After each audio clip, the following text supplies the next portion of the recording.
is going on? Mr. Chesterton. Mr. Chesterton's The Man Who Was Thursday is a little like that. Rough anarchists. It was written, remember, in the boom of bomb-throwing, irresponsible days of the nihilists. And roughly speaking, it's a mystery. It can be guaranteed that you will never guess the solution until you get to the end. It is even feared that you may not guess it then. You may never know what Thursday is about, but definitely, if you don't, you'll ask.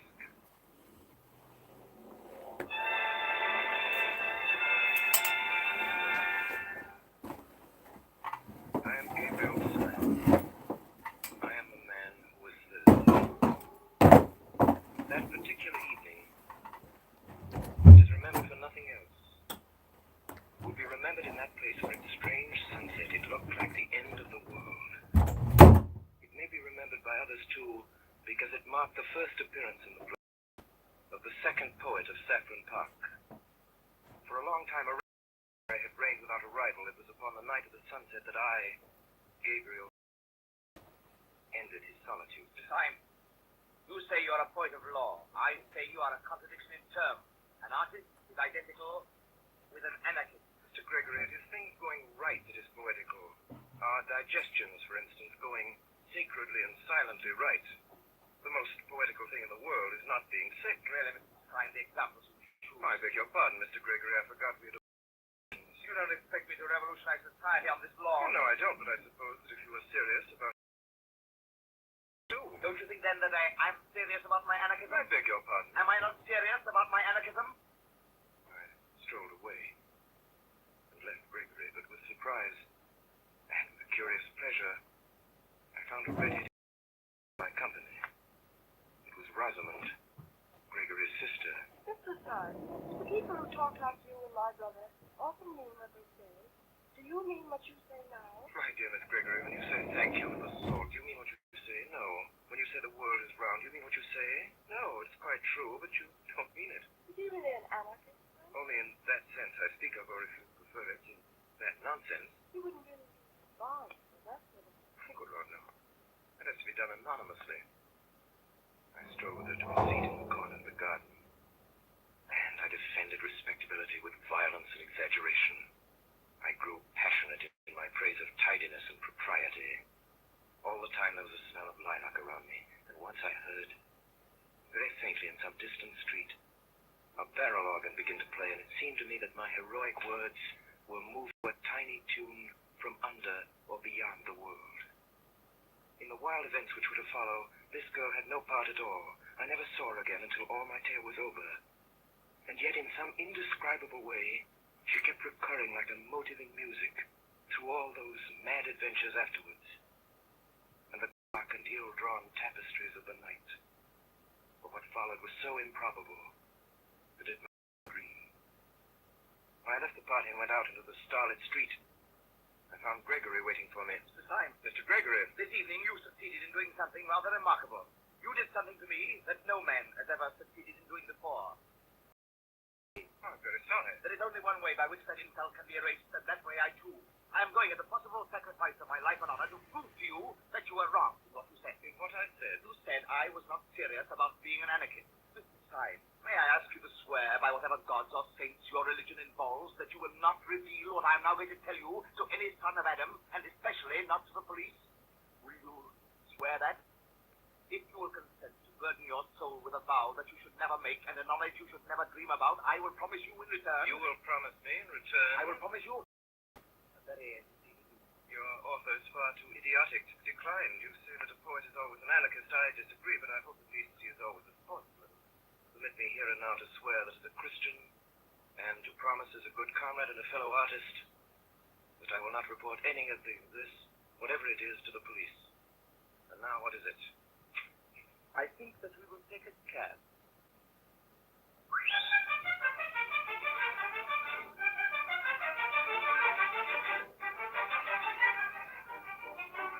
The cab was a particularly dreary and greasy beer shop. We seated ourselves in a close and dim sort of bar parlor at a stained wooden table with one wooden leg. Time, if in a few moments this table begins to turn around a little, please don't put it down to the champagne. I don't wish you to do yourself an injustice. Well, if I'm not drunk, I took the cigar and started to light it. Almost before I had begun, the table at which we were sitting began to revolve, first slowly and then rapidly. You mustn't mind it. It's kind of screw. Quite so, a kind of screw. How simple that is. The next moment, we two, with our chairs and tables, shot down through the floor as if the earth had swallowed us.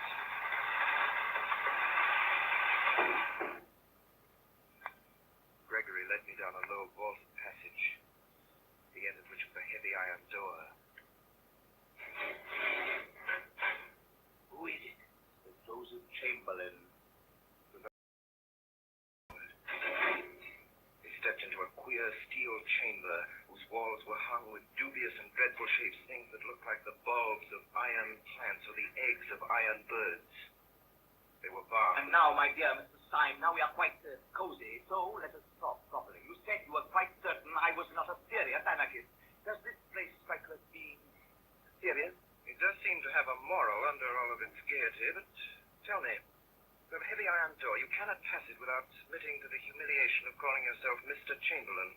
You surround yourself with steel instruments which make the place, if I may say so, more impressive than homelike. Why, after taking all this trouble to barricade yourself in the bowels of the earth, you then parade your whole secret by talking anarchism to every silly woman in Saffron Park? The answer's simple. When first I became one of the new anarchists, I tried all kinds of respectable disguises. But at last I went in despair to the president of the Central Anarchist Council, who is the greatest man in Europe. Oh, what's his name? You wouldn't know it.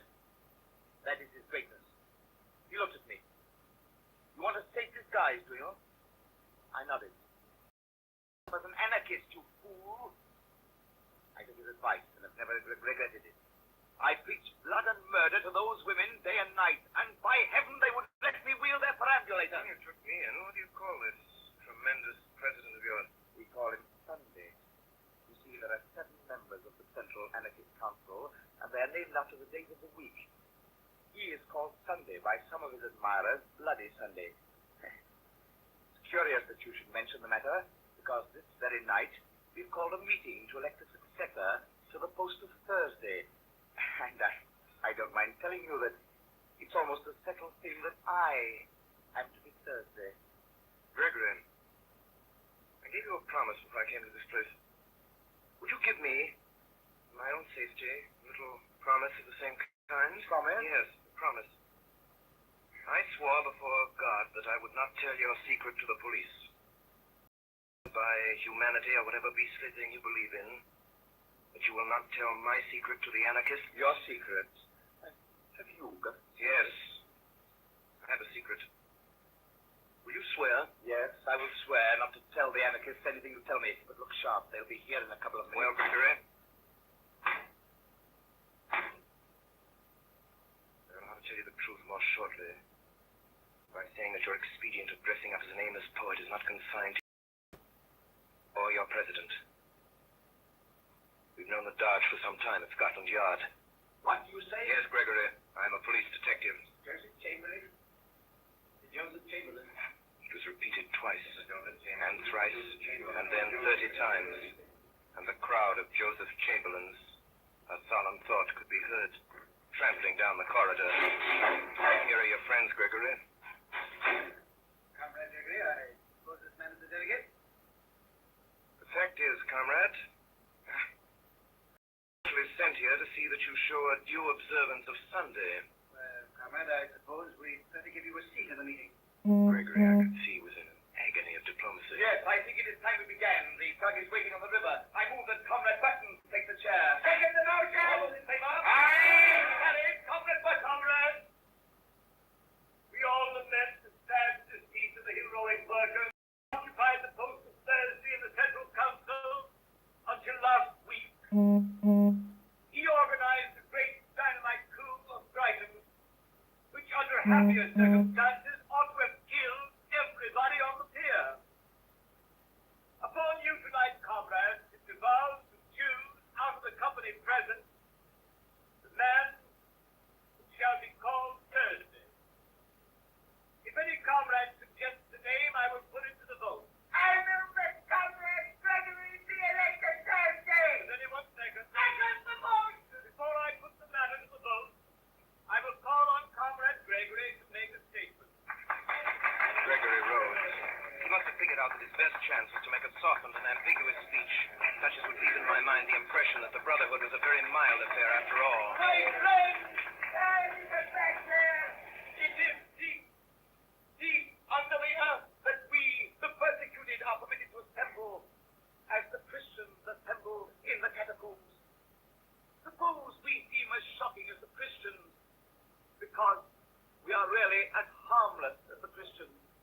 Look at Comrade Witherspoon.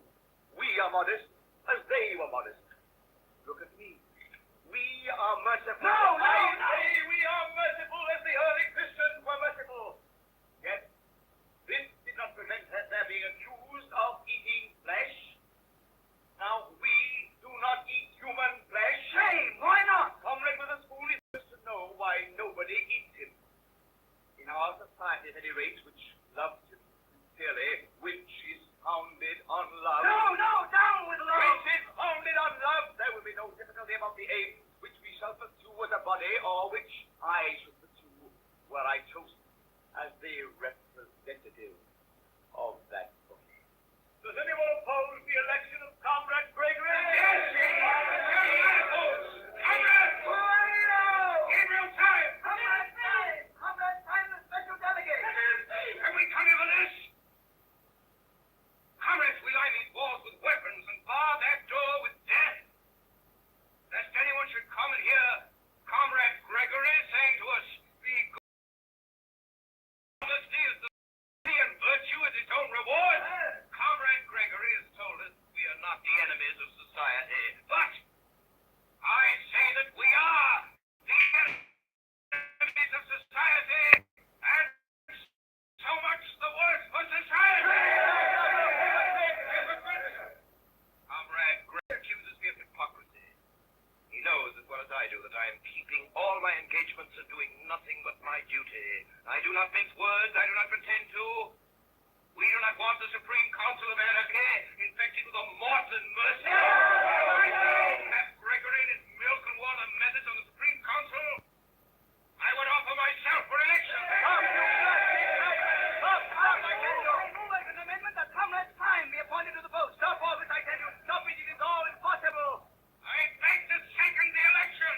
Comrades, I kneel to you. Do not elect this man. The question is that Comrade Time be elected to the post of Thursday on the General Council. And 3 minutes afterwards, Mr. Gabriel Syme of the Secret Police Service was elected to the post of Thursday on the General Council of the Anarchists of Europe. A moment later, I found myself, somehow or other, face to face with Gregory. What a death. And you were a gentleman. Comrade Thursday, both is quite ready. Comrade Gregory, you've kept your word. You're a man of honor, and I thank you. What do you mean? What did I promise you? A very entertaining evening.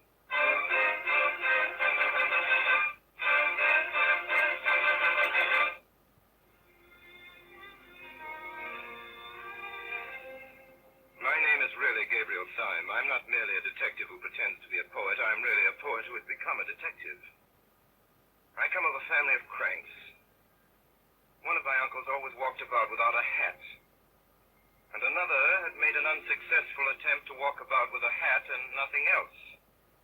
Being surrounded with every conceivable kind of revolt from infancy, I had to revolt into something, so I revolted into the only thing left, which was sanity. Now, some months before that evening in Saffron Park, I appeared before a high official yard. I was led to a side door, and almost before I knew what I was doing, I was suddenly shown a room, the abrupt blackness of which startled me like a blaze of light. Did you recruit? All right, you're engaged. I really have no experience. No one has any experience. Battle of Armageddon. But I'm really unfit. You're willing, that is enough. Really? I don't know any profession of which mere willingness is the final test. I do. I'm condemning you to death. Good day.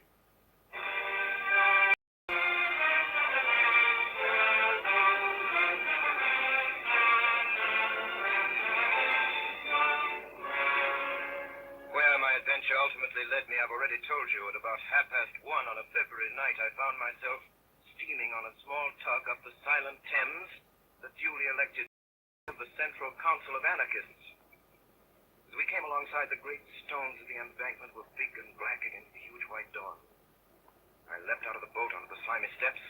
The tug put off again and turned upstream. And I saw that there was a man leaning over the parapet and looking out across the river. And then the man smiled. one side going up the right cheek and down on the left. The dark dawn and the deadly errand, and the loneliness and the great dripping stones. There was something unnerving in it. There was the silent river, and the silent man. And there was the last nightmare touch, that his smile had suddenly went wrong. We walk up towards Leicester Square. We shall just be in time for breakfast. Sunday always insists on an early breakfast. At one corner of Leicester Square, there projected the balcony of a prosperous but quiet hotel.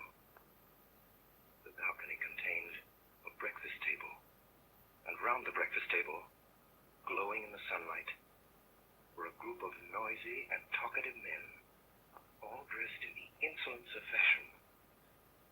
Here, then, was the secret conclave of the European dynamiters.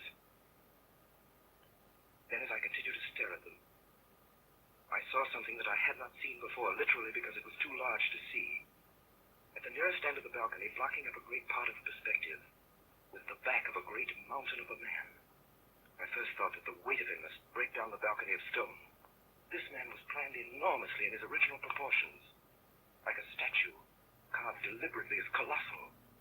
His head crowned with white hair, as seen from behind, looked bigger than a head ought to be. The ears that stood out from it looked larger than human ears. His sense of size was so staggering that when I saw him, all the other figures seemed quite suddenly to dwindle and become dwarfish. They were still sitting there as before with their flowers and frock coats. But now it looked as if the big man was entertaining 5 children to tea. I never thought of asking whether the monstrous man who almost filled and broke the balcony was the great President Sunday, whom the others had stood in awe. I knew it was so. As I walked across the inner room towards the balcony, the large face of Sunday grew larger and larger, and I was gripped with a fear that when he was quite close, the face would be too big to be possible, and that I would scream aloud.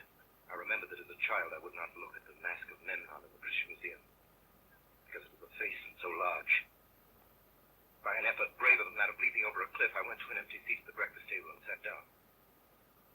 At that moment, the president was addressing a man, out of whose collar there sprang a bewildering bush of brown hair and beard that almost obscured the eyes, like those of a Skye terrier. The man's name, it seemed, was Gogo. He was a Pole. In the circle of days, he was called Tuesday. Our friend Tuesday insists on the ways of the stage in Spiritus. Now, if the gentleman goes about London in a top hat and frock coat, no one need know that he's an anarchist. But if a gentleman puts on a top hat and a frock coat and then goes about with his steam, well, may attract attention. I am not good at concealment. I am not ashamed of the cause. Yes, you are, my boy, and so is the cause of you. I am not good at deception. Right, my boy, right. You aren't good at anything. As I looked at the others, I began to see in each of them exactly what I had seen in the man by the river. Each man was subtly and differently wrong. Next to me sat Tuesday, the toggle-headed Gogol. Next was Wednesday, a certain Marquis de Saint-Eustache. In the gloom and thickness of his beard, a dark red mouth showed sensual and scornful. Whatever he was not a Frenchman. Then came me, and next, a very old man, Professor de Worms, who was Friday. A red flower in his buttonhole showed up against a face that was literally discolored like lead. The whole hideous effect was as if some drunken dandies had put their clothes upon a corpse. And right at the end sat the man called Saturday. His name was Dr. Bull. There was nothing whatever odd about him except that he wore a pair of dark, almost opaque spectacles. It occurred to me that his eyes might be covered up because they were too frightful to see. Such were the 6 men who had been sworn to destroy the world. Only 3 days afterwards, it appeared, the King of England was to meet the President of the French Republic in Paris. And over their bacon and eggs upon their sunny balcony, these beaming gentlemen had decided how both should die. Even the instrument was chosen. The black-bearded Marquis, it appeared, was to carry the bomb. Most of the talk had paid little attention to me, but the President was always looking at me steadily, with a great, baffling interest. I was sure that in some silent, extraordinary way, Sunday had found out that I was a spy. Meantime, the men were eating as they talked. The Marquis took a great bite of bread and jam. I have often wondered whether it wouldn't be better for me to do it with a knife. It would be a new emotion to get a knife into a French president and wriggle it around. You are wrong. The knife was merely the expression of the old personal quarrel with a personal tyrant. Dynamite is not only our best tool, but our best symbol. It expands. It also destroys because it broadens. And man's brain is a bomb. My brain feels like a bomb night and day. It must expand. It must expand. A man's brain must expand. If it breaks the universe. I don't want the universe broken up just yet. I want it to not deep thinking before I die. I thought of one yesterday instead. The question then is how Comrade Wednesday is to strike the blow. As to the actual arrangement, I suggest that tomorrow he should go first of all. Before we discuss that, I have something very particular to say. The instant of choice had come at last. The pistol was at my head. More speeches, more compromise. You'll go. Sit down with the other gentlemen at this table. For the first time this morning, something intelligent is going to be said. I sat down first. No one except me seemed to have any notion the blow that was about to fall. Comrades, we have spun out this past long enough. We were discussing plans and naming places. I propose that those plans and places should be left wholly in the control of Comrade Saturday. Well, not one word more about the plans and places must be said at this meeting. They all moved feverishly in their seats, except me. I sat stiff in my hand in my pocket and on the handle of my loaded revolver. Gentlemen, there is a spy at this table. We'll waste no more words. His name... I half rose from my seat, my finger firm on the His trigger. name is Gogol. He's that hairy humbug over there who can be a foe. Oh, God's name. And now, my man, I gather that you fully understand your position. You bet. I see it's a fair cop. All I say is I don't have any Paul could have imitated my accent like I did his. I can see. I believe your accent is imitable. So I can practice it in my bar. You mind leaving your peers with your card? Not a bit. Tuesday, if you ever tell the police or any human soul about us, I shall have exactly 2.5 minutes to discover. Your discovery, I will not dwell. Good day. The detective who had masqueraded as Gogol rose to his feet without a word and walked out of the room with an air of perfect nonchalance.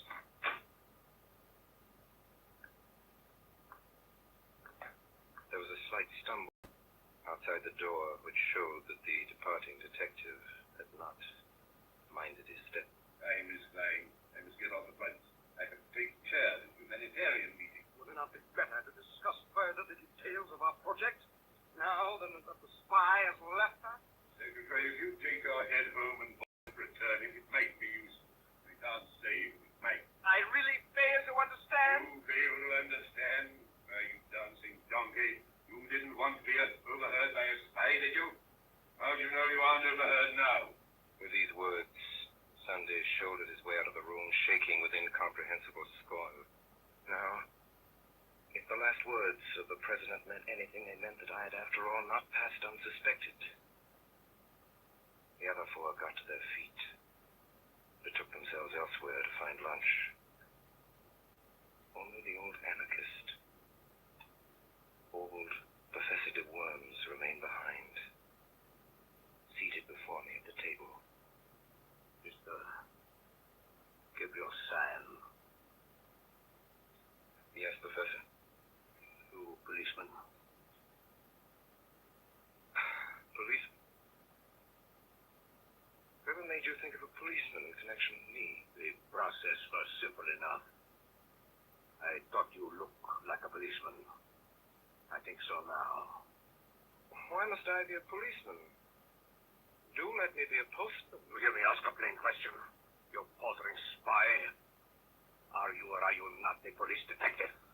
No. You swear it. You swear falsely, will you be damned? Will you be sure that the devil dances at your funeral? Will you see that the nightmare sits on your grave? You are an anarchist. You are a dynamiter. Above all, you are not in any sense a detective. You are not in the British police. I'm not in the British police. Professor de Worms fell back in his seat with a curious air of kindly collapse. Oh, that's a pity because I am. Because you are what? I am a policeman, a special policeman, and I serve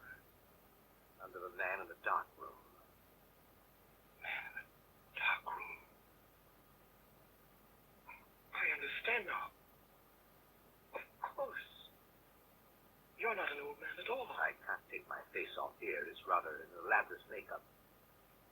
You know that man Gogo was one of us? No. Didn't you? And you know more than the dead. Why, then there were 3 of us there. 3 of us sitting here out of 7. It's a fighting number. If we'd only known that there were 3. We were 3. If we'd been 300, we still could have done nothing. Not if we were 300 against 4. No. Not if we were 300 against Sunday. Professor, it's intolerable. Are you afraid of this man? Yes, I am. So are you. Yes, you're right. I am afraid of him. Therefore, I swear by God that I will seek out this man whom I fear until I find him and strike him on the mouth. If heaven were his throne and the earth his footstool, I swear that I would pull him down. How? Why? Because I'm afraid of him. And no man should leave in the universe anything of which he is afraid. The idea is that you're going to... Yes, I'm going to prevent this bomb being thrown in Paris. Will you conception how? No. You remember, of course. When we broke up rather hurriedly, the whole arrangements for the atrocity were left in the private hands of the Marquis and Dr. Bull. The Marquis, by this time, probably crossing the Channel. The only man who knows where he's going is Dr. Bull. Confound it. We don't know where Bull is. Yes. I know where he is. Will you tell me? I'll take you there. What do you mean? Would you join me? Would you take the risk? Young man, you think that it is possible to pull down the president. I know that it is impossible, and I'm going to try it.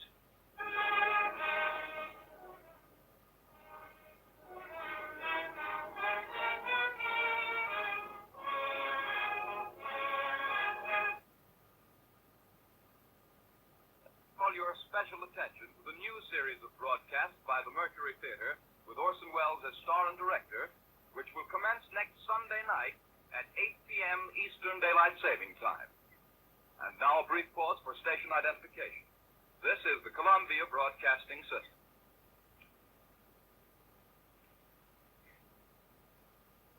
We continue now with the performance of G.K. Chesterton's The Man Who Was Thursday by Orson Welles and the Mercury Theater on the Air.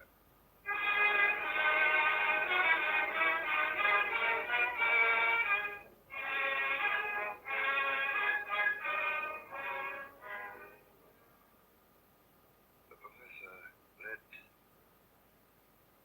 me to a very respectable inn. And in that place we dined very thoroughly. And you play the piano. Yes, I'm supposed to have a good touch. Would have done just as well if you could work a typewriter. Thank you. You flatter me. There is no man except the president who is so seriously startling and formidable as Dr. Bull.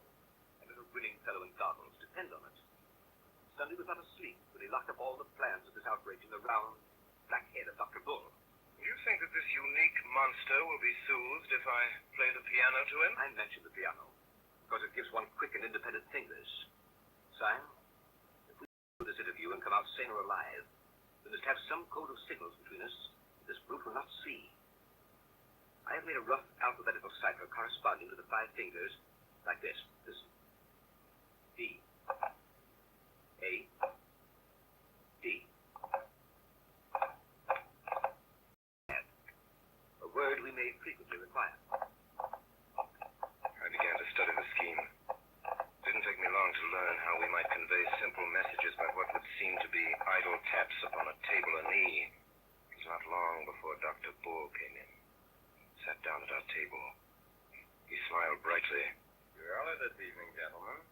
The quiet good humor of his manner left us helpless. We sat staring at each other in silence.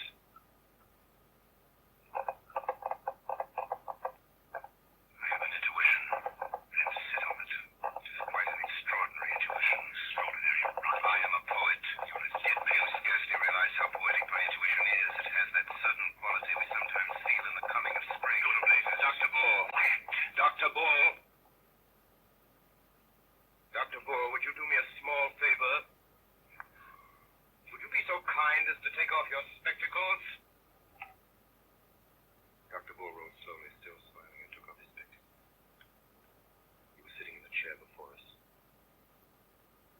We saw there a very boyish-looking young man. The smile was still there, but it might have been the first smile of a baby.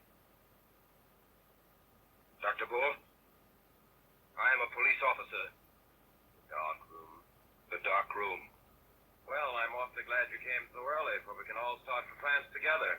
Yes, I'm in the force, all right. But good heavens, if this were true, there were more blasted detectives than there were blasted dynamiters at the blasted council. We might easily have fought. We were 4 against 3. No, we were not 4 against 3. We were not so lucky. We are 4 against 1.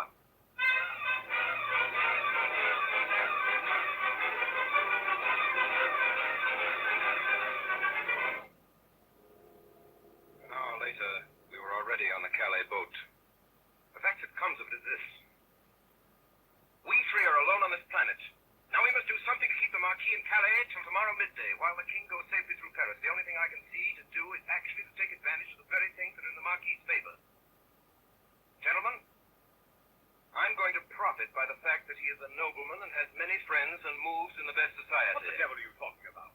The Marquis cannot deny that he is a gentleman, and in order to put the matter of my social position quite beyond a doubt, I propose, at the earliest opportunity, to knock his hat off. Oh, but here we are in the harbor. Gentlemen, we've reached Calais.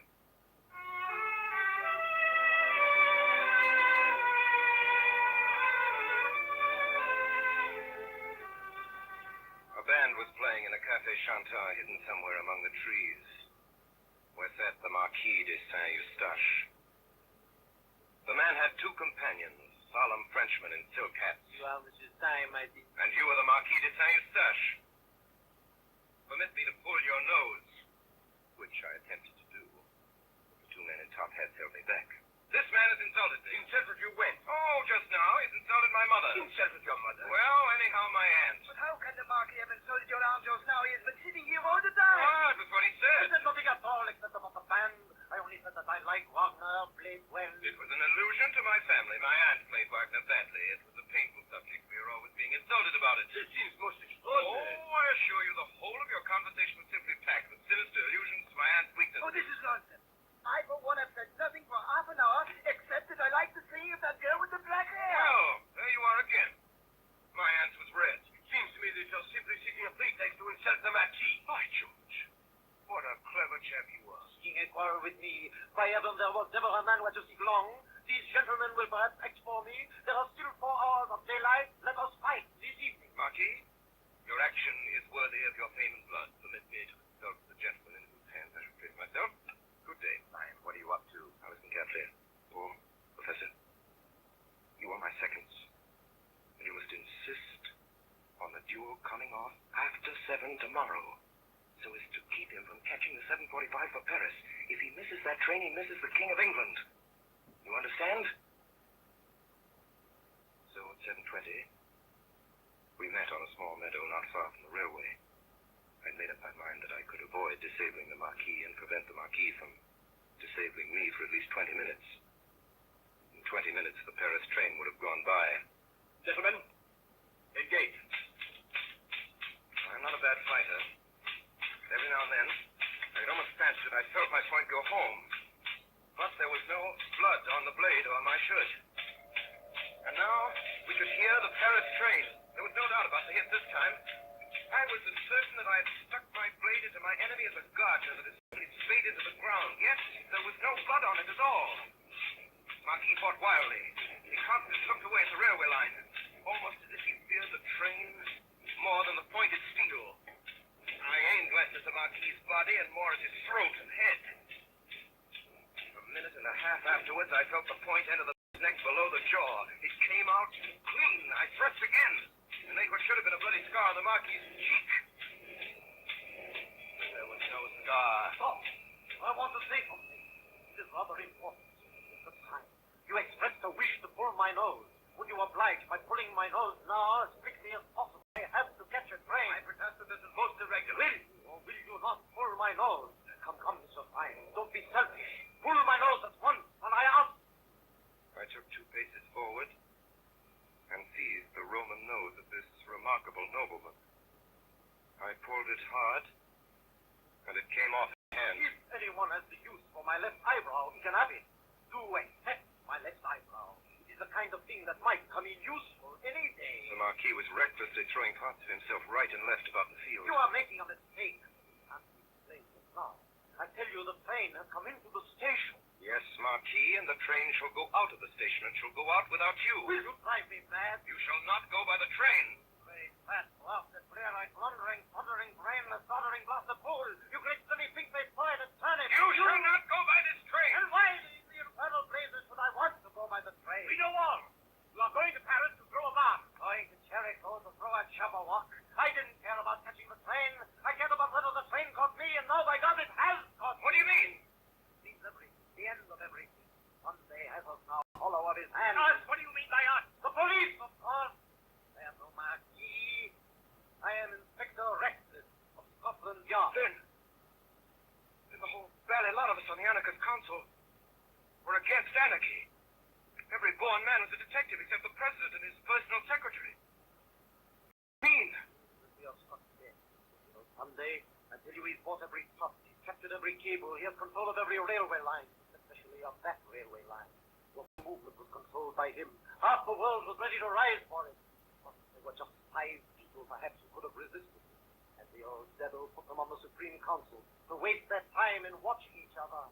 Sunday knew that the professor would chase Syme through London, that Syme would fight me in France, and he was combining great masses of capital, using great lines of telegraphy, while we 5 idiots were running after each other like a lot of confounded babies playing blind man's buff.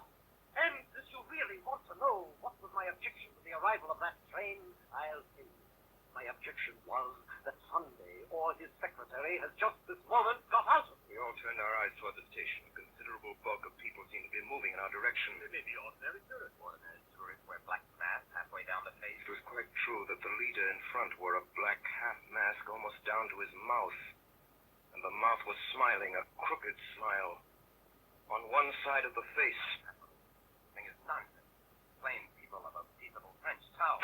Someone is shot at us! Pray resume your remarks, Dr. Bull. You were talking, I think, about the plain people of a peaceable French town. Stop! Here come the police! They're charging them out! No!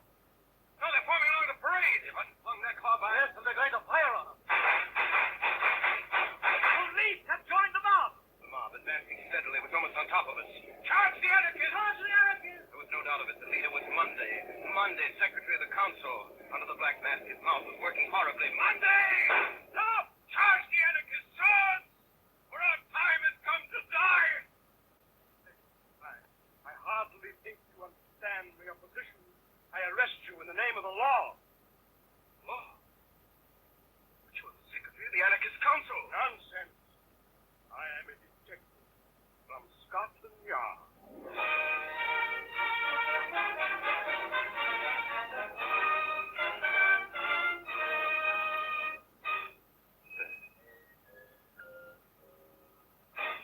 That night, 5 bewildered but hilarious detectives returned to London. The next morning, having found Gogol, we marched stolidly toward the hotel in Leicester Square. This is more cheerful. We are 6 men going to ask 1 man what he means. I think it's a bit queerer than that. I think it's 6 men going to ask 1 man what they mean. We saw at once the little balcony and the figure. It looked too big for it. He was sitting alone with bent head, poring over a newspaper, but all his counselors would come to vote him down. Across that square, as if we were watched out of heaven by 100 eyes. We went up the dark stair in silence. Delightful. So pleased to see you all. Next visit, David.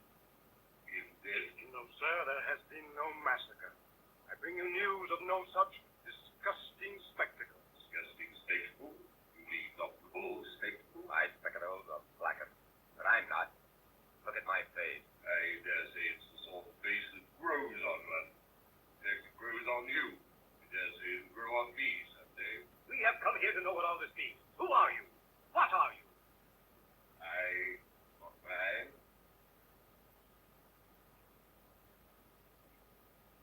If you want to know what you are, or a set of highly well-intentioned young jackasses. And you, what are you? What am I? The president rose slowly to incredible height, like some enormous wave about to arch above us and break. You want to know what I am, do you? Bull, you're a man of science.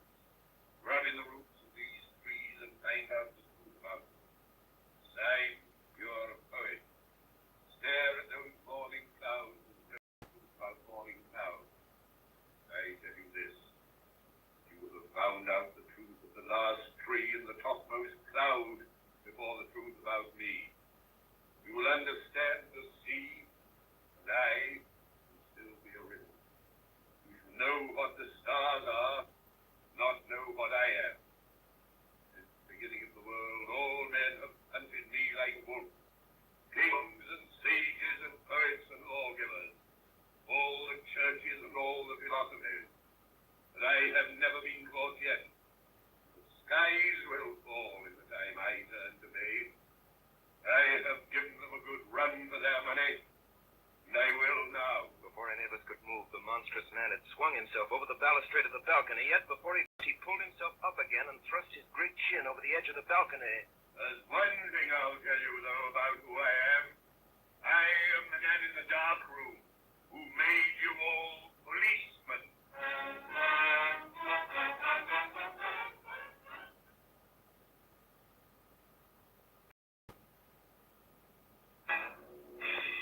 Sunday fell from the balcony, bouncing on the stones below like a great ball of India rubber, and went bounding off towards the corner of the Alhambra, where he hailed a hansom cab and sprang inside of it. Of course, we all followed him, and at the highest ecstasy of speed, Sunday turned round, and sticking his great grinning head out of the cab, he made a horrible face at us, flung a ball of paper at me, and vanished. I caught the paper. What does it say, Simon? Let's see. No one would regret anything in the nature of an interference by the Archdeacon more than I. I trust it will not come to that. But for the last time, where are your galoshes? The thing is too bad, especially after what Uncle said.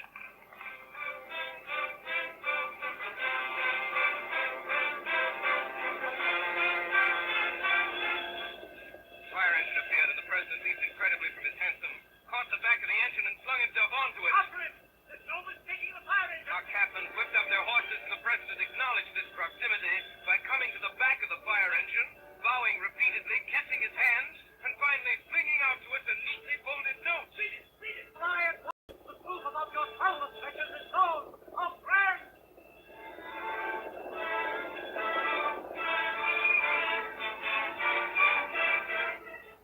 What place is it? Sunday had jumped from the fire engine over an iron gate, and we followed him to kind of park. Can it be the old devil's house? How, you fool! The zoo! Come this way! That's what? Come where? An elephant! An elephant has gone mad and run away! What? Yes, he's run away with an old gentleman, a poor old gentleman with white hair. What sort of old A gentleman? very large and fat old gentleman in light grey clothes. The elephant has not run away with him. He has run away with the elephant. And by thunder, there he is. There was no doubt about it this time. Clean across the space of grass, with a crowd screaming and scampering to the end of the field, went a huge gray elephant. On its back sat President Sunday with all the placidity of a sultan. Stop him! He's beyond the gate!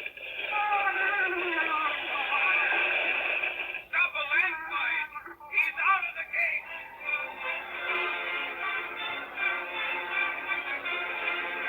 Through street after street, through district after district, went the prodigy of the flying elephant, and we followed it through the city, out into the suburbs, and finally to a fairgrounds.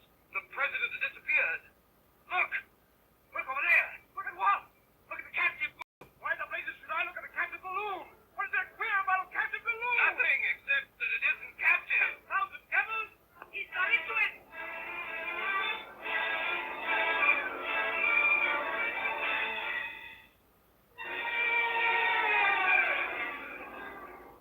We'd followed that all afternoon. We'd followed it, and then about twilight, the preposterous thing had staggered in the sky and sunk from view into the woods. Oh, if he cheated us all by getting killed, it would be like one of his larks. And almost at the same moment, all six of us realized that we were not alone in the little field. Across a square of turf, a tall man was coming towards us, leaning on a strange long staff like a scepter. His advance was very quiet. He might have been one of the shadows of the wood. Gentlemen, my master has a carriage waiting for you in the road just by. Who is your master? I was told you knew his name. Where is this carriage? Has been waiting only a few moments. My master has only just come home.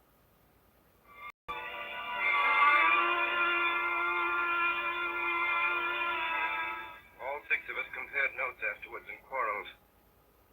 But we all agreed that in some unaccountable way the place where we came that night reminded us of our boyhood. It was either this elm top or that crooked path, either this scrap of orchard or that shape of a window, but each man of us declared that he could remember this place before he could remember his mother. Refreshments are provided for you in your room. I entered a splendid suite of apartments that seemed to be designed specially for me. I have put out your clothes, sir. Clothes? I have no clothes except these. My master asks me to say that there is a fancy dress ball tonight.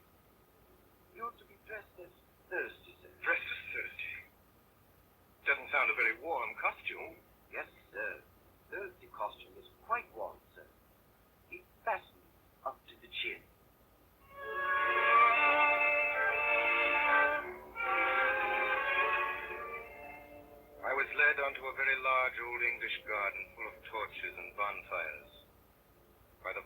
sight of which a vast carnival of people were dancing in motley dress.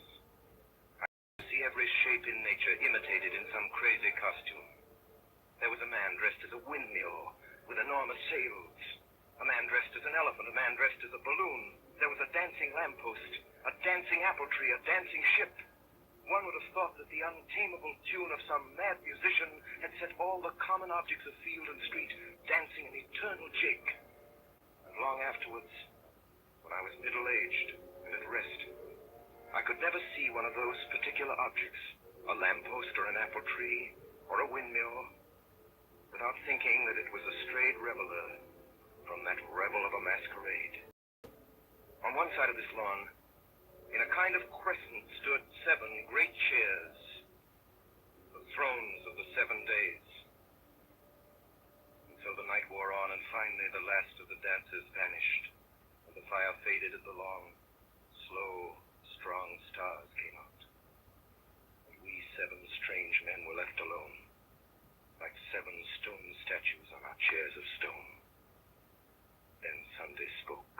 We will eat and drink later. Let us remain together a little, we who have loved each other so sadly, fought so long. I seem to remember only centuries of heroic war, in which you were always heroes. Epic on epic, Iliad on Iliad. You always brothers in arms. Tell me, who are you? I am Seven. I am the peaceful God. I'm grateful to you. Not only for wine and hospitality here, but for many a fine scamper and free fight. But I should like to know, my soul and heart are as happy and quiet here as this old garden, but my reason is still crying out. I should like to know. Being so silly that you should have been on both sides. Fought yourself. I preferred your complaints. Here, I think, comes another little complaint. You heard him also. And we saw standing before us the red-headed poet of Saffron Park. Gregory! Why, this is the real anarchist. Yes. I am the real anarchist. King of England, the sons of God came before the Lord. Satan also came with them. All right. I'm a destroyer. I would destroy the world if I could. Oh, most unhappy man, try to be happy. You are bred here like your sister. I know what you are, all of you, from first to last. You're the people in power. You're the police, the great fat smiling men in blue and buttons. You're the law. You're the 7 angels of heaven, and you've had no troubles. Oh, I could give you everything. If I could feel for once, if you had suffered for 1 hour, I'll realize it. Such as I see everything. Everything. Everything that there is. Why does each thing on earth war against each other thing? Why does the fly have to fight the whole universe? Why does a dandelion have to fight the whole universe? For the same reason that I had to be alone in the dreadful council of the days. So that each thing that obeys law may have the glory and the isolation of the anarchist. So that by tears and torture we may earn the right to say to this accuser, we also have suffered. I repel the slander. We have not been happy. I can answer for every one of the great gods of law whom he has accused.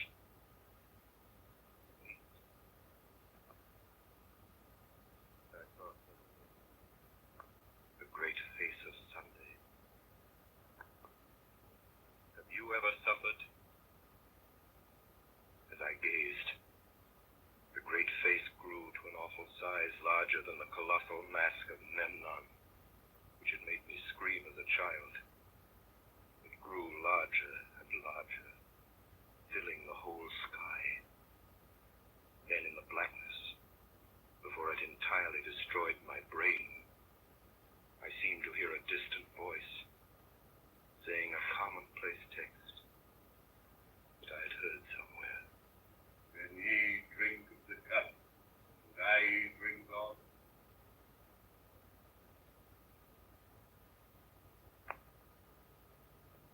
When men in books awake from a vision, they commonly find themselves in some place in which they might have fallen asleep.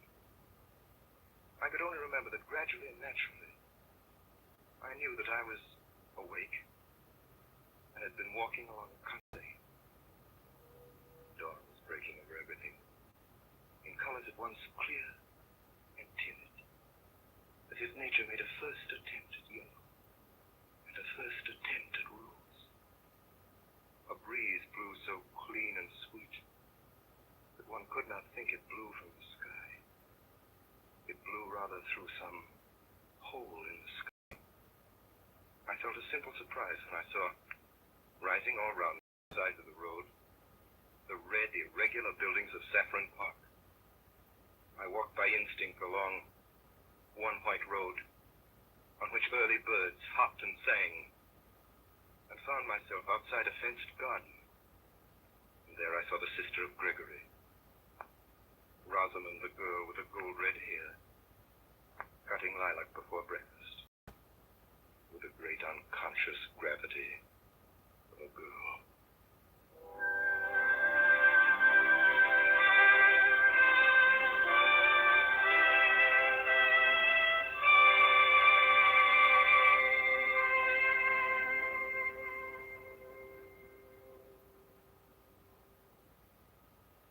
Tonight, the Columbia Broadcasting System, through its member stations coast to coast, and the network of the Canadian Broadcasting Corporation, has brought you a production of G.K. Chesterton's The Man Who Was Thursday, by Orson Welles and the Mercury Theater on the Air. The adaptation for radio was made by Mr. Welles. This Monday night concludes the summer broadcasts, which have introduced the Mercury Theater as the first complete theatrical producing company in radio. But the tremendous response which their efforts have drawn from all parts of the country has ensured their continuance with us through the coming months. The Columbia Broadcasting System is therefore proud to announce a new series of weekly productions by Orson Welles and the Mercury Theater on the Air, beginning next Sunday evening, September the 11th, from 8 to 9 o'clock Eastern Daylight Saving Time. The first play next Sunday at 8 will be Vincent van Gogh, an original drama based on the letters of the famous painter to his brother Theo and the records of his biographers. In the cast this evening, Sunday, Eustace Wyatt, the Professor Ray Collins, Gregory George Coulouris, the Marquis Edgar Barrier, Gogol Paul Stewart, Bull Joseph Cotton, the Secretary Erskine Sanford, Witherspoon Alan Devitt, Rosamond Anna Stafford, and Gabriel Syme, The Man Who Was Thursday, by Orson Welles. Davidson Taylor supervised for the Columbia Network. This is Dan Seymour speaking. The orchestra was directed by Alexander Semler.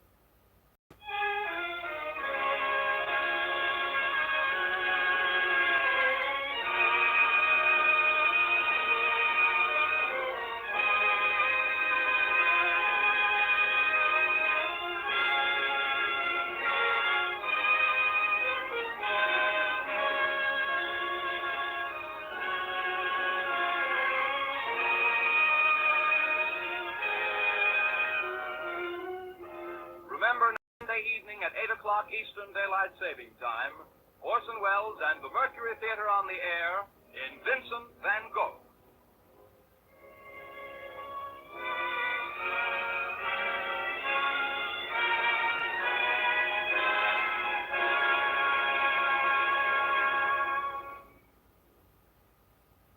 Be sure to be at your radio next Monday at 9 p.m. Eastern Daylight Saving Time. That's when the Lux Radio Theater begins its new series of broadcasts, same stations as last year. The first presentation will be Spawn of the North, with George Raft, Fred McMurray, John Barrymore, Dorothy Lamour, and Akeem Tamuro. Next Monday at 9 p.m. Eastern Daylight Saving Time. This is the Columbia Broadcasting System.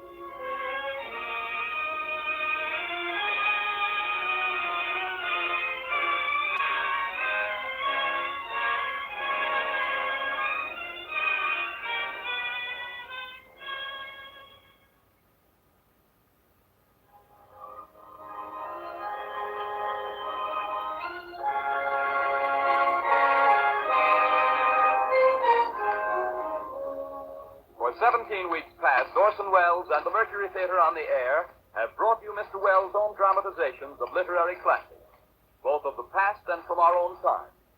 On all broadcasts but one, the presentation has been a single narrative. On one occasion, the Mercury Players offered in dramatic form 3 of the world's great short stories. The success of that experiment led to nationwide requests for other brief narratives of contrasting emotional appeal. And so tonight, in their 18th broadcast, Orson Welles and the Mercury Theater on the Air bring to life 2 famous short stories, each dealing with a different fundamental human emotion. The authors are Joseph Conrad and Clarence Day. Tonight, Mr. Welles will not only appear in several parts, but will also speak for the 2 authors as narrator. And here, ladies and gentlemen, is the star and director of the Mercury Theater to tell you about the first presentation, Mr. Orson Welles. Good evening. There was a man called Karshanovsky, an agitator for Polish freedom in the 50s, who was exiled by the Tsar.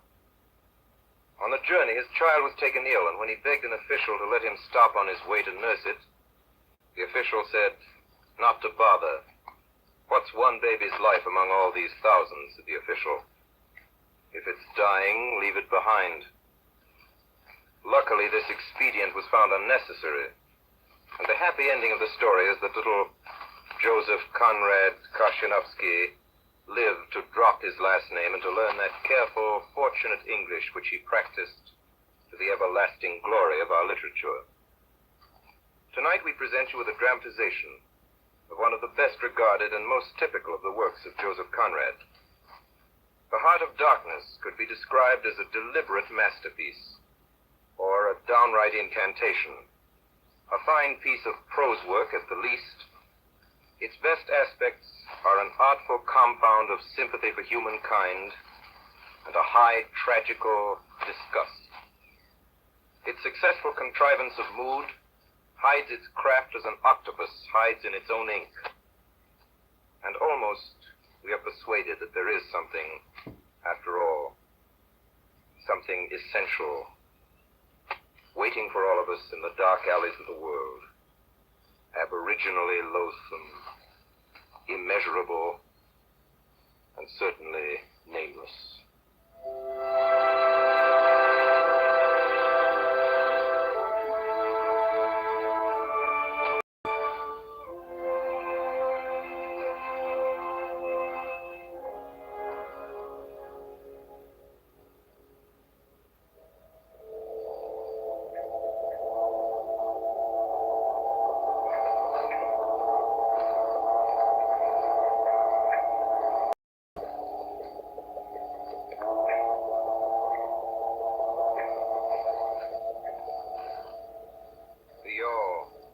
To her anchor without a flutter of the sails.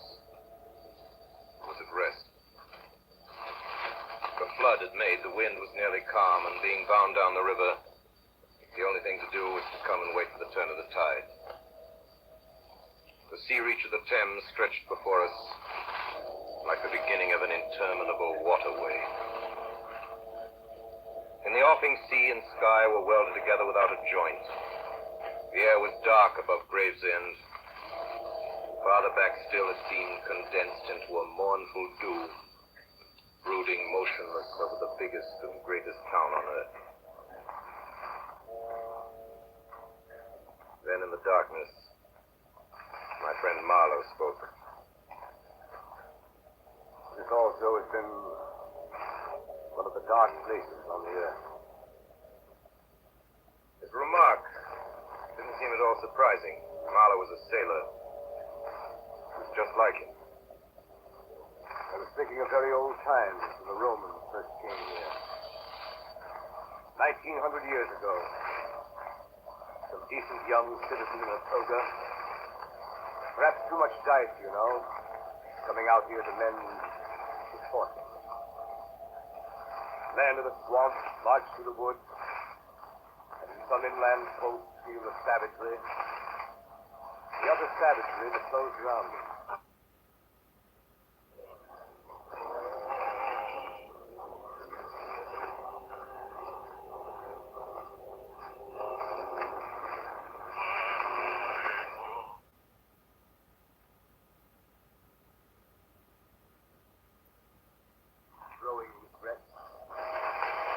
Longing to escape, the powerless disgust, surrender to hate. I don't know if I ever told you. I was in such a place once. There I met a man just like that. A long time ago. I had a job with a concern at the time, a trading society in Western Africa. One of their captains had been killed in a scuffle with a native. They needed a man to replace him on one of the riverboats. They weren't particular whom they took. I left in a German steamer, and she called at every port on the way. 30 days before I saw the mouth of the coast was the edge of a colossal jungle, so dark green as to be almost black. The sun was fierce. The land seemed to glisten and drip with steam. Here and there, grayish-white specks showed up, clustered inside the white surf with a tin shed in the flagpole.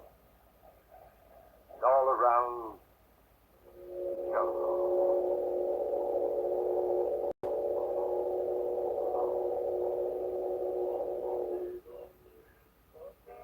You know, it's funny, Mr. Barlow, where some people will live for a few francs a month. Well, it looks like a dreary country, Captain. No mistake. I wonder what becomes of those fellows when they go up country. I expect to see that. So, Don't be too sure. last year I took up a man who hanged himself on the road. He was a tree. Hanged himself? Why? Who knows? Sun was too much for him, or the country, perhaps. There's your company station. I'll send your things up. $4 if you so. Very well. Good luck to you. Goodbye, Captain.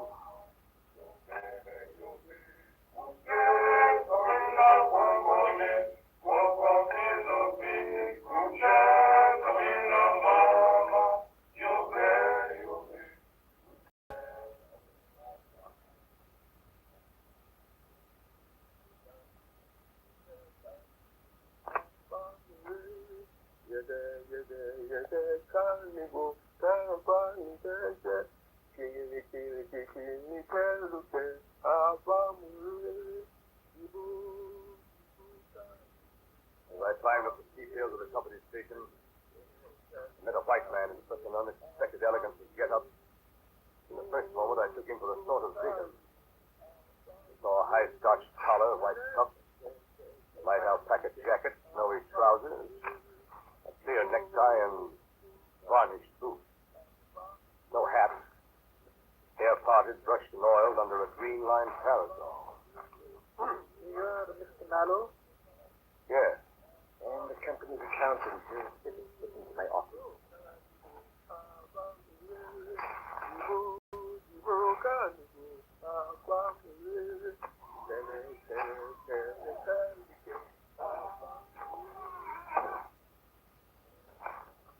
What's that? Don't disturb yourself, agent from up country, either. Will you just leave him there? There is no place else to put him until as long as he's alive. It's a nuisance all around. He's grown to distract my attention. He's difficult enough to guard against clerical error in this country. As I suppose so. You're going into the ivory country, Mr. Mallow? Interesting. I've gathered that impression. For my part, I like books better. Entries and all that. By the way, you meet Mr. Kurtz up there, you know. Who is Mr. Kurtz? Mr. Kurtz is the agent at the father's station in. He sends down more ivory than all the others put together. Make him a valuable man to the company. Indeed, he goes far, very far. Over the heads of many others. But I won't go into details. When you see Mr. Kurtz, please tell him that everything is very satisfactory. I'd write him, but you can't tell him right before the letter central station. I forgot his sick name. I don't know, it's all right, he doesn't hear. You mean? No, not this. Yes, it's a course. It's very remarkable.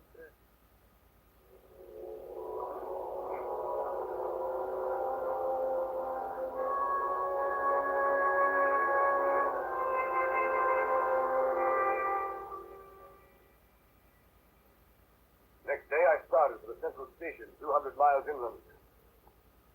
Paths. Paths everywhere, spreading over the empty land, through the long grass, through thickets, down and up chilly ravines, up and down stony hills ablaze with heat and solitude. Great silence around and above. On the 15th day, I came in sight of the big river again. Hobbled into the central station. It was on a black water surrounded by scrub and forest. With a pretty border of smelly mud on one side, and the three others enclosed by a crazy fence of rushes. White men with long sticks in their hands appeared languidly from amongst the buildings. They made no effort to welcome me. In fact, paid no particular attention to my arrival except for a casual glance. I walked up to the largest part of the enclosure. How do you do? My name is Marlowe. Captain Marlowe of the riverboat. Oh, yes. It's been a long time coming, Marlowe. Your boat is wrecked, Captain. What did you say, sir? Wrecked. Her bottom was thrown out on stones and she sank near the south bank. But everyone behaved splendidly. You will have to fish her out. It will be some time before you will be able to make the trip up the river. For some months, in fact. Why, that's unbelievable. You'll believe it when you see her. I want you to have a look at her and let me know how soon she'll be ready. Who are you, sir? I'm the manager here, the company's manager. The situation here is grave, very grave. I don't yet know who is dead and who is alive. And with the boat laid up, we don't know how things stand. But there are rumors, grave rumors, that a very important station is in jeopardy. And Mr. Kurtz, our manager, is ill. Kurtz? I think I heard his name down on the coast. Ah, so they talk of Mr. Kurtz down there, do they? They do? He must be a very unusual man. Quite so. A very unusual man. Very successful, too. You can understand my anxiety. You should be ready to start in 3 months. Yes, 3 months. That ought to do the affair. Went down and looked at my battered, twisted tin pot steamboat. She rang under my feet like an empty biscuit tin kicked along the gutter. I didn't realize at the moment how accurately the manager had estimated the time required for the affair, as he called it. Weeks of waiting. Weeks of waiting for a box full of rivets to come up from the coast. And in those weeks, I saw the station full of white men with long sticks in their hands, strolling aimlessly about like a lot of faithless pilgrims bewitched inside a rotten fence. The word ivory rang in the air, with whispers and with sighs. You'd think they were praying to the great god Ivory. Never seen anything so unreal in my life. One evening, I happened to be in the hut of the assistant manager. I noticed on his table a small sketch in oils representing a woman draped and blindfolded carrying a lighted torch. Tell me, did you paint this? Oh, no, that was painted by Mr. Kurtz station more than a year ago. Mr. Kurtz painted it while waiting for me to go to his trading post. Oh, Mr. Kurtz, eh? Mr. Kurtz is the chief of the inner station.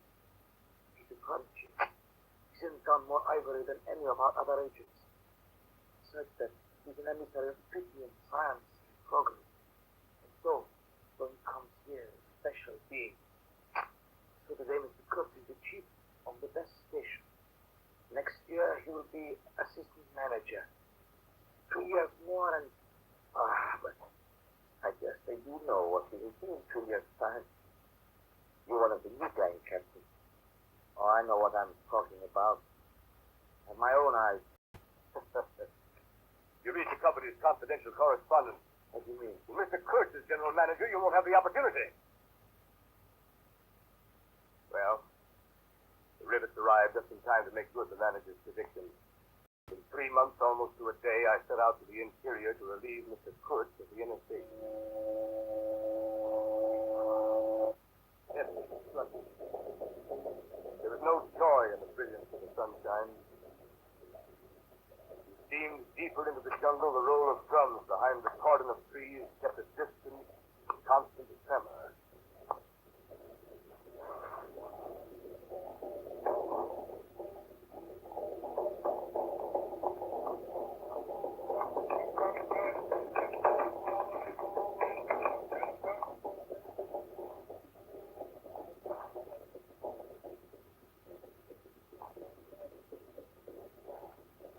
I had to keep guessing at the channel, watching for something stone that would have ripped the life out of this hot steamboat and drowned us all.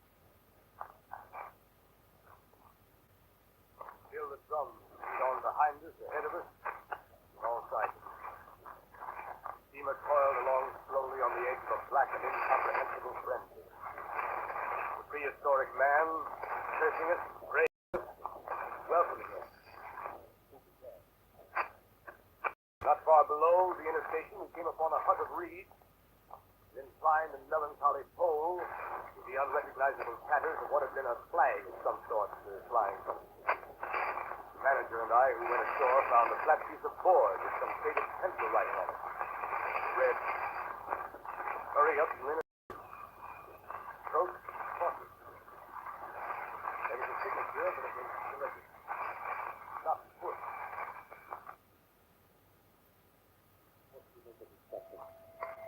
Someone tried to be mysterious. Of course, coffee. Of course, coffee. We're only 8 miles from Perth now, aren't we? 8 miles of dangerous river.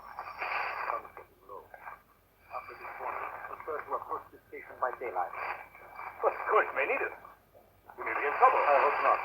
It wouldn't sit well with the company if something happened to Mr. Kurt before we reach. Is your only concern what the company thinks, or what do you mean?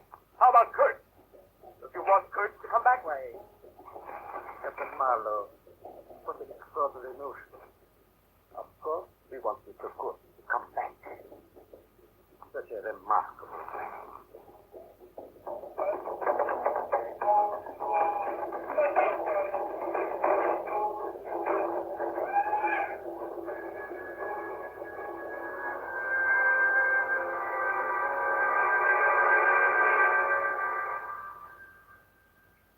When the sun rose next morning, there was a white fog, very warm and clammy and more blinding than the night.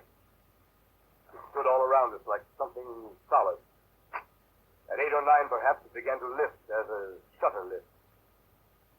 We had a glimpse of the growing multitude of trees, of the immense matted jungle with the blazing little ball of the sun hanging over it. At last, the opaque water, still and treacherous, was dimly visible from the wheelhouse where I stood beside my pilot. The company men, their alpaca suits whiter than the fog, stood on the deck below me.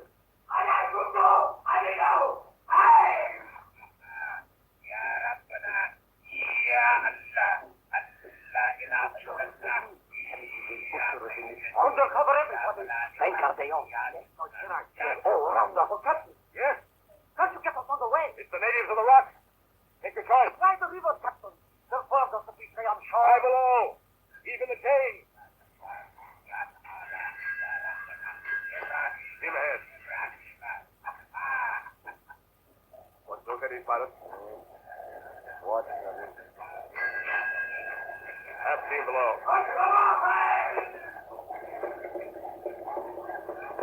Look out there! Arrows! Arrows! Close the shutters on your side, pilot.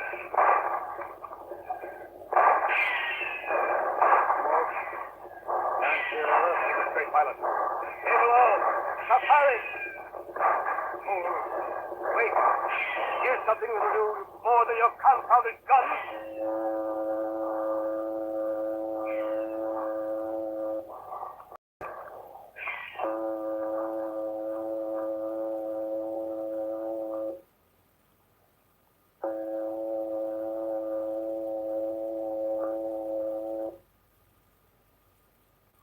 Are you up there, Captain? All right. Well, thanks to your target practice. Well, we beat them off. You beat them all. Team with boss.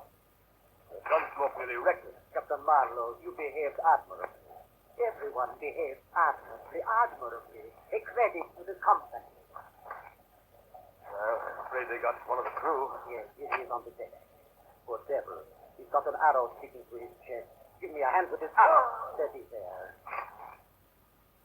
It's got a steel tip. Strange. There's no steel in the Belgian Congo. I wonder, by any chance, Mr. Kurt.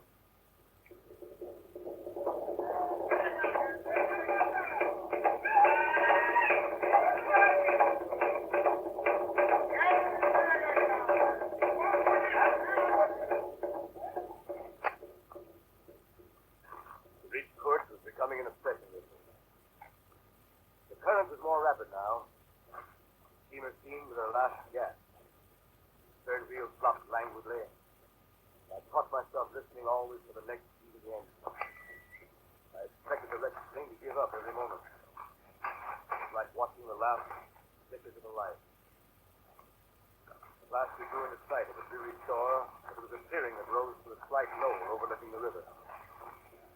The inner station was a long, tumble-down building perched on a hill, half buried in the high grass, with a thick, meshed jungle hanging over its rotted roof.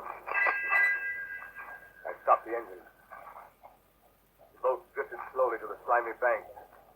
We let out the anchor chain to the stump of a tree. As soon as the gangplank was lowered, the company's manager and his three satellites set out with their brisk efficiency toward the silent house of Kurt. After a moment, I became aware of a strange, ragged figure on the wall. Hello down there. Come up here to the pilot house. I'm glad you've come. Did you come in time? How is Mr. Kurt? Good day. Still Mr. Kurt. He was just attacked by natives on the river. Oh, yes. They are simple people. They meant no harm. It was one of Mr. Kurtz's little jokes. Now, allow me to introduce myself. Tikatov, Russian, son of an archpriest, government assembled. It's a great pleasure to talk with a white man, Captain. Don't you talk with Mr. Kurt? Oh, you don't talk with that man. You listen to him. Mr. Kurt, Captain, has enlarged my mind. He talks of everything. Everything. He made me see things. And ever since you've been with him, of course. Oh, on the contrary. Very often I had to wait for days before he would turn up. It was worth waiting for, though. Sometimes. What was he doing? Exploring or what? Oh, yes, of course. He covered many villages of lake, too. I'm not sure exactly in what direction. Dangerous to inquire too much. Most of these expeditions were for ivory. He had no goods to trade with by that time, did he? There's a lot of good cartridges left, even yet. You mean he raided the country? Not alone. Kurt's got the tribes to follow him. Killing for their adore him. They think him a god. They worship him with ivory. What can you expect? He came to them with thunder and lightning, you know. They've never seen guns before. It would be very terrible. You can't judge Mr. Kurtz as you would ordinary man. Now, just to give you an idea, I don't mind telling you he wanted to shoot me, too, one day. But I don't judge him. Shoot you? What for? Well, I saw a lot of ivory, and he wanted it. Wouldn't be an easy, but he'd shoot me unless I gave him the ivory and paid up. Of course, I did. I didn't clear out. I couldn't leave him. I offered to get back with him, and he would say yes, and then he would disappear on another ivory hunt. Forget himself among these people. Forget himself. You know. Why? Man's mad. We don't say such things here. I followed the frightened glance of the rush into the house above the shore. I saw that the round knobs that stood on stakes by Fritz's door were not ornamental, but were symbolic. Food for thought, and also for vultures. They would have been even more impressive, those heads on the stakes, if their faces had not been turned to the house.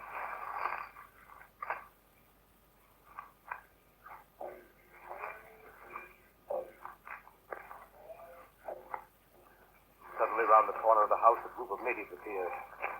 The though they had come up from the ground.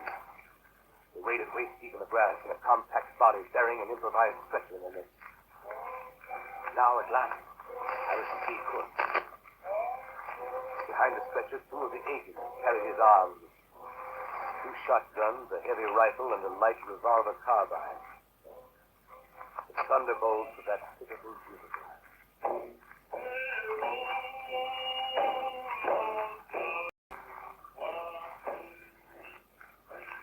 By now I knew what I watched was not merely the departure of Mr. Kurtz from the inner station, but the last jungle rites of one who had become its supreme being. The dark warm of the wilderness breathed out an immense horde of naked men.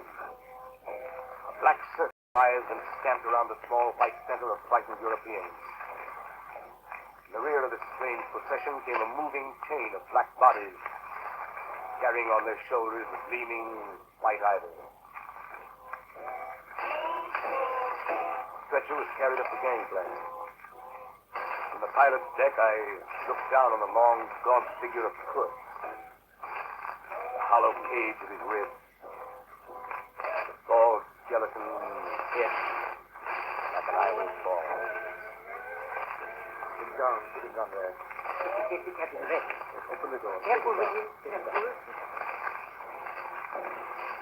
A moment later, the manager came up to the pilot's bridge. Oh, Captain Marlowe. Yes? I think we should steam up as soon as the ivory is loaded. No telling about these natives. Mr. Kurtz. Mr. Kurtz. He's a very sick man. We've done all we could for him, though, haven't we? But there's no disguising the fact that Mr. Kurtz has been more harm than good to the company. There's a remarkable quantity of ivory, but his methods have been unsound. You call it unsound methods? Without doubt, don't you? No methods at all. But he got the ivory. I consider Mr. Kurtz a remarkable man. He was. A most remarkable man.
So we swung downstream, and thousands of eyes from the jungle followed the rushing river demon, beating the water with its terrible tail, and breathing black smoke in the air. Through the dense forest, the brown current ran swiftly out of the heart of darkness, bearing us down towards the sea with twice the speed of our progress upstream. And Kurtz's life was running swiftly too, ebbing out of his heart into the sea of inexorable time. Evenings, when the boat was anchored and I was free from the wheel, I went down to Kurtz's cabin. On the third night, I found him weakening fast.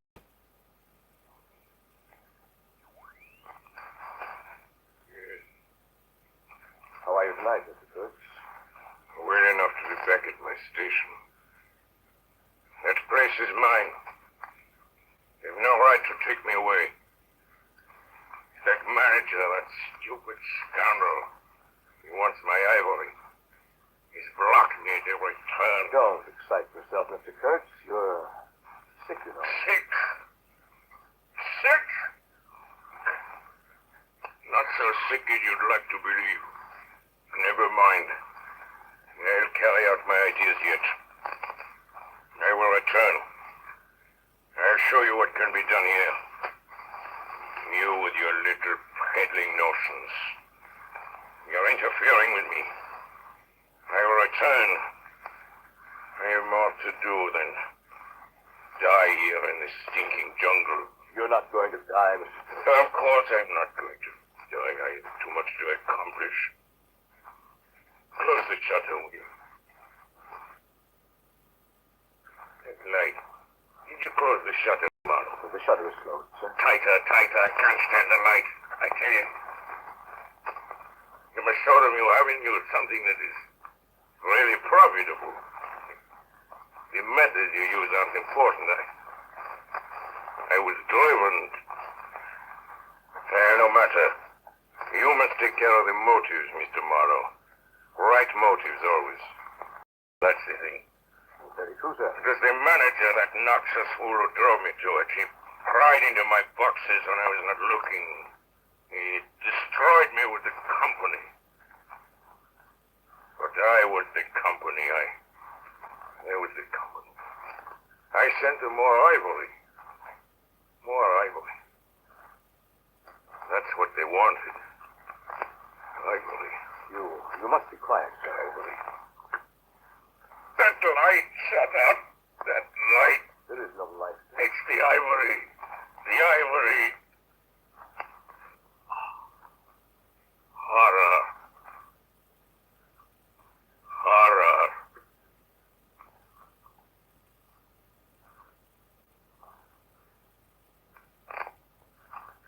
The next day, soon after dawn, they lowered his body into a muddy hole in the bank of the Murphy River.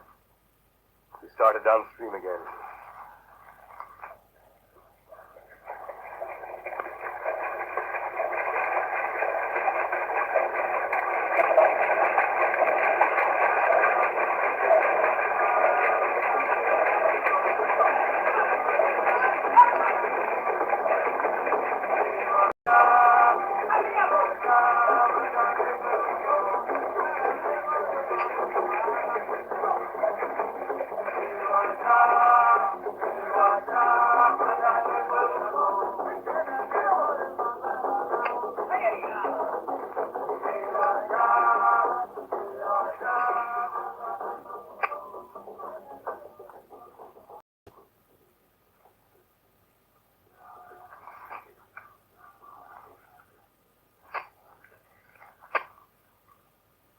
Among his belongings was a packet of letters and the photograph of a girl.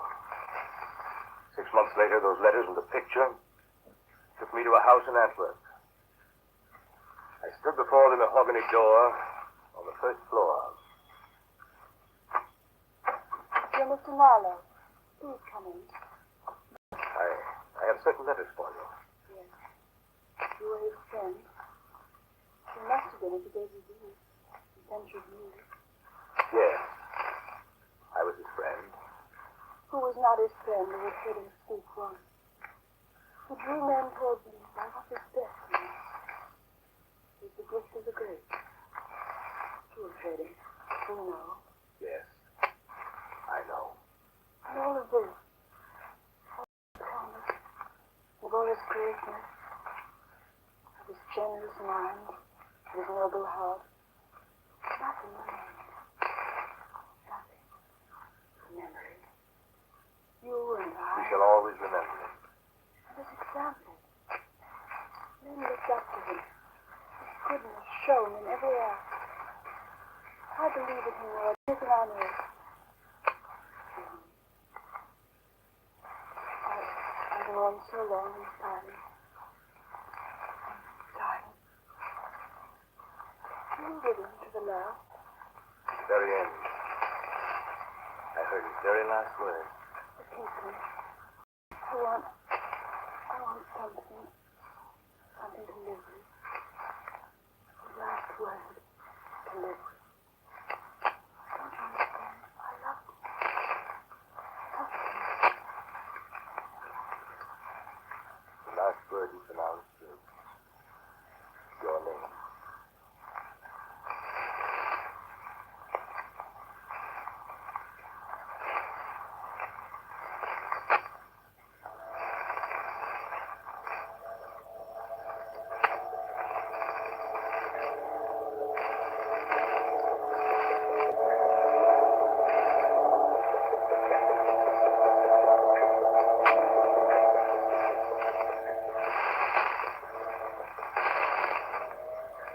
My friend Marlowe ceased. The story was over. Nobody moved for a time. Well, we've lost the first of the end. I raised my head. The offing was barred by a black bank of clouds, with a tranquil waterway leading to the uttermost ends of the earth, flowed somber under an overcast sky, and seemed to lead into the heart of an immense darkness.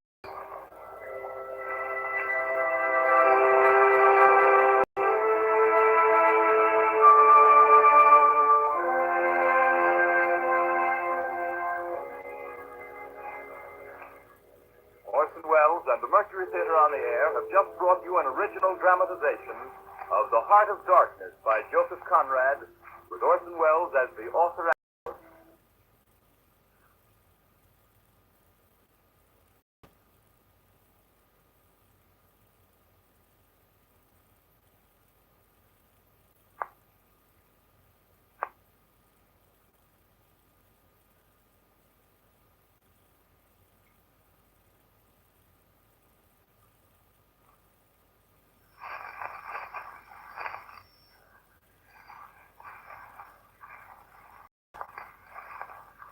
The Columbia Broadcasting System and its affiliated stations are presenting Orson Welles and the Mercury Theater on the Air in two famous stories dramatized for radio. And here again is Orson Welles. Our radio adaptation of Life with Father is nothing more than a selection of our favorites from among those tales that Clarence Day swore were true about Clarence Day Sr. Life with Father is, of course, too good for us and too good to resist. As radio writers, we promise not to touch, but do just let us read it to you aloud. And finally, may I say that any similarity in the following broadcast to persons in real life is just as it should be.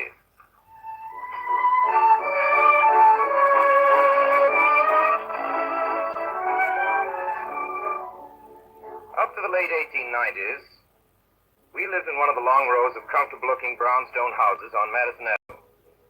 Father went downtown each morning on the 6th Avenue elevated, but Mother felt that horse cars were better. She didn't like the soot and cinders from the steam engine that pulled the 4-passenger cars, and the toot of the whistle made her nervous. No telegraph poles were allowed on 5th Avenue, but they stood in long rows on other thoroughfares. We had wires in our house, but they were good, honest, old-fashioned wires, and to make them work, we had to pull them. There was not dangerous stuff called electricity in them. Electricity was too risky a thing to put in a home. All we knew about it was that there were electric batteries in the Eden Museum which could and did give anyone who paid 25 cents a shock. Telephones had been invented, but like most people, Father hadn't installed one. Messenger boys were quite enough of a nuisance, suddenly appearing at the door and expecting an answer, but they came only a few times a year, and a telephone might ring every week. Little by little, however, telephones came into use, and after about 10 or 15 years, in spite of still having misgivings, Father got one. It was put on a wall on the second floor where everybody could hear its loud bell from the first. I can assure you it made trouble. I'm coming. I'll go. I'll answer the good thing. Hello? Speak up, can't you hang it? What is it? Who are you? I can't hear a word you're saying. I can't hear a blasted word, I tell you. Mayor, give me that telephone. You know you don't know how to use it. I will not give you this telephone. You let me alone. I'm trying to find out who the devil this person is. Hello? I say hello there. You hear me? Who are you? Hello? What's that? Oh, it's you, Mrs. Nichols. Yes, Mrs. Day, dear. How are you? Oh, you wish to speak to Mrs. Day. Oh, very well then. Wait a moment. Vinny, it's for you. It's Miss Nichols. Why don't you answer the telephone yourself, my dear? One day a friend of mine, a girl who had moved to live in a settlement house downtown, telephoned to invite me to lunch with some visiting Russians. Father answered the telephone. Hello, yes? This is Mrs. Day. Speak up. Don't mumble at me. Who are you? What? I'm to lunch. I've had lunch. Next Friday? Why? I don't want to lunch with you next Friday. No. Where? Where do you say? my name is Clarence Day, and I told you that before. Don't repeat. Lunch with you in Remington Street? Good Lord, I never heard of such a thing in my life. I don't know any Russians. No, I don't want to either. No, I haven't. I never change. What? Goodbye, madam. Blast. I think that was a friend of mine, Father. A friend of yours? Oh. It sounded to me like some impudent peddler's wife this time, arguing with me about lunching with her somewhere down in the slums. I can't stand it, that's all I have to say. I'll have the confounded taken out.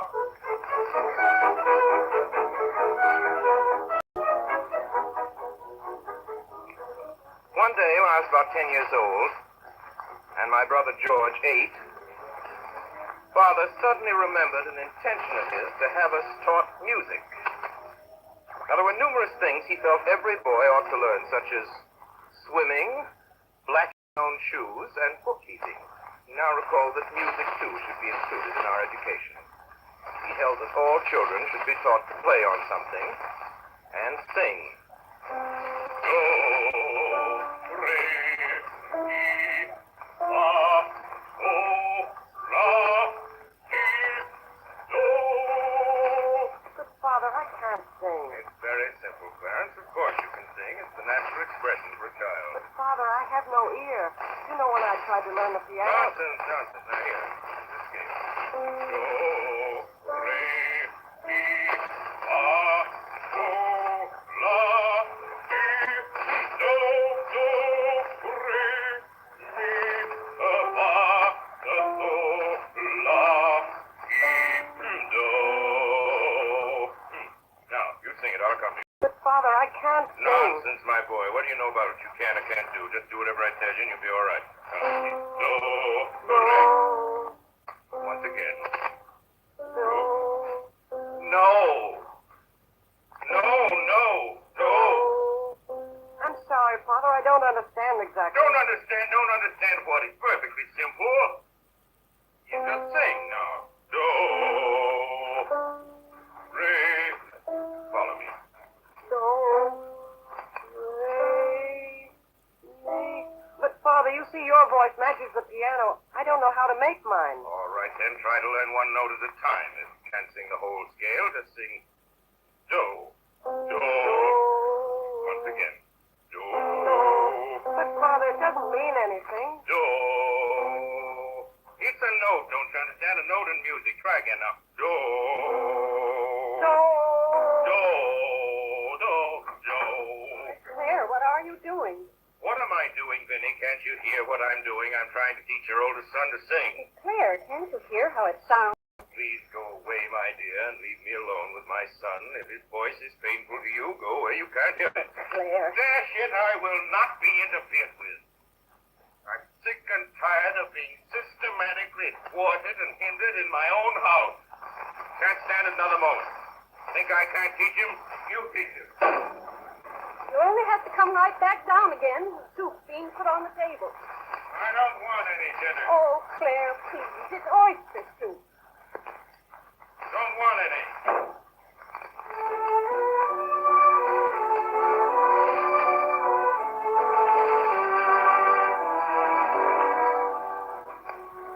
So we sat down, frightened at table. Mother, my brother George, and I. The soup was a lifesaver. It was more like a stew, really. Milk and oyster juice and big oysters. I put lots of small, hard crackers into mine and a slice of French toast. The hot toast soaked in soup was delicious, only there wasn't much of it. And as Father particularly liked it, we had to leave it for him. Father came down in the middle of it, still offended, but he ate his full share. Father was often offended when he tried to teach us boys things, but not as badly as when he tried to teach Mother. Father was always trying to teach Mother to keep track of the household expenses. Claire, I do try. Upon my soul, I almost believe you don't know what system is. You don't want to know either. Now, here in my notebook, I see that I gave you $6 in cash on the 25th of last month to buy a new coffee pot. Yes, but you broke the old one. You threw it right on the floor. I'm not talking about that, Vinny. I'm simply endeavoring to find out from you if I can. It is so silly to break a nice coffee pot, Claire, and that was the last of those French ones. I spent $4.50 for that new umbrella. I told you I wanted. You said I didn't need a new one, but I did very much. And that must have been the week I paid Mrs. Tobin for an extra 2 days washing, so that makes $6.50. And that's another 6.50 you owe me. I don't owe you anything, Vinny. You have managed to turn a coffee pot for me into an umbrella for you. If this sort of thing keeps on, I might just well not keep account books at all. Father sighed and got out his pencil and wrote new umbrella for B in his notebook. Sort of thing left him very discouraged.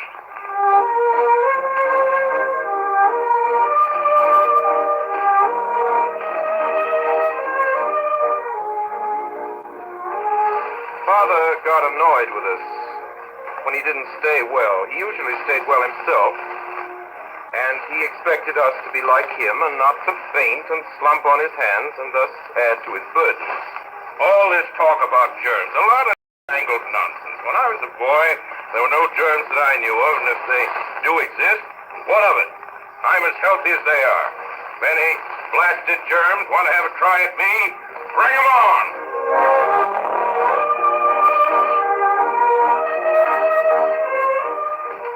Aside from colds, which he had very seldom, his only foes were sick headaches. When one of these headaches started, Father lay down and shut his eyes tight and yelled. The severity of a headache could be judged by the volume of sound he put forth. His idea seemed to be to show the headache he was just as strong as it was and stronger. When he and a headache went to bed together, they were a noisy pair. From Father's point of view, Mother didn't know how to handle an ailment. Even when she had a cold, he became fretful. He pished and pooed to himself and muttered that it was silly. He usually came up from office about 5 or 6, and then he'd look around the house to find Mother. It made his home feel queer and empty to him when she wasn't there. He'd go up to her room. The smell of witch hazel was in the air, mixed with spirits of camphor. On the bed, huddled under an afghan, Mother lay still in the dark.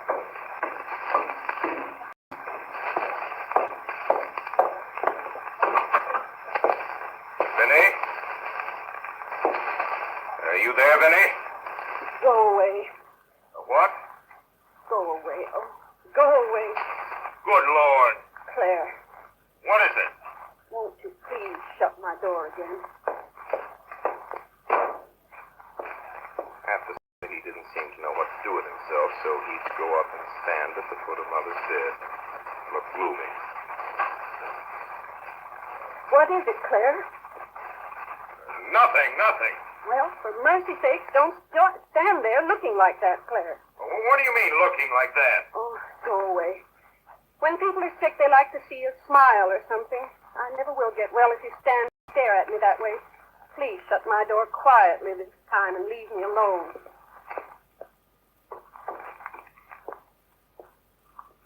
Father came downstairs. He looked more cheerful.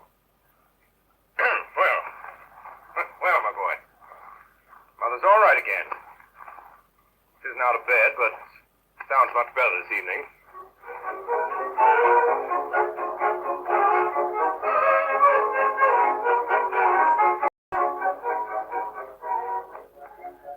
One evening, Father found Mother worrying because Aunt Emma was sick with influenza. Oh, pooh, there's nothing the matter with Emma. You can trust people to get any ailment whatever that's fashionable. They hear a lot of other people having it, and the first thing you know, they get scared and think they have it themselves. Then they go to bed and send to the doctor. The doctor, oh, poppycock. Well, but Claire, dear, if you were in charge of them, what would you do instead? Cheer him up. Cheer him up. That's the way to cure him. Well, how would you cheer them up, darling? I tell him, bah.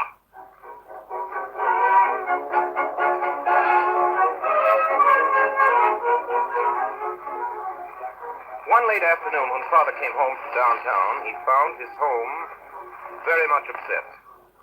Our cook had walked out and left us. I was a child of 4, my brother George 2, and there was a new baby besides. Mother was ill. She hadn't been able to leave us to go to an agency. There was no hand at cooking herself. The outlook for dinner was poor. What do you intend doing, Vinny? What's become of it? Claire, why don't you go dine at your club for once? Ridiculous. I never dine at the club. I won't do it. Any time I can't have my dinner in my own home, this house is for sale. I'm ready to sell the place this very minute if I can't live here in comfort, and we can all go and sit under a palm tree and live on breadfruit and pickles. I'll try to get to an agency in the morning, Claire. See what I can do. In the morning? Good heavens. Where is this place? I'm going there right now. So Father put on his hat and gloves and started out for the agency. There was nobody in the place except a woman sitting at his desk. Good day. Where are they? I beg your pardon, sir. Where do you keep them? I'm asking, where do you keep them? Well, the girls are in there, but the clients are not allowed in that room. If you tell me the kind of position you wish me to fill for you, I'll have one of them come out. We don't allow that. But, sir, you simply mustn't go. Father had thrown open the door and gone in. There sat a crowd of girls, young and old, sickly and brawny, of all shapes and sizes. Father pointed his cane at the little woman in the corner who sat there with honest gray eyes, shrewd-looking and quiet. I'll take that one. Sir, I don't even know what position you... Cook. Cook. But Margaret doesn't wish to be a cook. She wants... You can cook, can't you? I did cook for one family once, sir. Of course she can cook. I knew at once she could cook. We're going to take her anyhow, whether she cooks or not.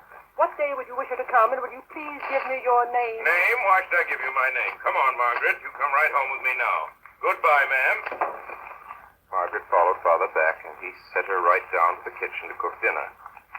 I don't know why people make such a fuss about engaging new servants. Seems simple enough to me. And it was, too. Margaret stayed with us 26 years.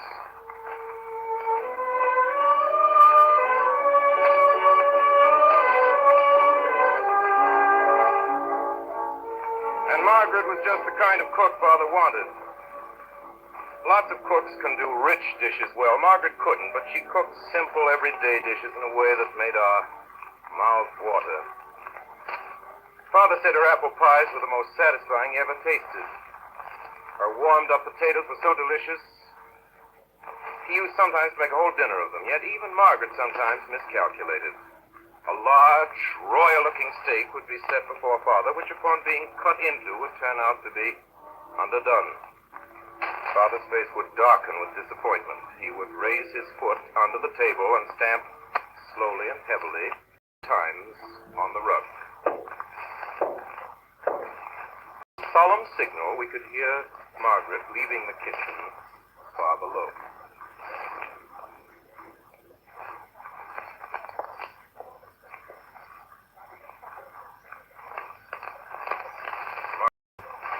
Today?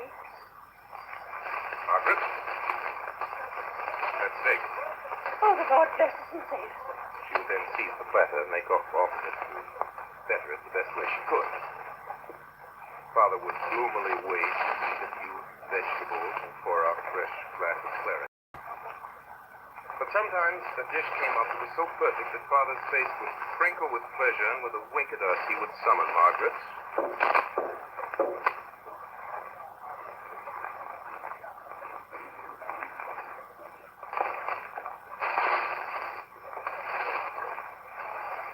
Margaret? Yes, Mr. D. Margaret? That fricassee chicken is good. Margaret would turn her wrinkled face aside and look down and push the platter out toward her father. The same gesture she used when she said, "Get along with you, the flesh." She couldn't say that to Father, but she would beam at him and turn and roll out and stump back down the dark little stairs without ever a word. In the end, Father had to get used to another cook because Margaret died. At alternate meals, Father talked of how good her things always tasted. Well, the pie's good, Benny. Nobody could say it compared with Margaret's. I wish she could hear you. If anybody was ever sure of going to heaven, I know it was Margaret. Yeah, look her up when I get there. Have her take care of me. But Claire... What's the matter? Well, Claire, dear, Margaret must be in some special sort of heaven. She was so good. You'll be very fortunate, Claire, if you gets the same part as Margaret. Huh. I'll make a devil of a row if I don't.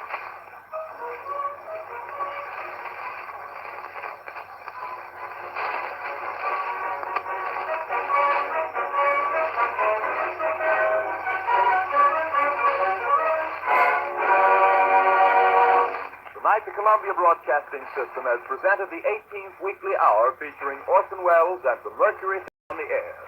In just a moment, Orson Welles will return to the microphone with an announcement regarding his future plans. Meanwhile, a word about tonight's production of two famous stories.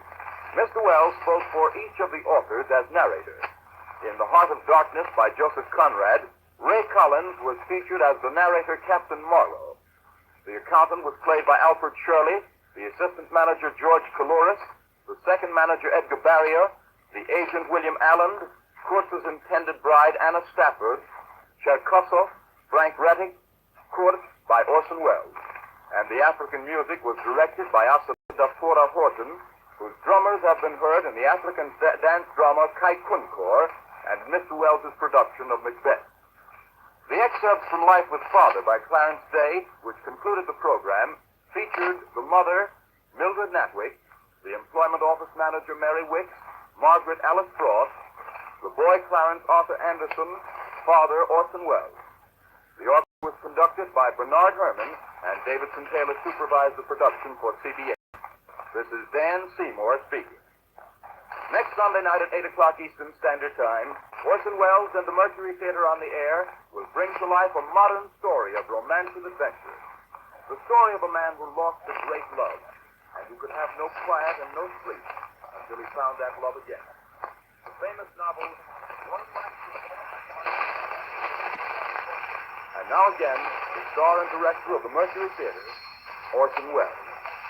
Ladies and gentlemen, I'm happy at this time to announce that starting Friday, December 9th, from 9 to 10 p.m., and each Friday after, we of the Mercury Theater will be sponsored over most of these stations by the makers of Campbell's Soups. Good night.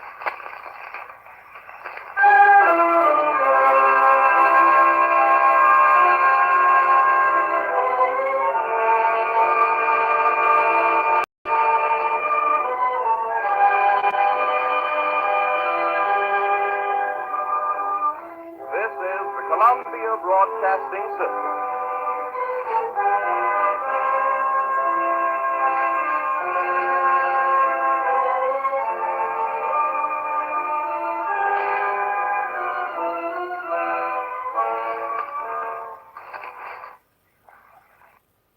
The Columbia Network takes pride in presenting Orson Welles in the first production of a unique new summer series by the Mercury Theater on the air.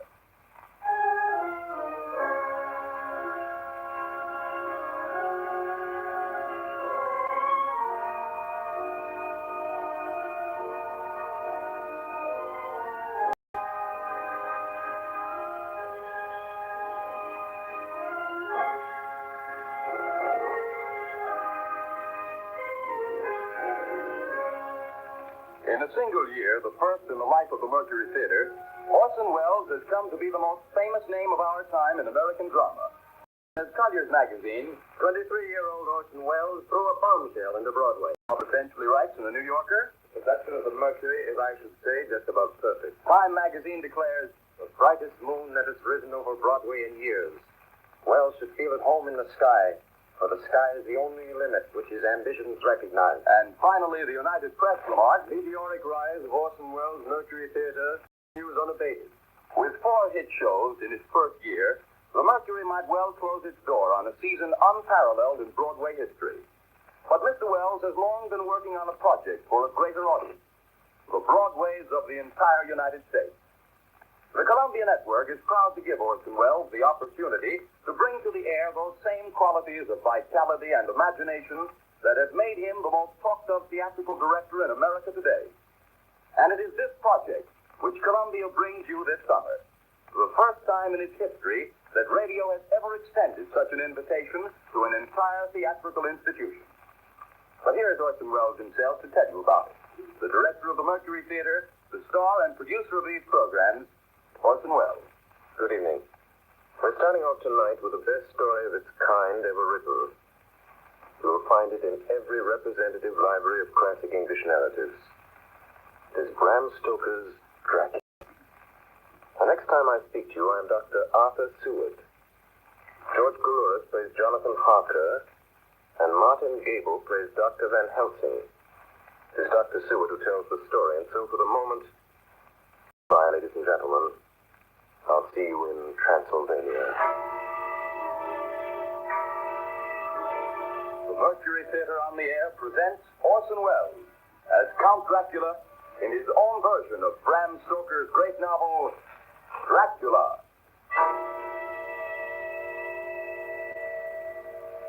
Ladies and gentlemen, my name is Arthur Seward.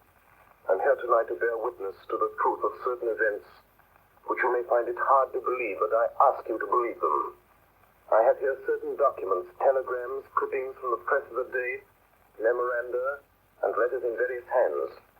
All needless matters have been eliminated, so that a history almost at variance with the possibilities of contemporary belief may stand forth as simple fact. I present you first with excerpts from the private journal of Jonathan Harker. I, Jonathan Harker, lawyer's clerk, article to Peter Hawkins, Esquire of Exeter, England, am writing this journal in the hope that if misfortune overtakes me, it may one day come to the eyes of those who love me. I set out from London on the last day of April to visit one of our clients in Eastern Europe. On May the 3rd, I arrived in Budapest and came after nightfall to Klausburg on the borders of Transylvania. At Bistritz, there was a letter of welcome for me from our client, informing me that his carriage would await me at the Borgo Pass. It was signed Dracula.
Welcome to my house.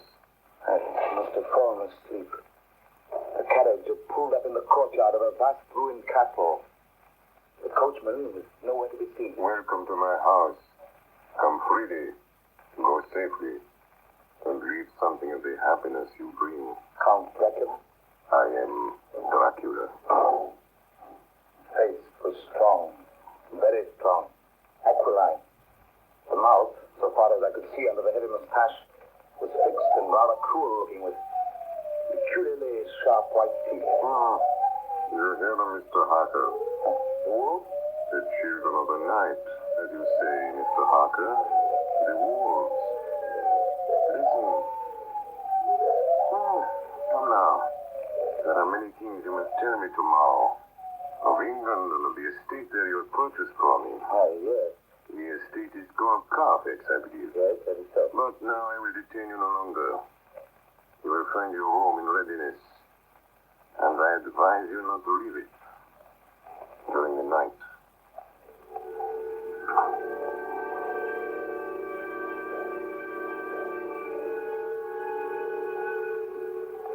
This castle is on the very edge of a terrible precipice.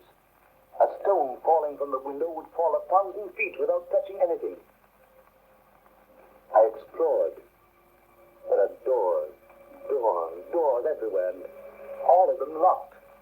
The door to the great hall, the door to the courtyard, every door in the castle is closed, bolted against me. The castle of Dracula is a prison, and I am a prisoner.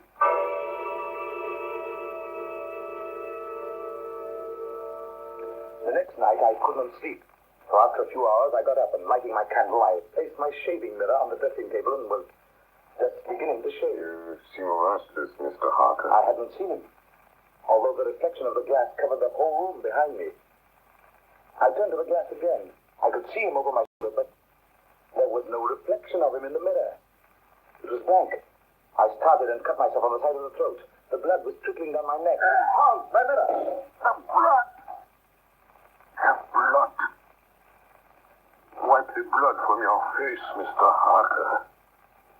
And take care how you cut yourself.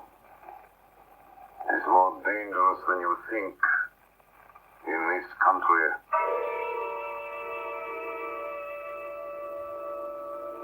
When I woke, I found most of my things were gone. My passport, my notes, my letter of credit. I could find no trace of them anywhere. And my door is locked from the outside. June 20th. There is work of some kind on in the castle. Now and then I hear the faraway muffled sound of mattock and spade.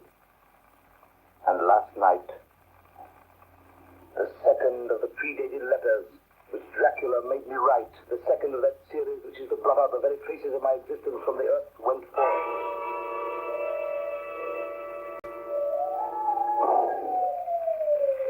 Count Dracula. Yes, my young friend. Well, what of me? When am I free? When can I leave this place? Free? Mr. Harker, you're always free. You want to leave? Would you like to leave tonight? Yes, in God's name. My dear young friend, not an hour shall you wait in my house against your will. Come, follow me.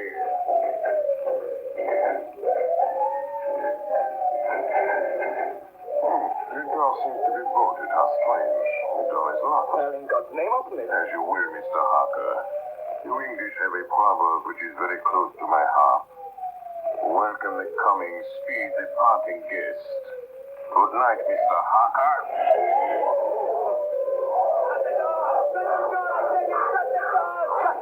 The door is shut, Mr. Harker. I take it you will remain.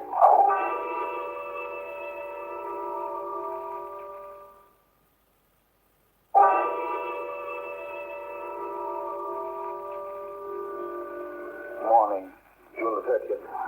These may be the last words I ever write in this diary. Oh, God preserve my sanity. I have never seen Count Dracula by day. At sunrise, at the first cockcrow, he's gone. I don't understand these things.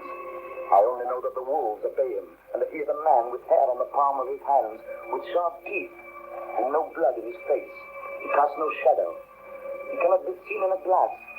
And he moves like a bat across the sheer face of the castle walls. eats no food, and is mortally afraid of the crucifix. As I write this, I hear in the courtyard the rolling of heavy wheels and the cracking of whips.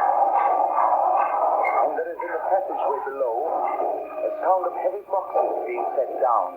Boxes shaped like coffins. And I know what they hold. The boxes are filled with holy earth from the chapel beneath the castle.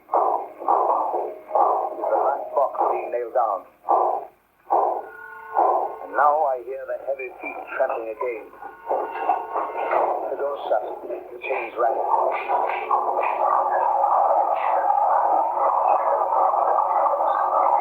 In the courtyard and down the rocky way, the roll of heavy wheels, the crack of whips. Help! Help! Help! The wagons is gone. I'm alone in the castle. I'm alone in the castle. I'm alone in the castle. I'm alone. I'm alone. I'm alone. Ladies and gentlemen, this is Dr. Seward. Mr. Harker's journal terminates at this point. I now present in evidence a clipping dated August 8th of that year from the Yorkshire Telegraph from our correspondent in Whitby. One of the greatest and suddenest storms on record is experienced here today. The weather has been somewhat sultry, but Saturday evening was fine. The band was playing. The piers were crowded with holidaymakers. The wind fell away entirely during the evening, and there was a dead calm. There were but few lights at sea. The only sail noticeable was a foreign schooner under full canvas, which was seemingly going westward. A little after midnight came a strange sound from over the sea, and high overhead the air began to carry a strange, faint, hollow booming. Then, without warning, the tempest broke. And there, with all sails set, was the foreign schooner rushing with terrific speed toward the shore. A searchlight was turned on her. And there, lashed to the helm, was a corpse, with drooping head which swayed hardly to and fro at each motion of the ship. A moment later, she crashed. And then a strange thing was seen. At the very instant she touched, a huge dog sprang up on deck from below, and running forward, jumped from the bow onto the sand, and making straight up the east cliff toward the graveyard, vanished into the night. The Coast Guard, going aboard at dawn, found the dead man fastened to a spoke of the wheel. Tightly clutched in one hand was a crucifix. The man must have been dead for quite 2 days. In the pocket of the dead man's coat was found a bottle, carefully corked, containing a roll of paper. This proved to be an addendum to the ship's log. There was found on board only a small amount of cargo, and that of a most unusual nature. Apparently the ship carried nothing but earth. Commoner, packed away in wooden boxes, shaped much like coffins.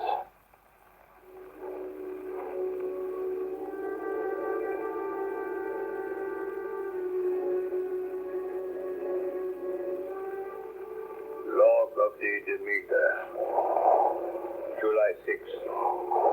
Finished taking in cargo, a queer cargo, boxes of earth. At noon, set sail, east wind, fresh. Crew, 4 hands, 2 mates, cook, and myself, captain, July 11th. Entered Bosporus. At dark, passed through Dardanelles. Mate reported in morning that one of crew, Valjoden, was missing. Took long could watch 8 bells last night. She was relieved by Chilicia. Came to his bunk. Something aboard. Don't laugh, Captain. In the rain last night. Oh? A tall, thin man go up companionway and along the deck forward and disappeared. When I go to the bow, no. And the hatchways all closed. July 22nd. Rough weather last 3 days. All hands busy with sails. No time be frightened. Past Gibraltar and out through Strait. All well. July 24th. Last night, another hand was lost. Disappeared. By Chilicia. Leave all watch midnight. Then we never see him again. Oh, double watch now. I won't take watch alone no more. Double watch. July 29th. Had single watch tonight as crew too tired to double. When morning comes... Hey! Hey, Milord!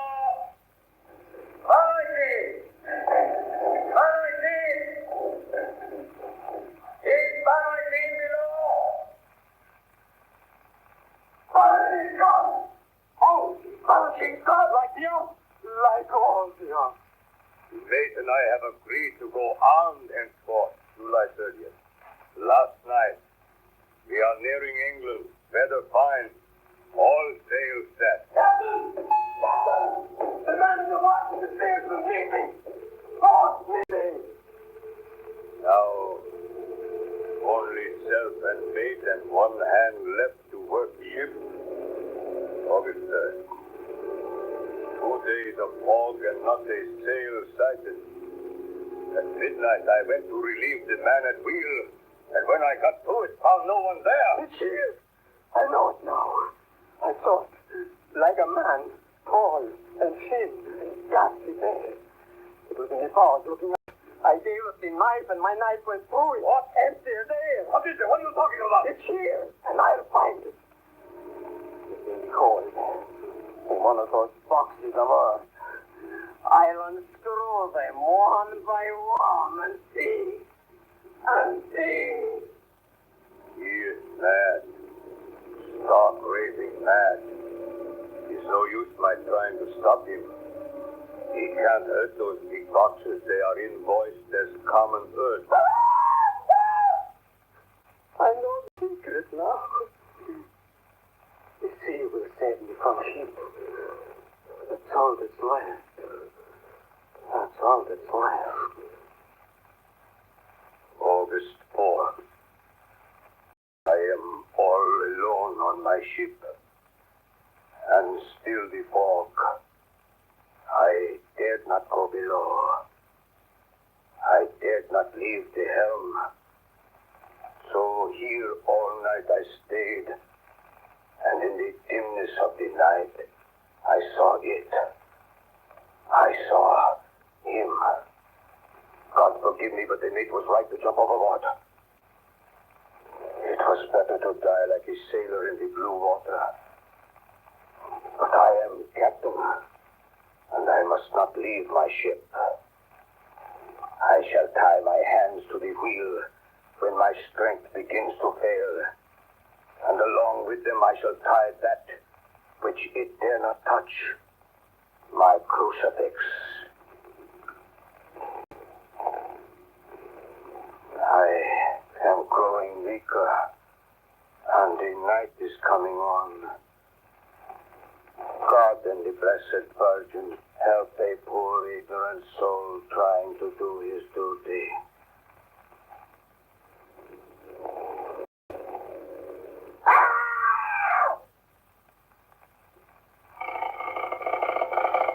Telegram, Seaward, Earthfleet, Van Helsing, Amsterdam.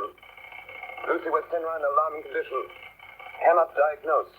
Come at once. Seward. Telegram, Van Helsing, Amsterdam, to Seward, Earthfleet. I'm on my way to you. Please arrange the examination immediately. My arrival, Van Helsing.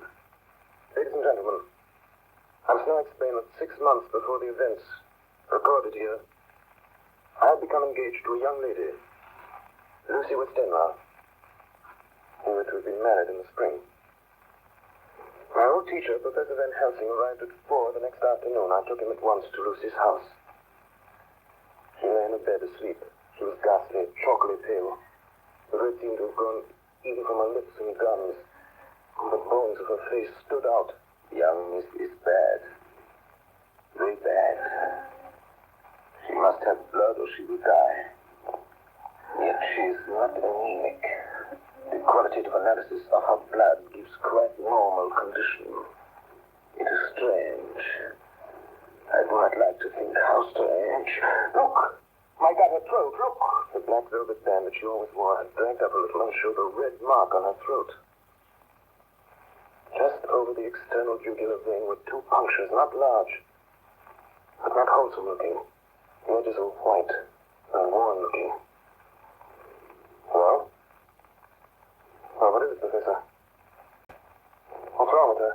Speak frankly, you can tell me the worst. I wish I could, Stuart. I wish I could. But I do not dare. But won't you tell me anything? I will tell you this. You are a young lady from a danger greater than death. You must believe me. If you leave her for a moment and harm befalls, you will not sleep easy thereafter.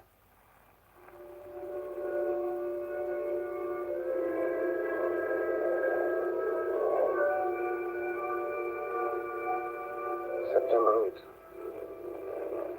I sat up all night with Lucy. Arthur, I'm afraid. Night, dear. You can sleep tonight. I'm here watching you. Nothing can happen. And I promise if any sign of bad dreams, if I see anything, I'll wake you at once. Oh, will you really? Then I'll sleep. I sat all night by her bedside. She did not wake once during the night, although her brows or back or something flapped almost angrily against the window panes. September 11th.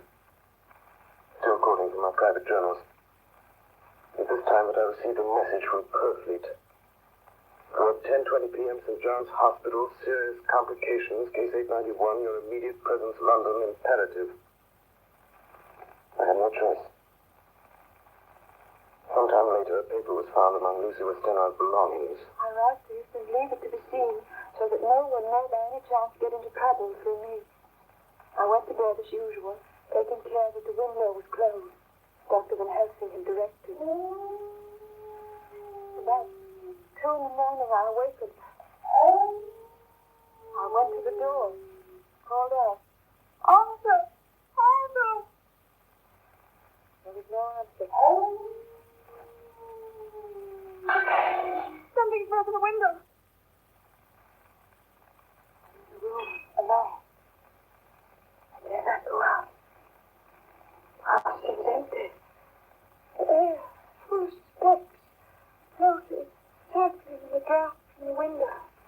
The light burns blue. What am I to do? Something very sweet, very bitter all around me. Nothing sinking into deep water. Now shall they, flesh of my flesh, blood of my blood. September 12th. Late. Only resolution and habit can let me make an entry tonight. We found her sprawled on the floor. There was a draft in the room from the broken window. Her throat was bare, showing the 2 wounds, looking horribly white, but mangled. We are too late, my friend. We have failed. God's will be done. She's dying. Yes. She's dying. Stay beside her. It will make much difference, mark me, whether she dies conscious or in her sleep.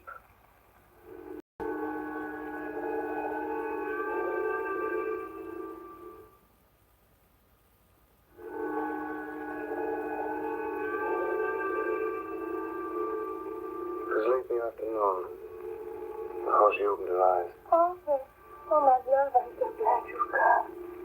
I took her hand and knelt beside her. Her breath came and went like a tired, peaceful child. And then the light from the setting sun fell on her face, and then, insensibly, a strange change came over her. Her eyes grew suddenly dull and hard. Her breathing was heavy, the mouth opened, and the pale gums drawn back made the teeth look large and sharp. Arthur, oh my love, so glad you've come. Kiss me. Not for your life, not for your living soul as her. Lucy! She's dead. Poor girl. There's peace for at last. The end. Observe. It is only the beginning. Wait and see.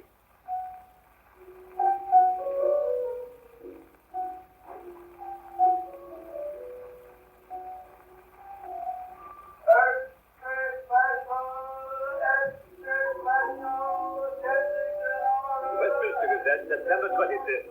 A Hempstead Mystery. The Kensington Harbor, the stabbing woman, and the woman in black are vividly recalled to mind by a series of events that have taken place recently in the neighborhood of Hempstead. Several cases have occurred of young children straying from home or failing to return from their playing on the heath.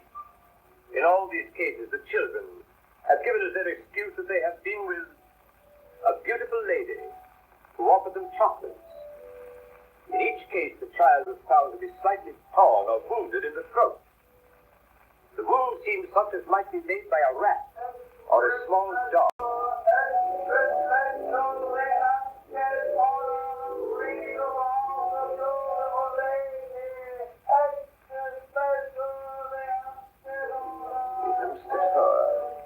Another child injured by the beautiful lady. We have just received intelligence that another child missed last night was only discovered late in the morning. It has the same tiny wound and throat. Well, Stuart, what do you think of that? You mean to tell me, my friend, that you still have no suspicion as to what poor Lucy died of? Nervous prostration. Oh, great loss and waste of blood. And how was the blood lost or wasted? You are a clever man, my friend, and a good doctor. But you do not believe that there are things that you cannot understand. You are wrong, Stuart. Are you aware of all the mysteries of life and death? Can you tell me why in the pampas there are bats that come at night and open the veins of cattle and horses and suck dry those veins? How in some islands of the western seas there are bats which hang on trees all day, and then when the sailors sleep on deck because it is hot, sleep down on them, and then in the morning are found dead men, as white as Miss Lucy was? I understand none of these things. After tonight, Stuart, if you dare to come with me, perhaps then you will understand. September 29th. Before dawn, now it is done. And I would sooner die 1,000 deaths than live again from what I did this night. We will spend the night, you and I, here in this churchyard where Miss Lucy is buried. We enter the tomb, we open the coffin. You shall yet be convinced. Take care, Van Helsing. Miss Lucy is dead. Is it not so? Then there can be no wrong to her. But if she's not dead, some difficulty. We found the West End tomb. I took up my place behind a yew tree on one side of the tomb, Helsing on the other. I was chilled and frightened. Suddenly, I saw something moving between two yew trees. A dim, white figure which held something at its breast. The figure stopped. I could not see the face, for it was bent down over what I saw to be a fair-haired child. There was a sharp little cry, such as a child is in sleep, or a dog as it lies before the fire and dreams. When the thing saw us, she drew back with an angry snarl. The lovely blood-stained mouth grew to an open square. If ever a face meant death, I thought at that moment. Then suddenly she turned and vanished in the direction of the tomb. The child is not harmed. We leave him in a safe place where the police find him. There's more to do. Come. Now we were in the tomb. Then in the coffin, the thing lay. Like a nightmare, we could see the pointed teeth, the blood-stained mouth. Van Helsing never looked up. From his bag he took out a book, his operating knives, a heavy hammer, and a round wooden stake, some 2 or 3 inches thick, sharpened to a fine point, and hardened over a fire. Stuart! The life of this unhappy woman is just begun. Then she become what you call undead. There comes with a change the curse of immortality. She cannot die, but must go on age after age, adding new victims. Because all that die from the preying of the undead become themselves undead and prey on others. So this circle goes on, ever widening as the ripples from a stone thrown in the water. But if this lady, this undead, be made to rest as true dead, then the soul of the poor lady whom we love shall be again free. Tell me, what am I to do? Take this stake in your left hand, the hammer in your right. Yes. Place the point over the heart. Yes. Then, when I begin the prayer for the dead, in God's name strike. Are you ready? Now, the vivi, immens tus ex voluntate patri.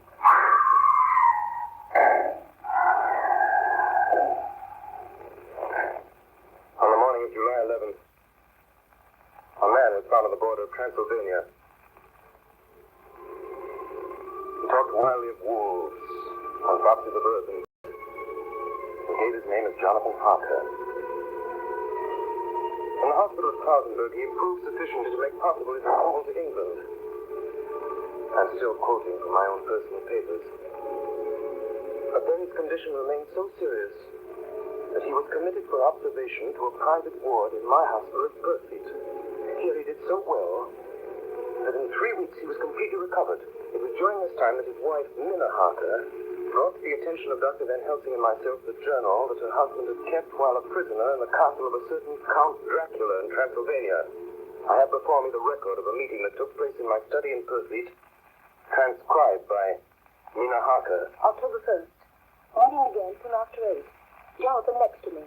Dr. Seward opposite to Van Helsing at the head of the table. My friends, there are such things as vampires. Had I known at first what now I know, one so precious life had been spared to many of us who love her.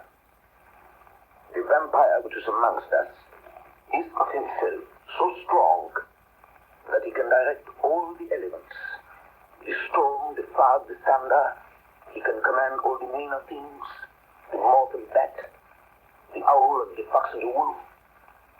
How then are we in our strive to destroy him? How shall we find his place? And having found it, how can we destroy? My friends, it is a terrible task that we undertake. To fail here is not mere life or death. If we fail, we become as him. Foul things of the night, as him.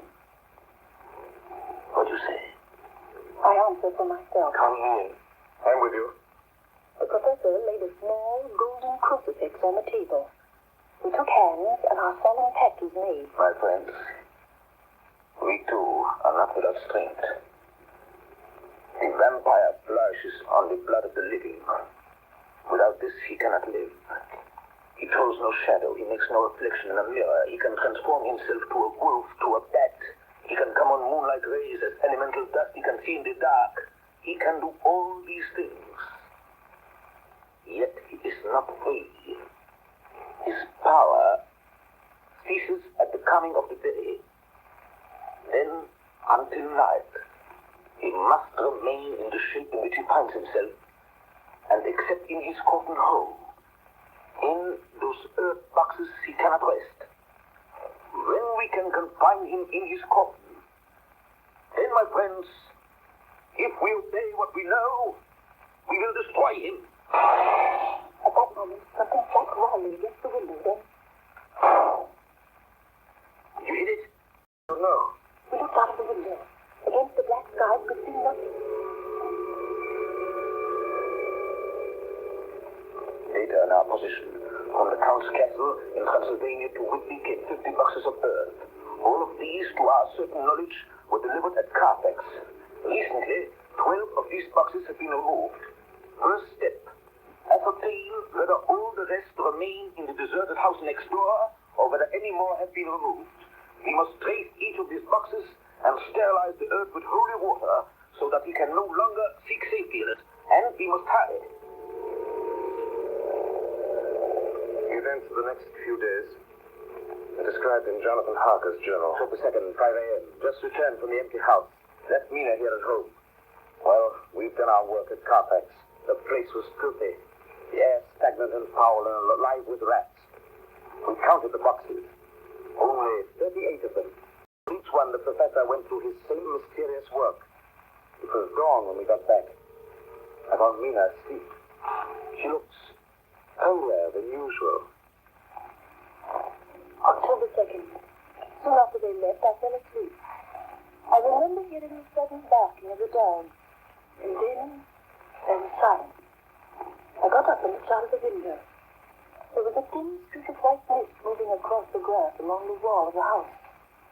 It dawned on me that the air in the room was heavy and dank and cold. The gaslight came only like a tiny red spark through the fog. I couldn't see through my eyelids. The mist grew thicker and thicker. Then, as I looked, the spark divided and seemed to shine on me through the fog like two red eyes.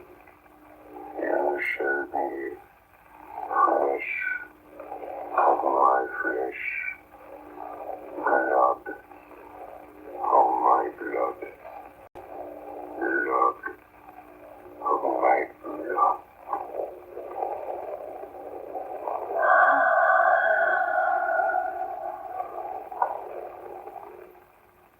October 2nd, 8 p.m.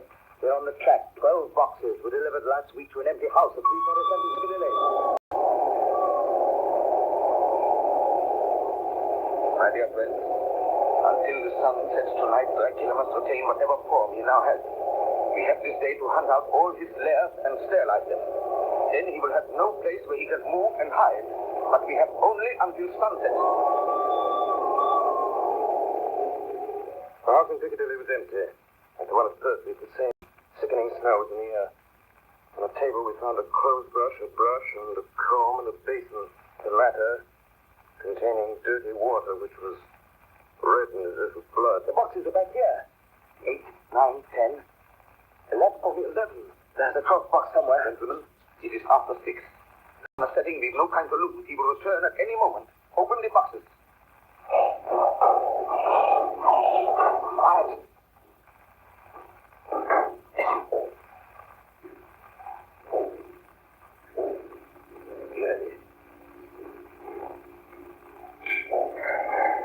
It is he!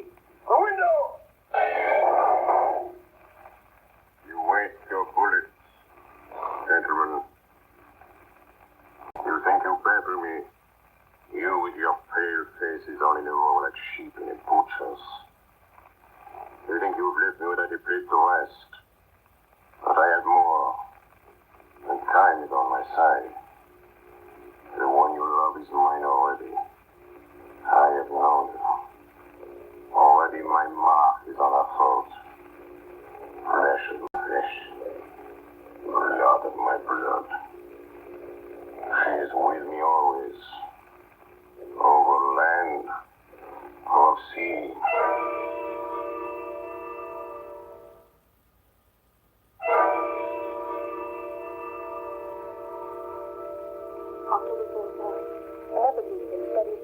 We must find that last remaining box, gentlemen. We must find it.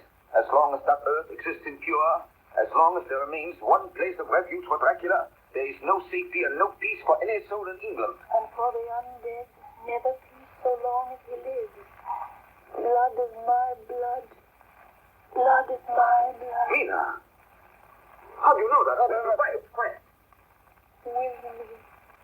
With me always. Over land and sea. Mina, darling, how did you know that Dracula said those... I don't know. The words just came. Strange. There are times when somehow I feel that I'm with him. At sunset? Yes. Just at sunset. And again at sunrise. Dr. Van Helsing, if I could, if that time you... Have you declared shadows for what? What do you mean? Dr. Van Helsing here will question me. I will question her, yes. In a state of hypnosis. The one you love is already mine, you say.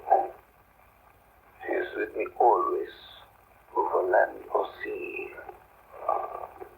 Count Dracula.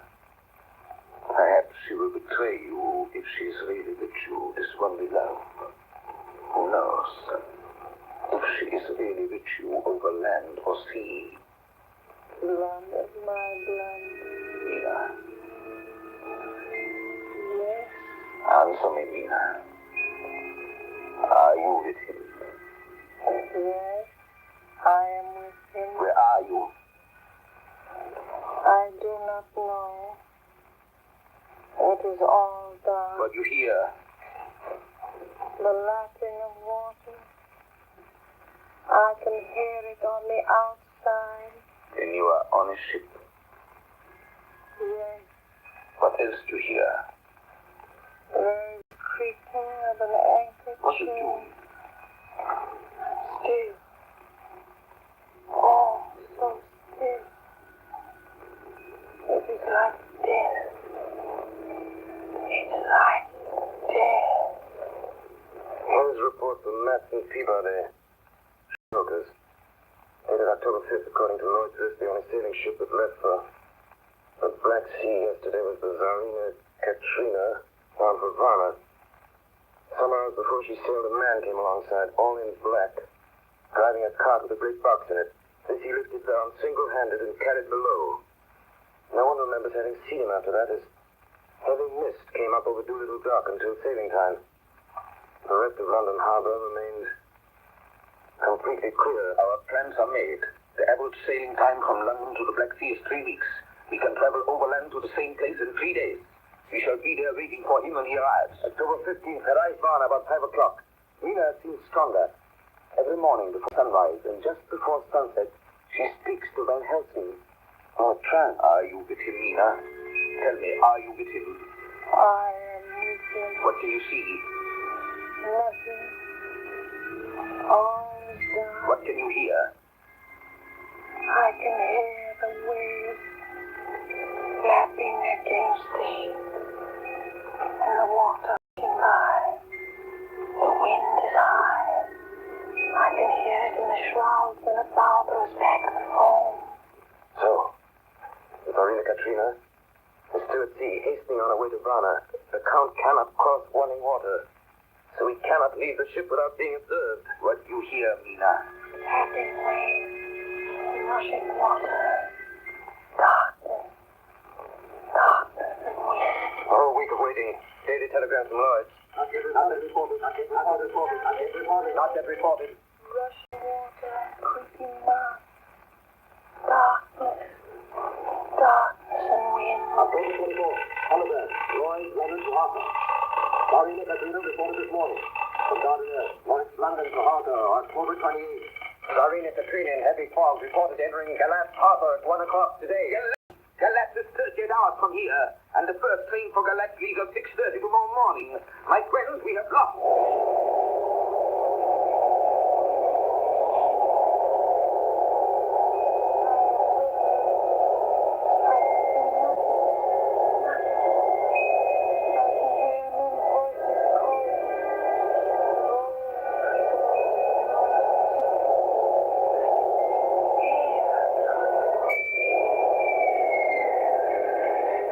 October 29th, evening. They're due between 2 and 3 in the morning, but already in Bucharest. They're 3 hours late.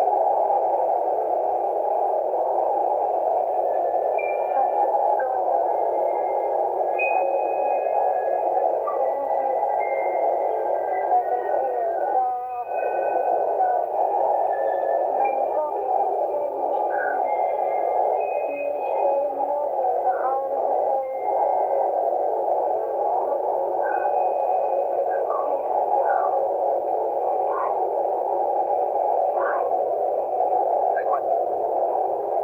Speak, Mina. Speak, I command you. I command you. Speak.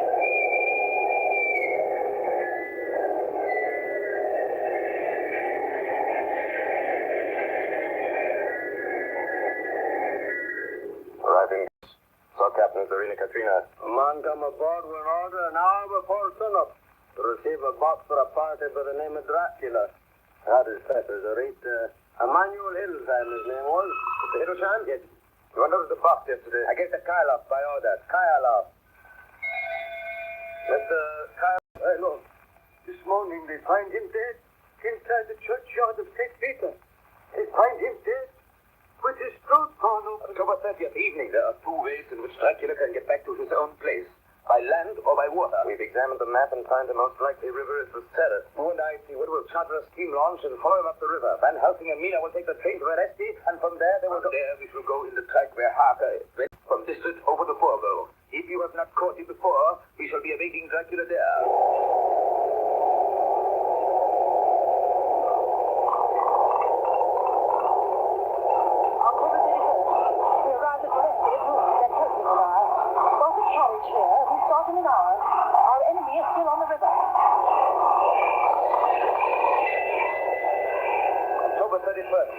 run at good speed up the river at night. There's plenty of water and the banks are wide apart. December 1st, evening. No news all day. We hear that a big boat went up the river before us, going at more than usual speed.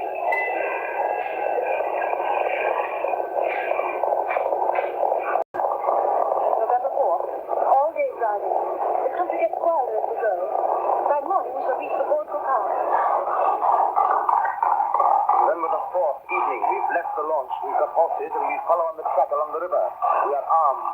Look! Quick! There they are now! Heading west! To the dawn, we could see the Slovaks some miles before us, dashing along the river with their wagon. On it is the great box.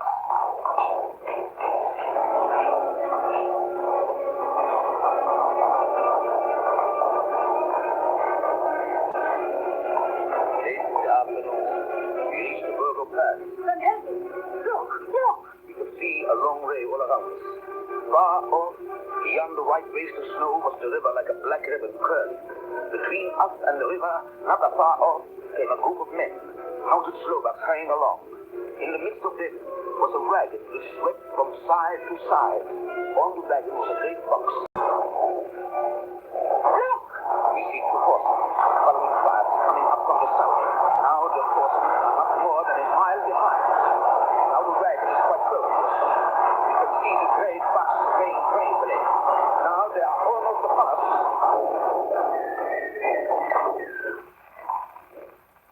Now has happened a strange thing. The wagon smashed into a great rock bed in the snow, lost its front wheels, and turned over on its side, jammed against a stone. The horses tore loose from their places and bolted, and the Slovaks scatter and vanish after them. Then silence. Silence like comes after ringing a bell. Look! His face! It is Dracula. Sprawled out stiff and twisted in the smear of his own holy earth. The box, in falling, has emptied the dirt onto the snow. His face is old-looking. The skin is like paper. Dr. Seward, there's no time. Look at the sun. Sunday. In 1 minute there's darkness and he is forever lost to us. Have you the stake of wood and the hammer? Yes. Now, Stuart, pray for us. Kneel down and pray. Harker, the stake of wood over his heart. Be not afraid, Harker. Do not look into his eyes. The hammer. Now, Harker, strike. Strike!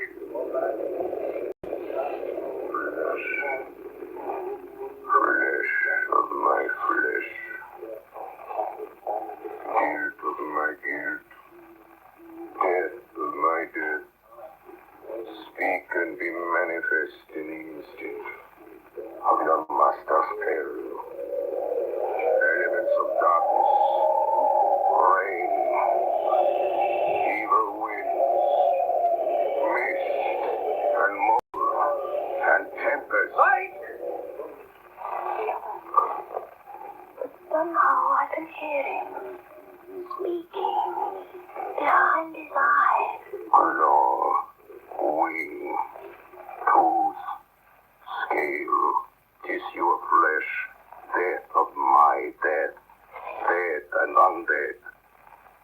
The hand of the living is over your master. Console ye, my children. This instant is no longer than the space between two heartbeats. But the night is not here, and I am lonely. Come to your master, my children. Beguile him now in the instant of his peril. Beguile with the sound of your names. Claw, wing, tooth, scale, tissue of flesh. Right, Harker, right! There is one very dear to me who has not answered. My love. Maida. There is less than a minute between me and the night. You must speak for me. You must speak with my heart. Give them to me! Jonathan, give them to me! The stake of wood and the hammer! I shall never forget that moment. The look on poor Mina's face as she stood there, the angry scar standing out on her throat, her eyes like living coals in the last red of the sunset. She had torn the stake and the hammer out of my hands with the strength of an enemy. Do you know what you've done, woman? You know what you've done to us? You've released him, the evil look! Oh, son! As we looked down at Dracula, the eyes saw the seething sun, and the hate in them turned to triumph. Flesh of my flesh, come to me, my love.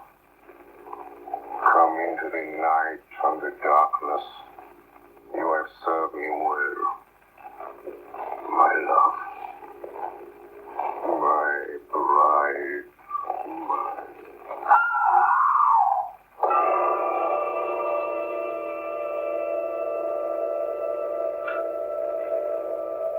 Ladies and gentlemen, all the evidence in this case is now before you. I've added nothing, and to the best of my knowledge, I've omitted nothing that might help to throw light on the extraordinary events of the year 1891, which culminated on that terrible evening in the Borgo Pass. There remains only this one last report. When Nina Harker seized the stake and hammer from her husband, I believe she was under some form of hypnosis. She herself remembers nothing. But whatever influence was at work on her, she must, at the last moment, have rejected it. For at the exact instant the sun disappeared, it was Nina Harker who drove the stake through the heart of the thing that called itself Dracula. At that same instant, even as we looked, the wound on the side of her throat was no more. As for Dracula, before the scream of the creature had died from our ears, the whole body crumbled into dust and passed from our sight. In that final moment of dissolution, there was in the face a look of peace, such as I never could have imagined might have rested there.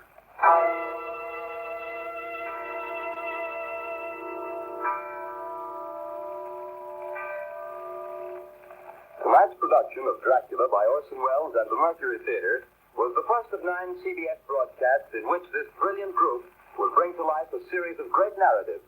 In the cast tonight, Dr. Van Helsing was played by Martin Gable, Jonathan Hawker by George Coulouris, Dr. Seward by Orson Welles, the Russian Captain by Ray Collins, the Mate by Carl Swenson, Mina Harker by Agnes Moorehead, Lucy Westenra by Elizabeth Farrar, and Count Dracula by Orson Welles. Bernard Herrmann composed the original music and conducted. Dan Seymour speaking.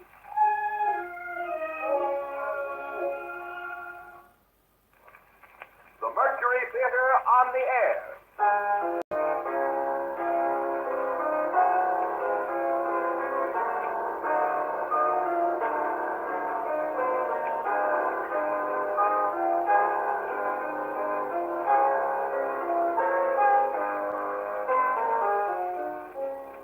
The Columbia Broadcasting System takes pleasure tonight in bringing you the first of a new series of weekly broadcasts by Orson Welles and the Mercury Theater on the air.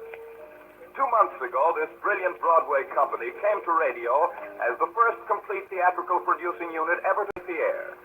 Hailed by stage critics as the brightest moon to rise during recent years over New York's legitimate theater, the name of Orson Welles has become a byword to the greater Broadway of the country as a whole. After 9 weeks, this is what the radio critics say. The radio dial declares everything was well nigh perfect.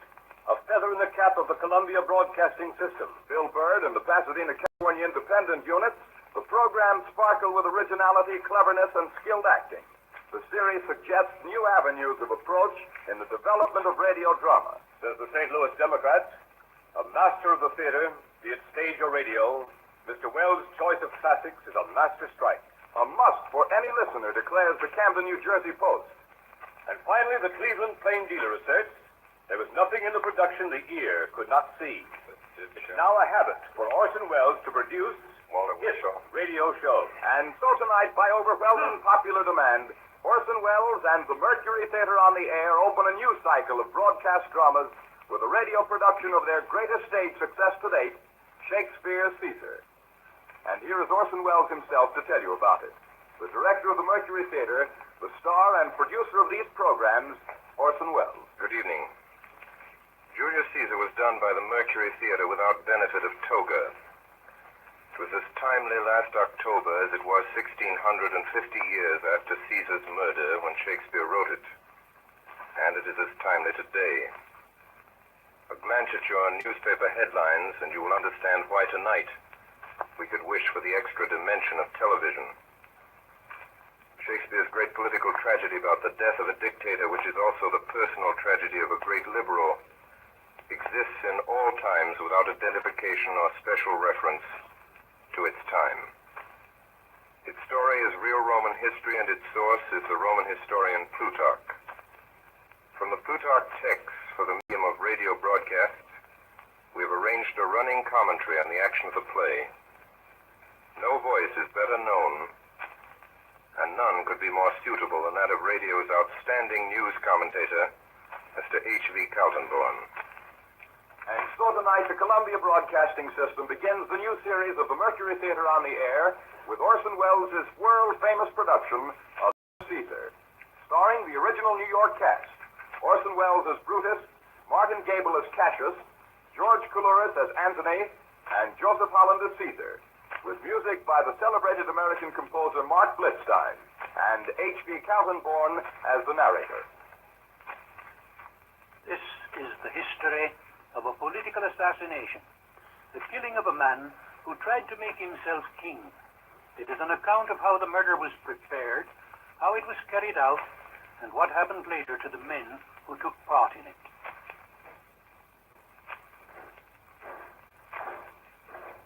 When the Civil War was ended, Caesar was 55. By Pompey's death, he had made himself the most powerful man in the empire.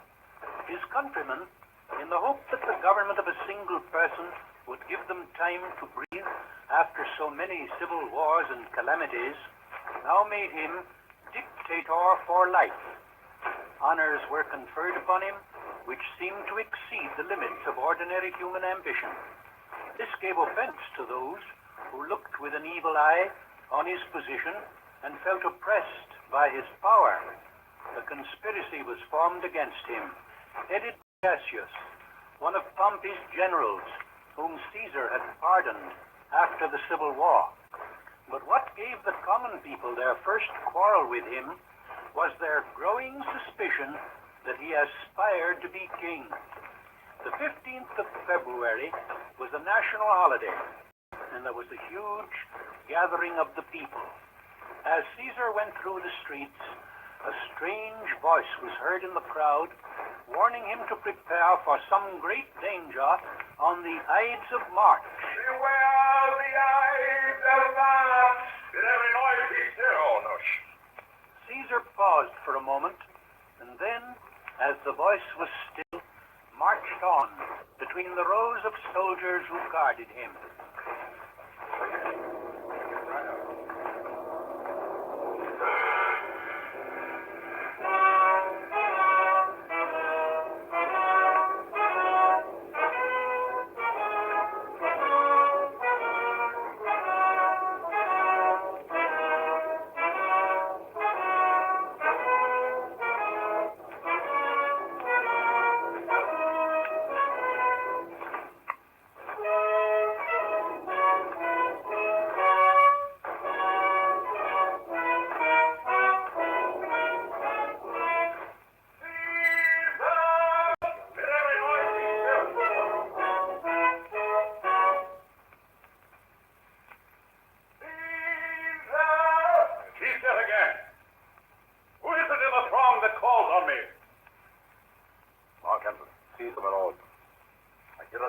Shriller than all the music cries Caesar. Caesar!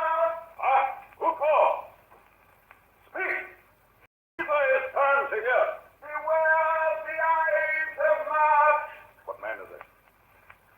What sayest thou to me? Speak once again. A soothsayer bids you beware the Ides of March. Set him before me. Let me see his face. Come from the throng. Look upon Caesar. He is a dreamer. Let us leave him.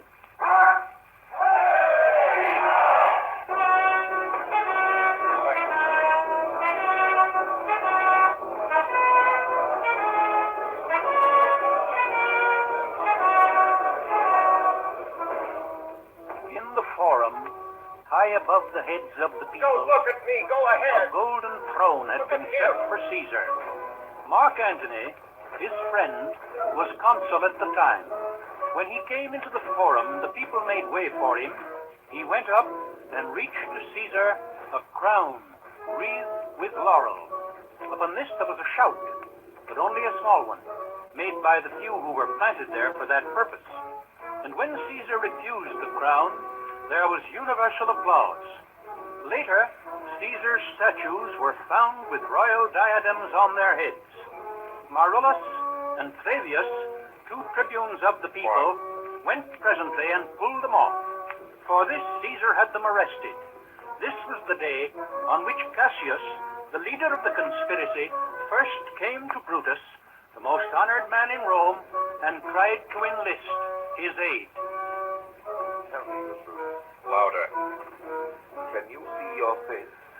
No, Cassius, for the eye sees not itself, but by reflection, by some other thing. It is just. Quieter. And it is very much lamented, Brutus, that you have no such mirrors as will turn your hidden worthiness into your eye, that you might see your shadow. I have heard where many of the best respect in Rome, except immortal Caesar, speaking of Brutus, and groaning underneath this age's yoke, have wished that noble Brutus had his eyes.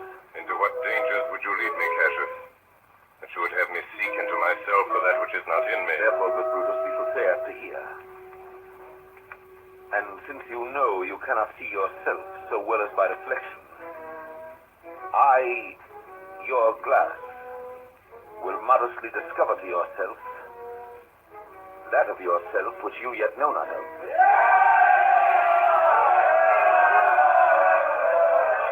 What means this shouting? I do fear the people choose Caesar for their king, don't you people? Then must I think you would not have it so? I would not, Cassius, yet I love him well. But wherefore do you hold me here so long? What is it you would impart to me? I cannot tell what you or other men may think of this life.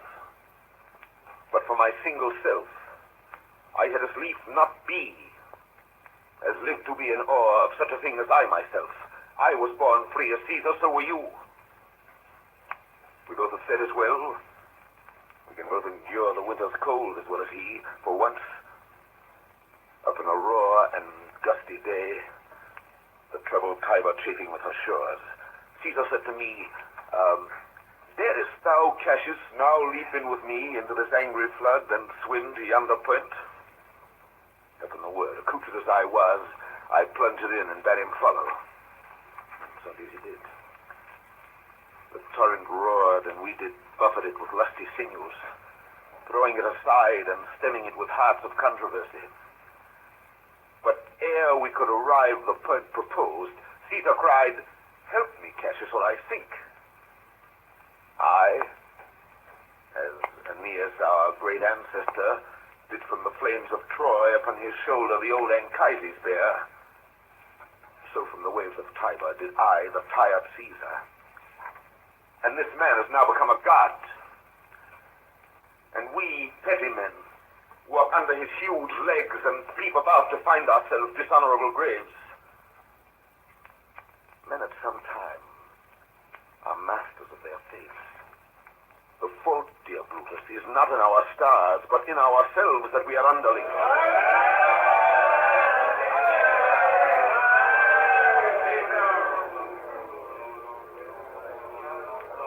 For you Q people, I'm not running this show. Mr. Giacomo. I have no such instinct. Ketka, would you speak with me? Aye, Ketka. Tell us what chanced today. Why, there was a crown offered Caesar. And being offered him, he put it by with the back of his hand, thus. And then the people fell a-shouting. Who offered him the crown? Why, Antony. Tell us the manner of it. I can as well be hanged to tell the manner of it. I saw Mark Antony offer him a crown. It was not a crown, neither. 'Twas one of these coronets. And as I told you, he put it by once. But for all that, to my thinking, he would fain have had it. Then he offered it to him again. Then he put it by again. But to my thinking, he was very loath to lay his fingers off it. And then he offered it the third time. He put it the third time by. And still as he refused it, the rabblement hooted and clapped their chopped hands, and offered such a deal of stinking breath because Caesar refused the crown that it had almost choked Caesar. But he swooned it and fell down at it. And for mine own part, I durst not laugh, for fear of opening my lips and receiving the bad air. What said he when he came unto himself? He said if he had done or said anything amiss, he desired their worships to think it was his infirmity. 3 or 4 wenches where I stood cried, "Alas, good soul," and forgave him with all their hearts. But there's no heed to be taken of them. If Caesar had stabbed their mothers, they would have done no less. Did Cicero say anything? Aye, he spoke Greek. To what effect? Those that understood him smiled at one another and shook their heads. But for mine own part, it was Greek to me. I could tell you more news, too. Marullus and Flavius, for pulling scarves off Caesar's images, are put to silence. There was more foolery yet, if I could remember it. And so it is. For this time I will leave you. What you have said I will consider. What you have to say I will with patience hear, and find a time both meet to hear and answer such high things. Till then, my noble friend, chew upon this. Brutus had rather be a villager than to repute himself a son of Rome under these hard conditions as this time is like to lay upon us. Farewell both. Well, Brutus, thou art noble. Yet I see thy honorable metal may be rough, that is disposed. Therefore it is meet that noble minds keep ever with their likes. For who so firm that cannot be reduced? If I were Brutus now, and he were Cassius, he should not humor me. I will this night, in several hands, in at his windows throw, as if they came from several citizens' writings, all tending to the good opinion that Rome holds of his name, wherein obscurely Caesar's ambition shall be glanced at. And after this, let Caesar seat him sure, for we will shake him, or worse days endure. It is probable that Caesar was not unaware of the conspiracy, for when it was reported to him about that time that Dolabella was in a plot against him, he said he did not fear such fat, luxurious men, but rather the pale, lean fellows, meaning Cassius. Mark Antony. Caesar. Let me have men above me that are fat, sleek-headed men, and such as sleep o' nights. Yon Cassius has a lean and hungry look. Such men as he are never at heart's ease whilst they behold a greater than themselves. And therefore are they very dangerous. Fear him not, Caesar. He is not dangerous. I rather tell you what is to be feared than what I fear. For always, I am Caesar. No production there. No bread or anything.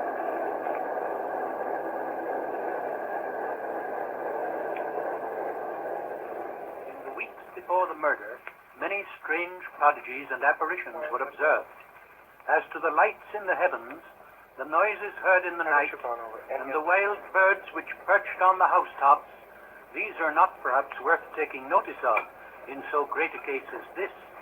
But a number of men were seen in the forum, looking as though they were heated through with fire, fighting with each other. A quantity of flame issued from the hand of a soldier's servant, so that they who saw it thought he must be burned, but he had not been hurt. There were fearful storms over the city. The conspiracy continued to spread.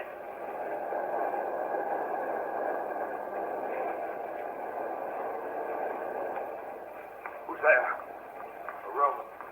Cassius, by your voice. Here. Good evening, sir. Brought you Caesar home? What night is this? A very pleasing night to honest men. Got you moved when all the sway of earth shakes like a thing in turn? Oh, Cassius, I have seen tempests when the scolding winds have rived the knotty oaks. And I have seen the ambitious ocean swell and rage and foam to to be exalted with the threatening clouds, but never till tonight, never till now, did I go through a tempest, dropping fire. I saw you anything more wonderful? Oh, they were drawn upon a heap 100 ghastly women, transformed with their fear, who swore they saw men all in fire, walk up and down the streets. And yesterday the bird of night hit even at noonday upon the marketplace, hooting and shrieking. When these prodigies do so conjointly meet, let not men say, these are their reasons, they are natural. Indeed, it is a strange disposed time. Whoever knew the heavens menace so? Those that have known the earth so full of faults. Now could I send a name to thee a man most like this dreadful night?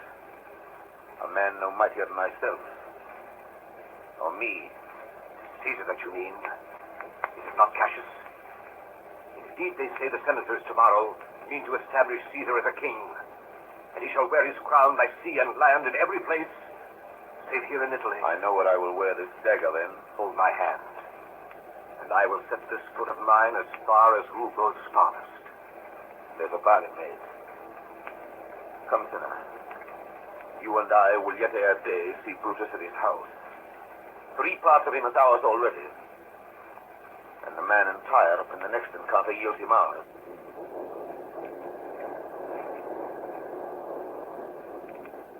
Still Brutus hesitated, and still the conspirators tried to win him to their cause. Letters were placed where he would find them. You are asleep, Brutus. You are no longer Brutus. Brutus, thou sleepst. Awake and see thyself. Shall Rome speak, strike, regress? Brutus, thou sleepst. Awake. Such instigations have been often dropped where I took them up. Shall Rome... thus must I piece it out. Shall Rome stand under one man's awe? What? Rome? My ancestors did from the streets of Rome the Tarquin drive, when he was called a king. It must be by his death.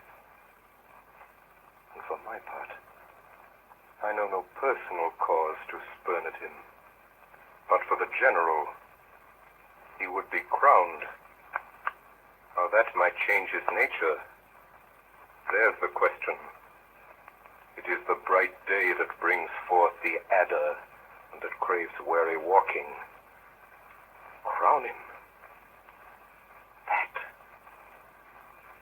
And then I grant we put a sting in him that at his will he may do danger with.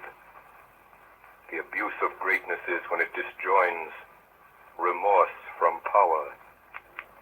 And to speak truth of Caesar, I have not known when his affection swayed more than his reason. It is a common proof that lowliness is young ambition's ladder, whereto the climber upward turns his face. But when he once attains the upmost round, he then unto the ladder turns his back, looks in the clouds, scorning the base breeze by which he did ascend. So Caesar me. Then, lest he may prevent. In the end, Brutus agreed to meet the conspirators in the garden of his house. The men who came that night were Cassius, Casca, Cinna, Trebonius, and Decius Brutus. It was decided that Caesar should be killed in the Senate on the 15th of March, the day on which the crown would again be offered to him. Shall no man else be touched but only Caesar? He is well urged. I think it is not meet Mark Antony, so well beloved of Caesar, should outlive Caesar. We shall find him a shrewd contriver.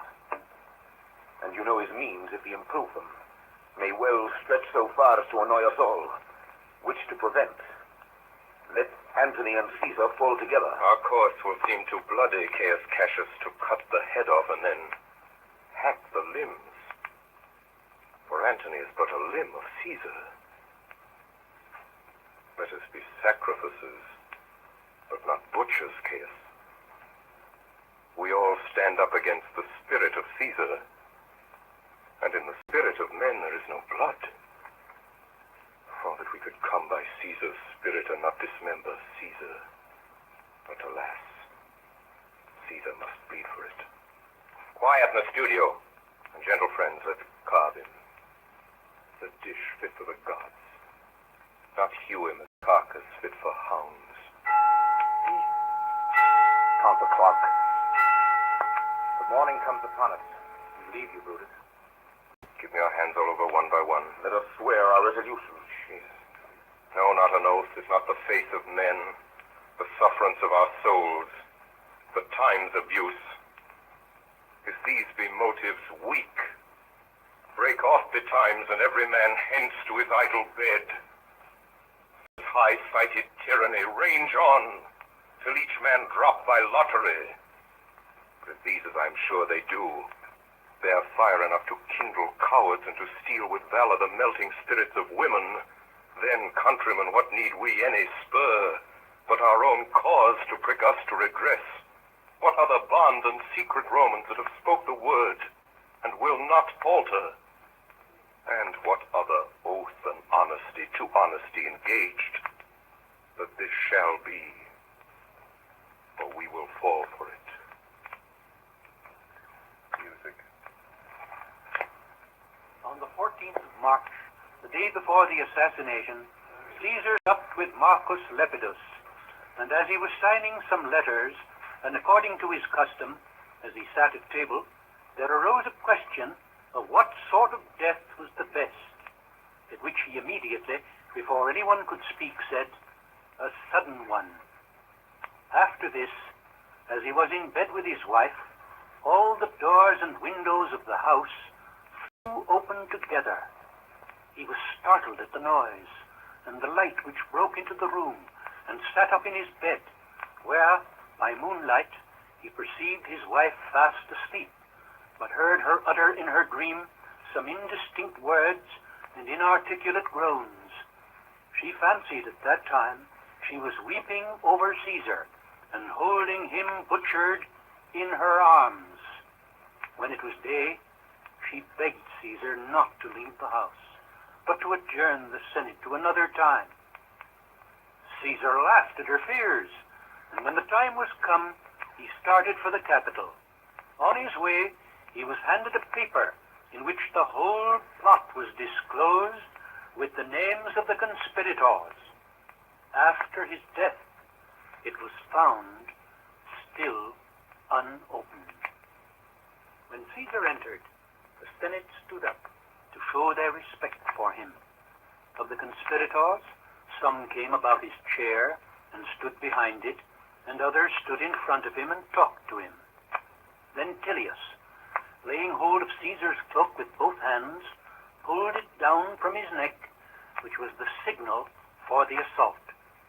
Casca, that stood behind him, gave him the first wound in the neck. It was not mortal, and Caesar turned and put his hand on the dagger and kept hold of it. The conspirators closed around him with their naked knives in their hands. Which way soever he turned, he was met with blows, and saw their blades leveled at his face and eyes.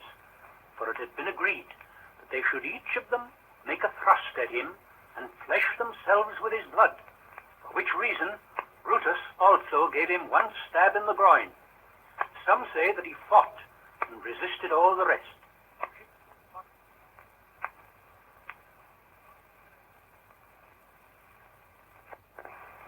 Pleasure. Live 1,000 years, I shall not find myself so apt to die, as here by Caesar, and by you cut off the choice and master spirits of this age. Oh, Antony, beg not your death of us. What compact mean you to have with us? Will you be strict in the number of our friends? Friends, am I? With you all, and love you all, upon this hope that you shall give me reasons why and wherein Caesar was dangerous. Our reasons are so full of good regard that were you Antony, the son of Caesar, you should be satisfied. That's all I seek. And am moreover suitor that I may produce his body in the marketplace, and in the pulpit, as becomes a friend, speak in the order of his funeral. You shall, Mark Antony. Brutus, a word with you. You know not what you do. Do not consent and enter nor speak of his funeral. Know you how much the people may be moved by that which you will utter? By your pardon. I will myself into the pulpit first. Mark Antony, here take you Caesar's way. You shall not in your funeral speech blame us, but speak all good you can devise of Caesar and say you do it by our permission. Else shall you not have any hand at all about his funeral. You shall speak in the same pulpit whereto I am going, after my speech is ended. Be it so. I do desire more. Prepare the body then. Follow us. Then Antony was left alone with the body of the man he loved best and admired most in the world. Almighty Caesar, dost thou lie so low? Are all thy conquests, glories, triumphs, spoils, front to this little measure? That I did love thee, Caesar, oh, 'tis true. If then thy spirit look upon us now, shall it not grieve thee dearer than thy death to see thy Antony making his peace, shaking the bloody fingers of thy foes? Most noble, in the presence of thy corse, had I as many eyes as thou hast wounds, weeping as fast as they stream forth thy blood, it would become me better than to close in terms of friendship with thine enemies. Oh, pardon me, thou bleeding piece of earth, that I am meek and gentle with these butchers. Thou art the ruins of the noblest man that ever lived in the tide of times. Woe to the hand that shed this costly blood. Over thy wounds now do I prophesy, which like dumb mouths droop their ruby lips to beg the voice and utterance of my tongue. A curse shall light upon the limbs of men. Domestic fury and fierce civil strife shall cumber all the parts of Italy. Blood and destruction shall be choice, and dreadful objects so familiar that mothers shall but smile when hold their infants quartered with the hands of war, and see the spirit ranging for revenge, with Ate by his side come hot from hell, shall in these confines with a monarch's voice cry havoc and exert the dogs of war.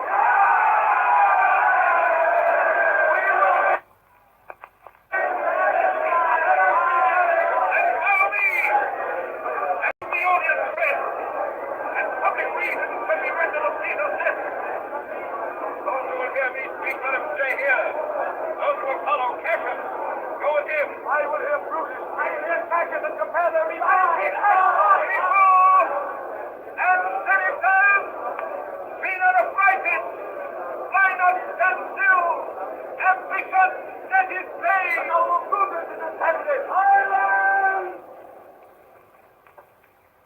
Then Brutus came down from the Capitol among the crowd and made a speech to the people, who listened without expressing either pleasure or resentment, but showed by their silence that they pitied Caesar and respected Brutus. Be patient. Be patient till the last. Romans, countrymen,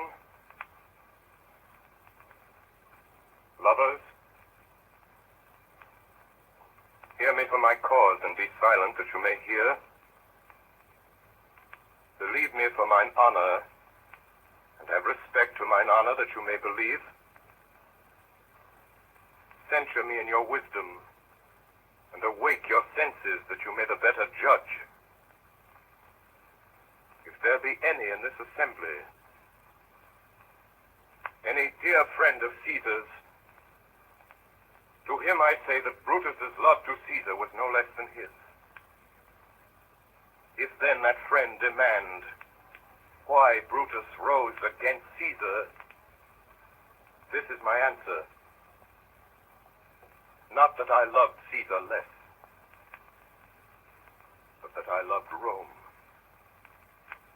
more. Had you rather Caesar were living and die all slaves than that Caesar were dead, to live all free men? As Caesar loved me, I weep for him. As he was fortunate, I rejoice at it. As he was valiant, I honor him. But as he was ambitious, I slew him. tears for his love, joy for his fortune, honor for his valor, and death for his ambition. Who is here so base that would be a bondman? If any speak for him have I offended. Who is here so rude that would not be a Roman? If any speak for him have I offended. Who is here so vile that would not love his country? If any speak for him have I offended. I pause for a reply. None! Then none have I offended. I've done no more to Caesar than you will do to Brutus. Here comes his body, mourned by Mark Antony, who, though he had no hand in his death, shall receive the benefit of his dying. A place in the Commonwealth, as which of you shall not. Good countrymen, let me depart alone. And for my sake, stay here with Antony. Do grace to Caesar's corpse, and grace his speech, tending to Caesar's glories, which Mark Antony, by our permission, is allowed to make. I do entreat you, not a man depart save I alone till Antony have spoke. With this I depart, that as I slew my best lover for the good of Rome, I have the same dagger for myself when it shall please my country to need my death. You are listening? You are listening to the CBS presentation of Orson Welles and the Mercury Theater on the Air in the first of a new series of Sunday night dramatic productions. The performance of Caesar will continue in just a moment. This is the Columbia Broadcasting System. Orson Welles and the Mercury Theater on the Air in Caesar, presented with the original Mercury Theater cast and with Orson Welles in the role of Brutus. When Brutus was gone, the body of Caesar was brought out into the forum, all mangled with wounds, and Antony made a funeral oration to the people in praise of Caesar, and finding them moved by his speech, he unfolded the bloody garment of Caesar and showed them in how many places it was pierced, and the number of his wounds. He also told them at this time of Caesar's will, in which it was found that he had left a considerable legacy of money to each one of the Roman citizens.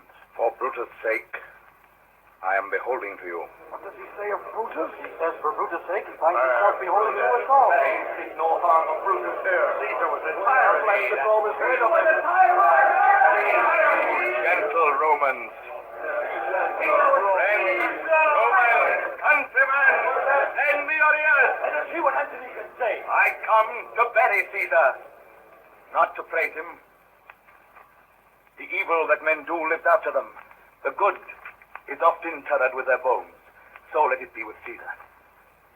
The noble Brutus hath told you Caesar was ambitious. And it was so. It was a grievous fault. And grievously hath Caesar answered it.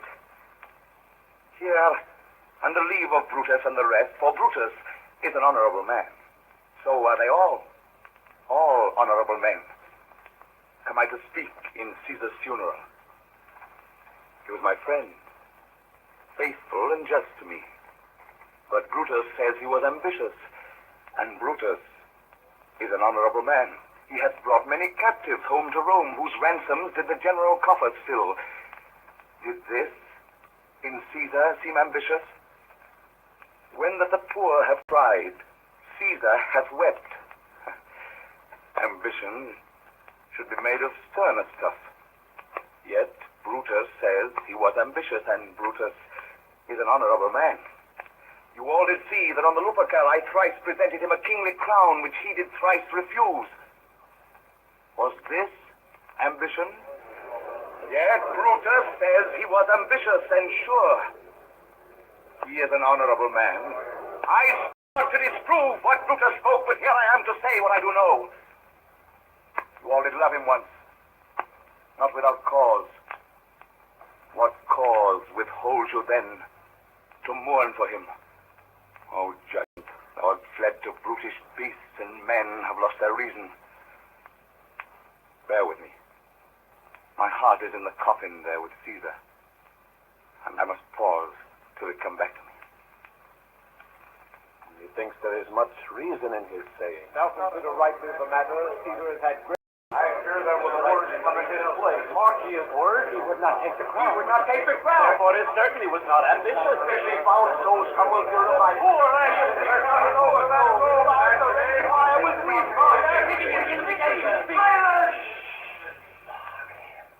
But yesterday, the word of Caesar might have stood against the world.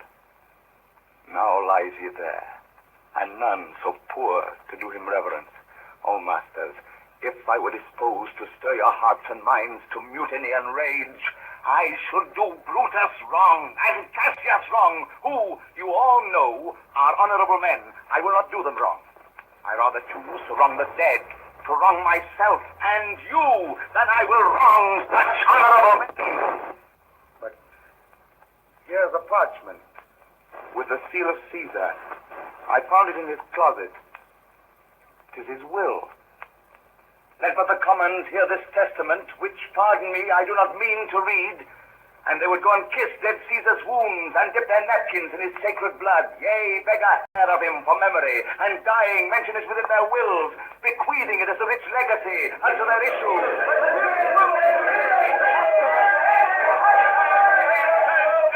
Friends, I must not read it. It is not meet you know how Caesar loved you. You are not wood, you are not stones, but men. And big men, hearing the will of Caesar, it would inflame you, it would make you mad. Yes, it is good you know not that you are his heirs. Or if you should, or what would come of it? Let's hear the will. The will. You be patient.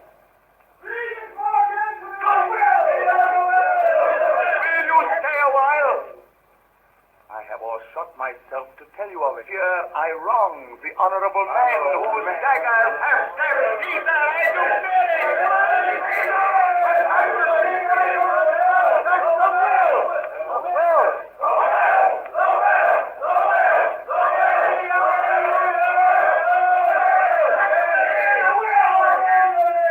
You will compel me then to read the will. Make a ring about the corpse of Caesar, and let me show you him that made the will. Shall I descend? And will you give me leave? Come down. Descend. You shall have leave. Room for answer. Most noble and silence. A ring. Stand round. Stand from the hearth. Stand back. For Antony. Stand back. If you have tears, prepare to shed them now.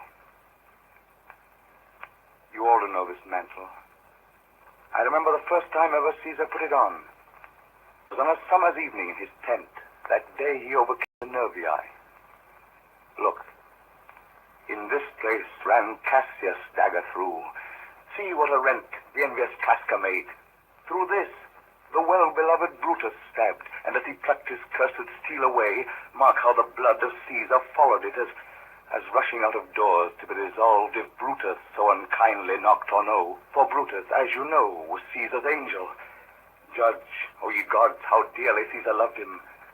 For when the noble Caesar saw him stab, ingratitude more strong than traitor's arms quite vanquished him. Then burst his mighty heart, and in his mantle muffling up his face, even at the base of Pompey's statue, which all the while ran blood, great Caesar fell. Oh, what a fall was there, my countrymen. Then I, and you, and all of us fell down, whilst bloody treason flourished over us. Now you weep, and I perceive you feel the dint of pity. These are gracious drops. Kind souls, what weep you when you but behold our Caesar's vesture wounded? Look you here. Here is himself. Ah, that you see with traitors.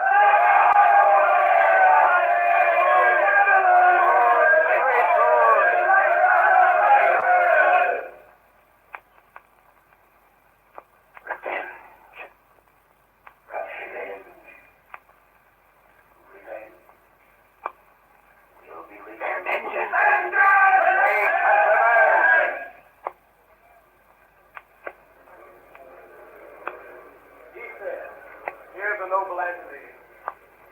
We'll hear him. We'll follow him. We'll die with him, good friends, sweet friends. Let me not stir you up to such a sudden flood of mutiny. They that have done this deed are honorable. What private griefs they have, alas, I know not that made them do it, but they are wise and honorable, and will no doubt, with reason, answer you. I come not, friends, to steal away your hearts. I am no orator, as Brutus is.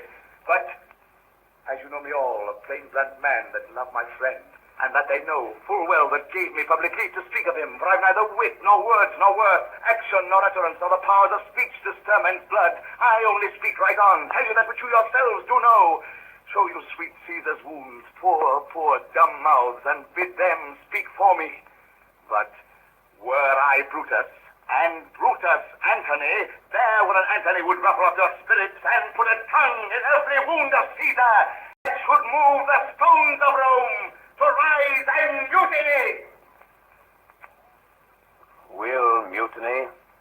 We'll burn the house of Brutus.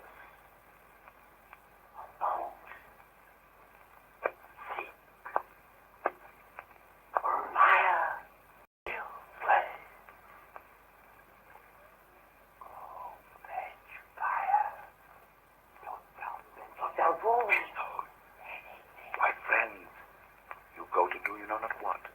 Wherein hath Caesar thus deserved your love? Alas, you know not. I must tell you then.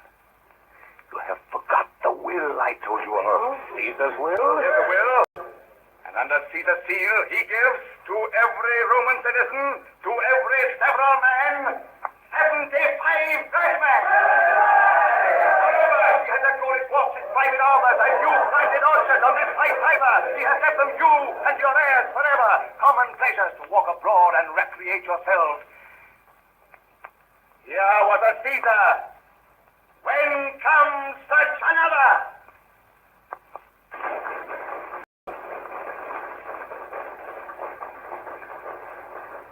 Now let it work. Mischief thou art afoot. Take thou what course thou wilt. In the streets there was nothing to be seen but confusion.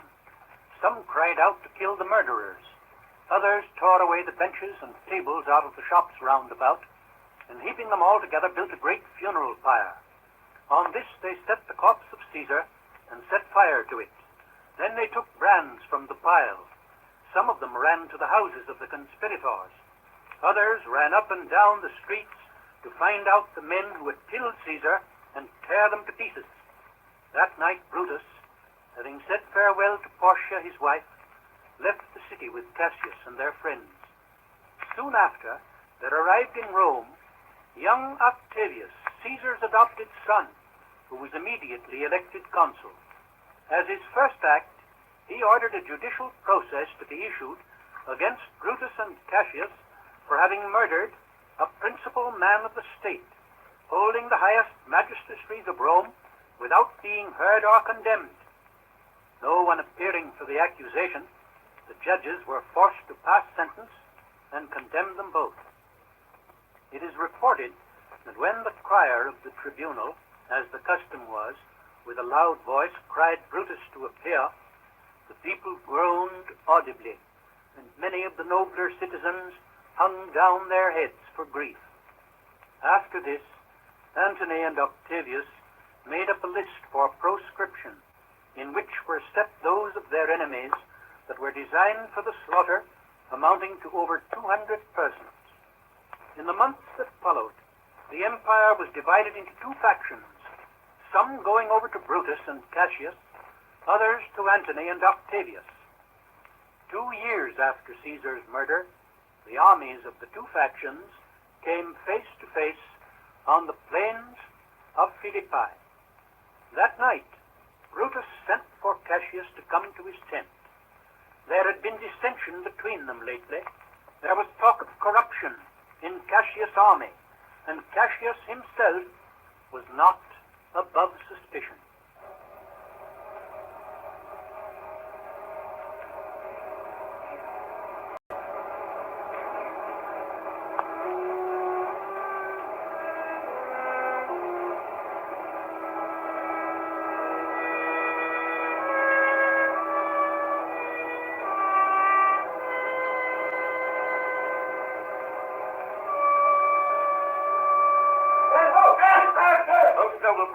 me wrong. Wrong I mine enemies, that if not so, how should I wrong a brother? That you've wronged me disappear in this.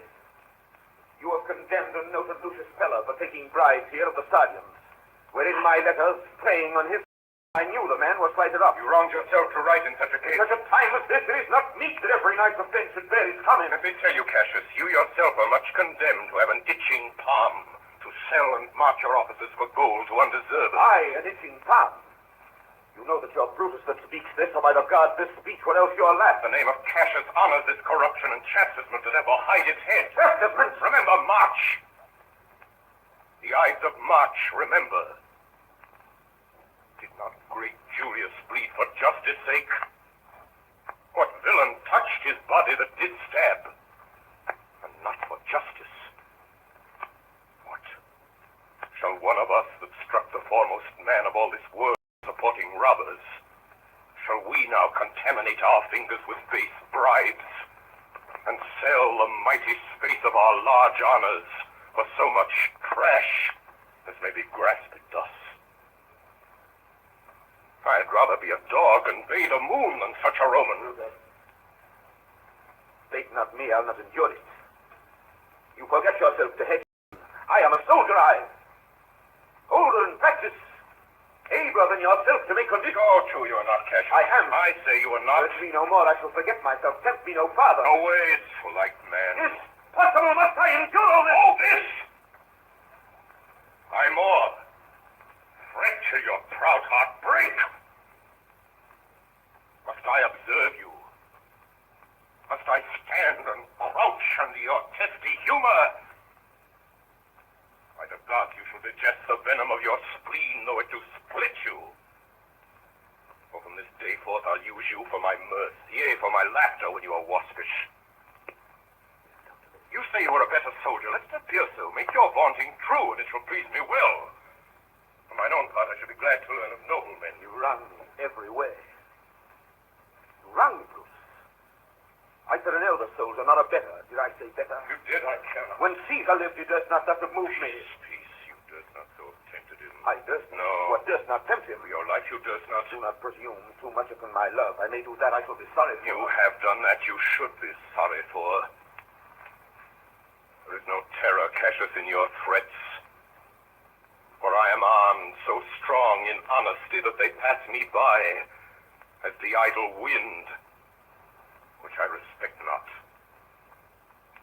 I did send you for certain sums of gold, which you denied me. For I can raise no money by vile means.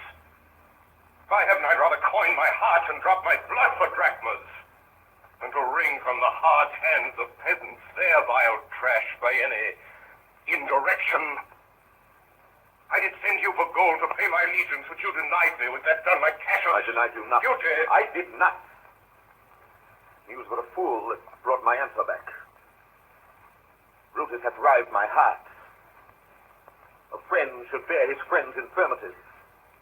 But Brutus makes mine greater than they are. I do not till you practice them on me. You love me not. I do not like your faults. A friendly eye could never see such faults. Flatterers would not, though he do appear as huge as high Olympus. Come, Antony and young Octavius, come. Revenge yourselves alone on Cassius, for Cassius is a weary of the world. Hated by one he loves, braved by his brother, checked like a bondman, all his faults observed, set in a notebook, learned and conned by rote to cast into my teeth. Ah, I could weep my spirit from mine eyes. There's my dagger. I that denied thee gold will give my heart. Strike as thou didst at Caesar! For I know when thou didst hate him worst, thou lovest him better than ever thou lovest Cassius. Sheathe your dagger. Be angry when you will. It shall have scope. Do what you will. Dishonor shall be humor. Let Cassius live to be but mirth and laughter to his Brutus. When grief and blood ill-tempered vexed him, I was ill-tempered too. You confess so much. Give me your hand. And my heart too. I did not think you could have been so angry. Oh, Cassius. many griefs. Of your philosophy, you make no use if you give place to Portia is dead. Portia. She's dead. Mark Antony had made himself so strong. But with her death, that tidings came. With this, she fell distracted. And died so. Even so.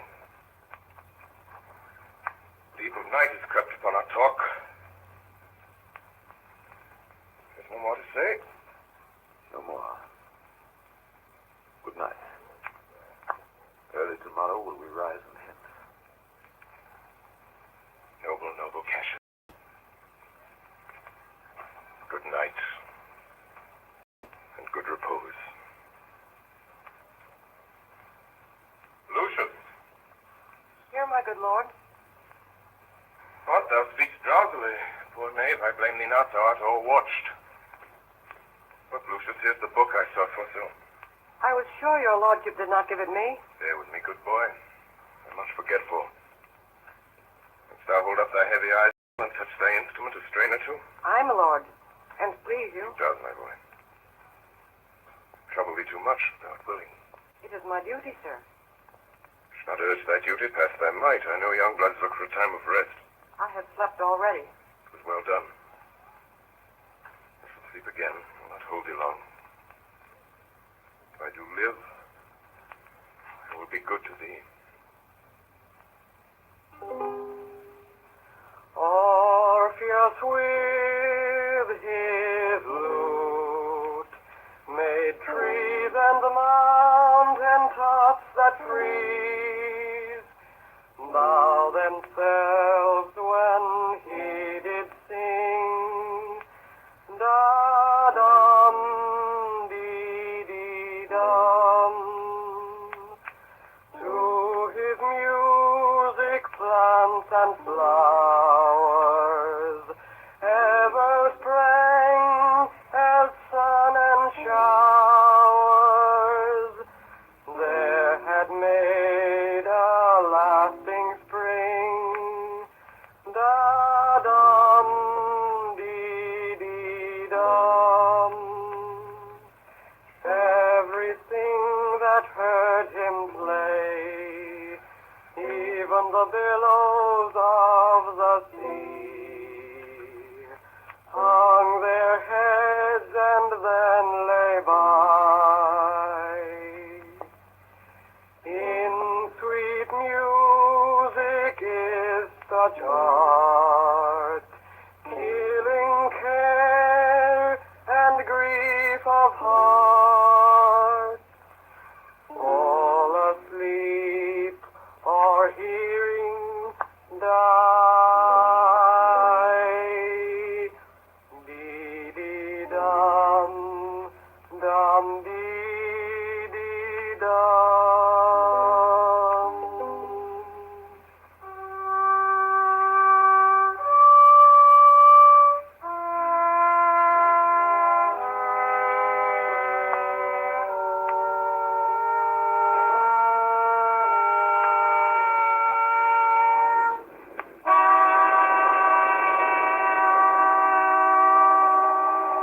Against the advice of Cassius, Brutus resolved to meet the enemy on the plain of Philippi.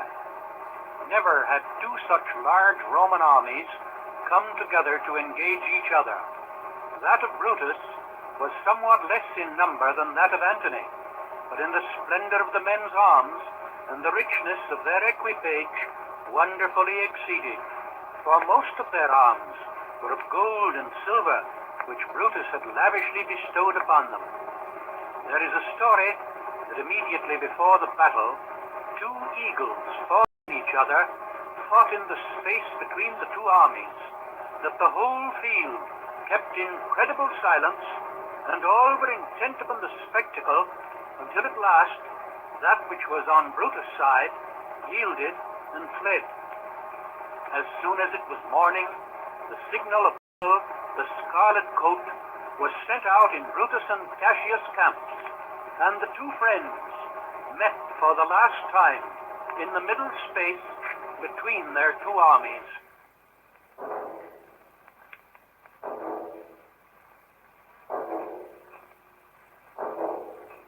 noble Brutus. If we do lose this battle, then is this the very last time that we shall speak together? You're contented to be led in triumph through the streets of Rome? No, Cassius, no. Think not, thou noble Roman, that ever Brutus will go bound to Rome.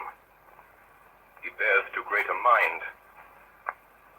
But this same day must end that work the Ides of March begun.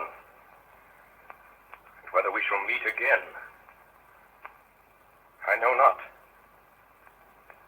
Therefore our everlasting farewell take. Come ho! Away!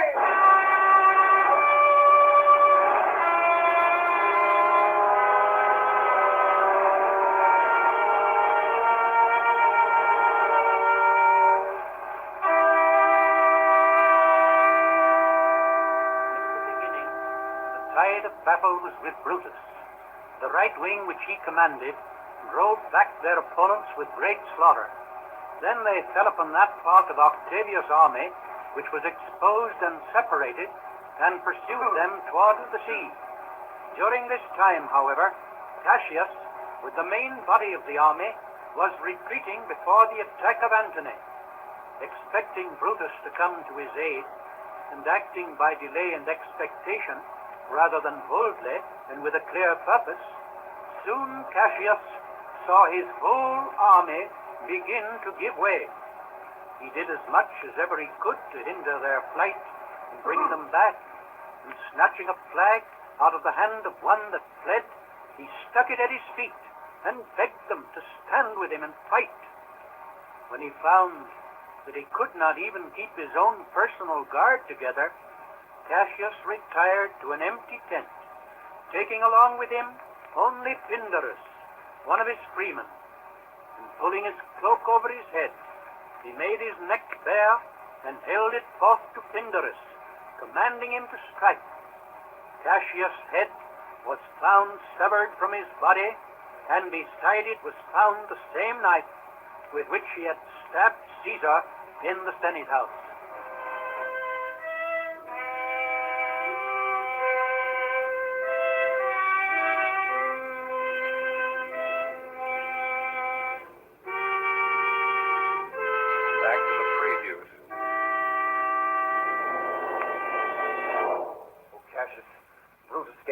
Too early, who having some advantage of Octavius, took it too eagerly.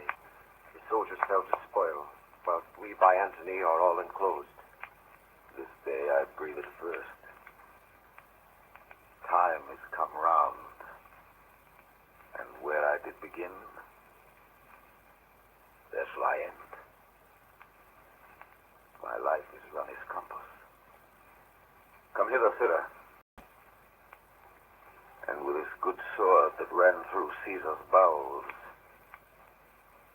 search this bosom, stand not to answer. Here, take from the hilt. And when my face is covered, as it is now, guide thou the sword. Caesar, thou art revenged, even with the sword that killed thee.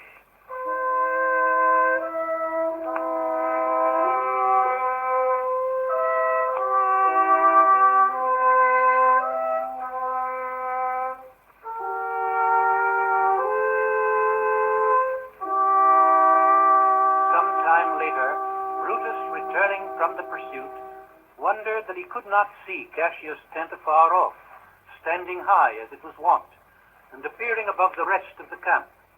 Then, for the first time, he suspected the defeat of Cassius, and made haste to him. He heard nothing of his death until he came to the camp. Where? Where, Messala, does his body lie? Lo, yonder, he is slain. The last of all the Romans. Fare thee well.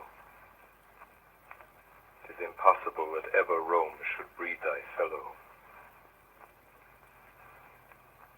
Friends, I owe more tears to this dead man than you shall see me pay.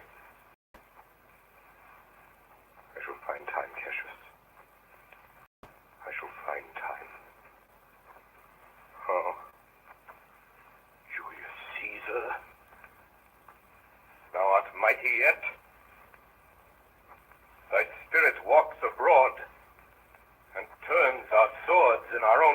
entrails. Statilius showed us light, but the Lord, he came up back. He's obtained or slain. Slaying is the word. It is a deed in fashion. Come hither, good Volumnius. Mr. Wood. What says my lord? Why this, Volumnius? The ghost of Caesar had appeared to me 2 several times by night. At Sardis once, and this last night here in Philippi Fields. I know my hour has come. Not so, my lord. Nay, I'm sure it is, Volumnius.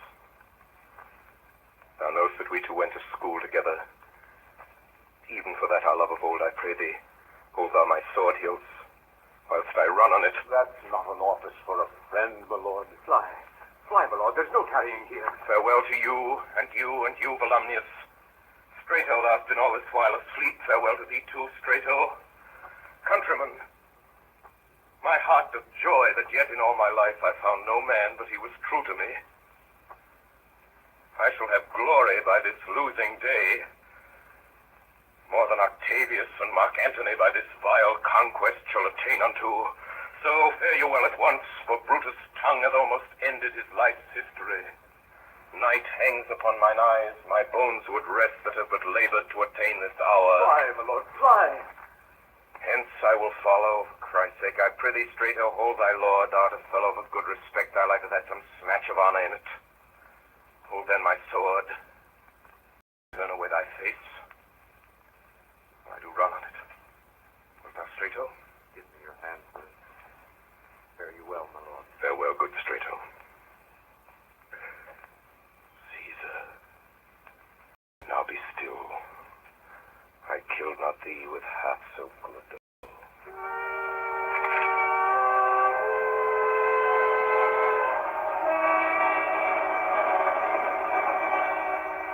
Brutus' dead body was found by Antony, who commanded the richest purple mantle that he had to be thrown over it. Then, before the assembled armies, he spoke over the body of his enemy. So Brutus should be found. This was the noblest Roman of them all. All the conspirators, save only he, did that they did in envy of great Caesar. He, only on a general honest thought and common good to all, made one of them.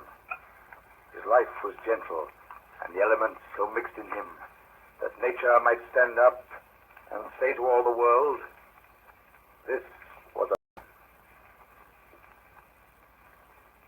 Tonight, Orson Welles and the original Mercury Theater cast have produced Caesar, the hit of last year's theatrical season on Broadway, as the first in a new series of weekly hours which the Columbia Broadcasting System will present during the coming months. In response to the tremendous enthusiasm evoked by these programs from all parts of the country, CBS has made the Mercury Theater on the Air a regular feature of its Sunday night schedule. The drama was adapted from the play of Shakespeare, and the narration was taken from Plutarch's Lives. Orson Welles directed the entire production. H.V. Kaltenborn was the narrator, and the cast included later. The original music was composed for the Mercury Theater by Mark Blitzstein.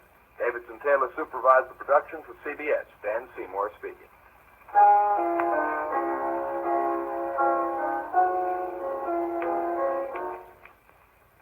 The Mercury Theater on the Air.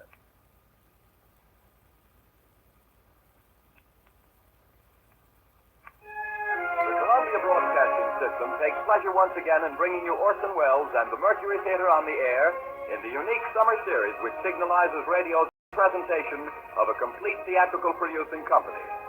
In tonight's performance, the sixth in a group of 9 weekly broadcasts, the regular CBS stations are joined by a coast-to-coast network of the Canadian Broadcasting Corporation. Here is Orson Welles himself, the director of the Mercury Theater, star and producer of these programs, to tell you about tonight's play. Mr. Welles. Wherever you are in the world, an hour and a half from now, there will come to you through these same radio facilities the voice of the President of the United States. Until then, here is another president. His words, at least, which on Monday, August the 15th, 1938, are still entirely alive, and his person preserved in a fine and very famous play. His words we have collected for this broadcast from many sources. From letters and speeches, debates and proclamations, and from the written record of his own private conversation. They amount to a of his abiding faith in this, our land of the free. Much of it you will recognize, and much of it is as new as though this microphone were in the White House tonight.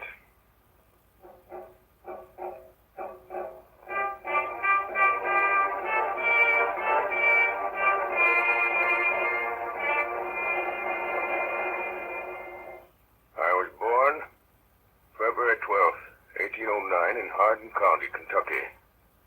My parents were both in Virginia, undistinguished families, second families, perhaps I should say. My mother, who died in my 10th year, was of a family of the name of Hanks, some of whom now reside in Macon County, Illinois. My paternal grandfather emigrated from Rockingham County, Virginia, to Kentucky, where a year or two later he was killed by the Indians. When I came of age, somehow I could read, write, and cipher to the rule of 3. That was all. I have not been to school since. The little advance I now have upon this store of education, I've picked up from time to time under the pressure of necessity. I was raised to farm work, which I continued till I was 22. 21, I came to New Salem, where I remained a year as a sort of clerk in a store. Then came the Black Hawk War, and I was elected a captain of the volunteers. A success which gave me more pleasure than any I've had since. From 1849 to 1854, I practiced law in Springfield. What I've done since then is pretty well known. If any personal description of me is thought desirable, it may be said I am in height 6 feet 4 inches, nearly and lean in flesh, weighing on an average 180 pounds, dark complexion with coarse black hair and gray eyes. No other marks or brands recollected. Yours truly, Abraham Lincoln.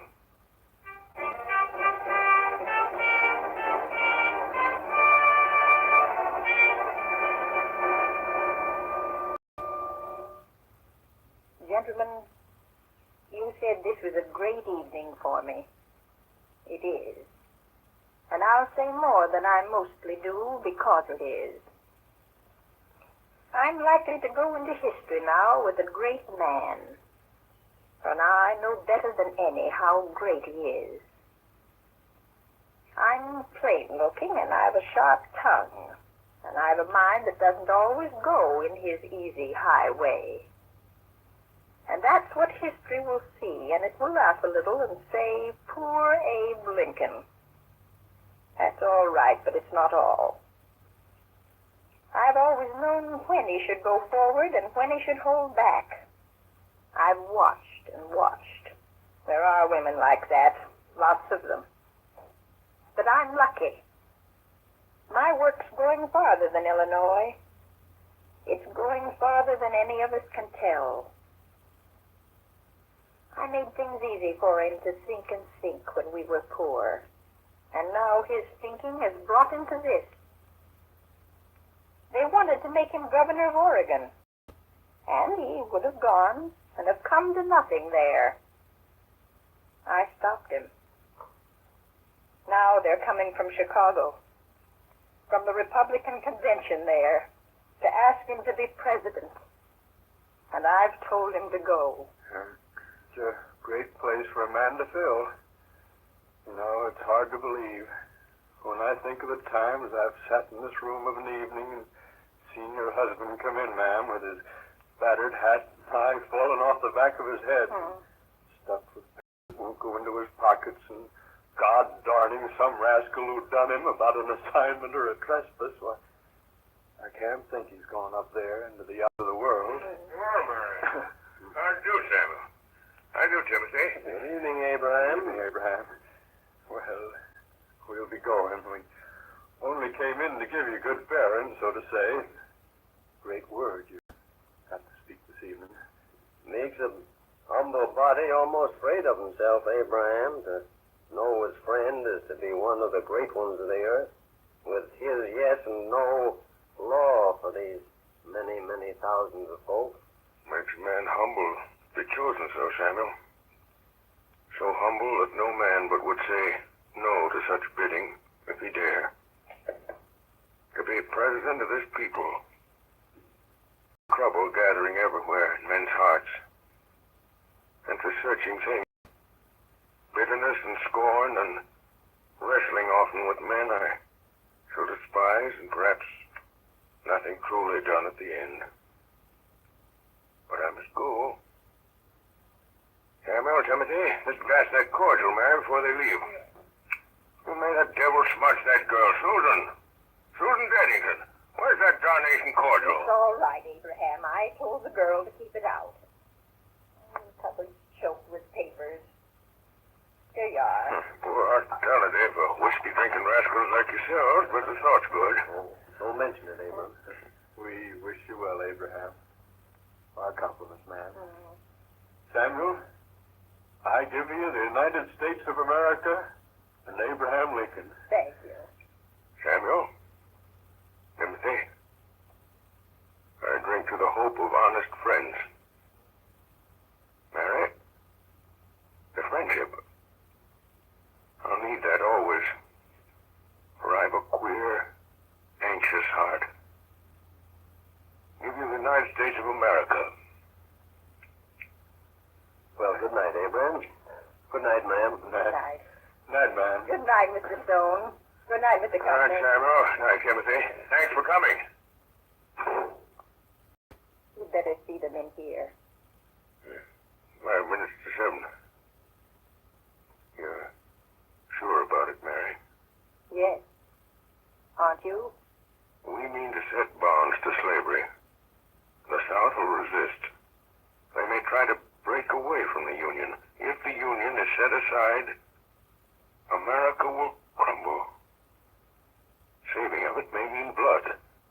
Who is to shape it all if you don't? And there's nobody. I know it. Then go. Go. The gentlemen have come. I'll come to them. I'll send them in. Abraham, I believe in you. I know. I know.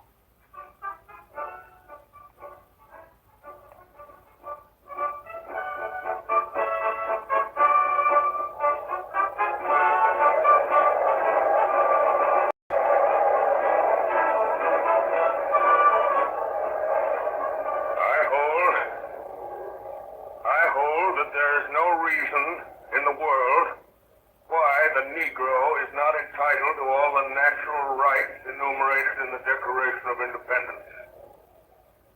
The right to life, liberty, and the pursuit of happiness. I hold that he is as much entitled to these as the white man, and the right to eat the bread without the leave of anybody else, which his own hand earns. He is my equal of every living man.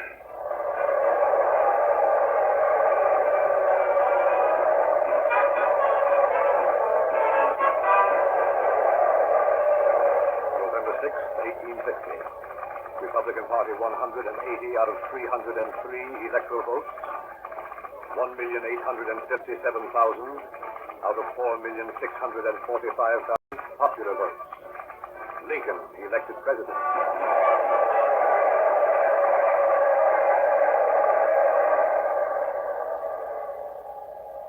Fellow citizens of the Senate and House of Representatives, this issue, the right to secession, embraces more than the fate of these United States. It presents to the whole family of men the question whether a constitutional republic or democracy, a government of the people by the same people, can or cannot maintain its territorial integrity against its own domestic forces. It presents the question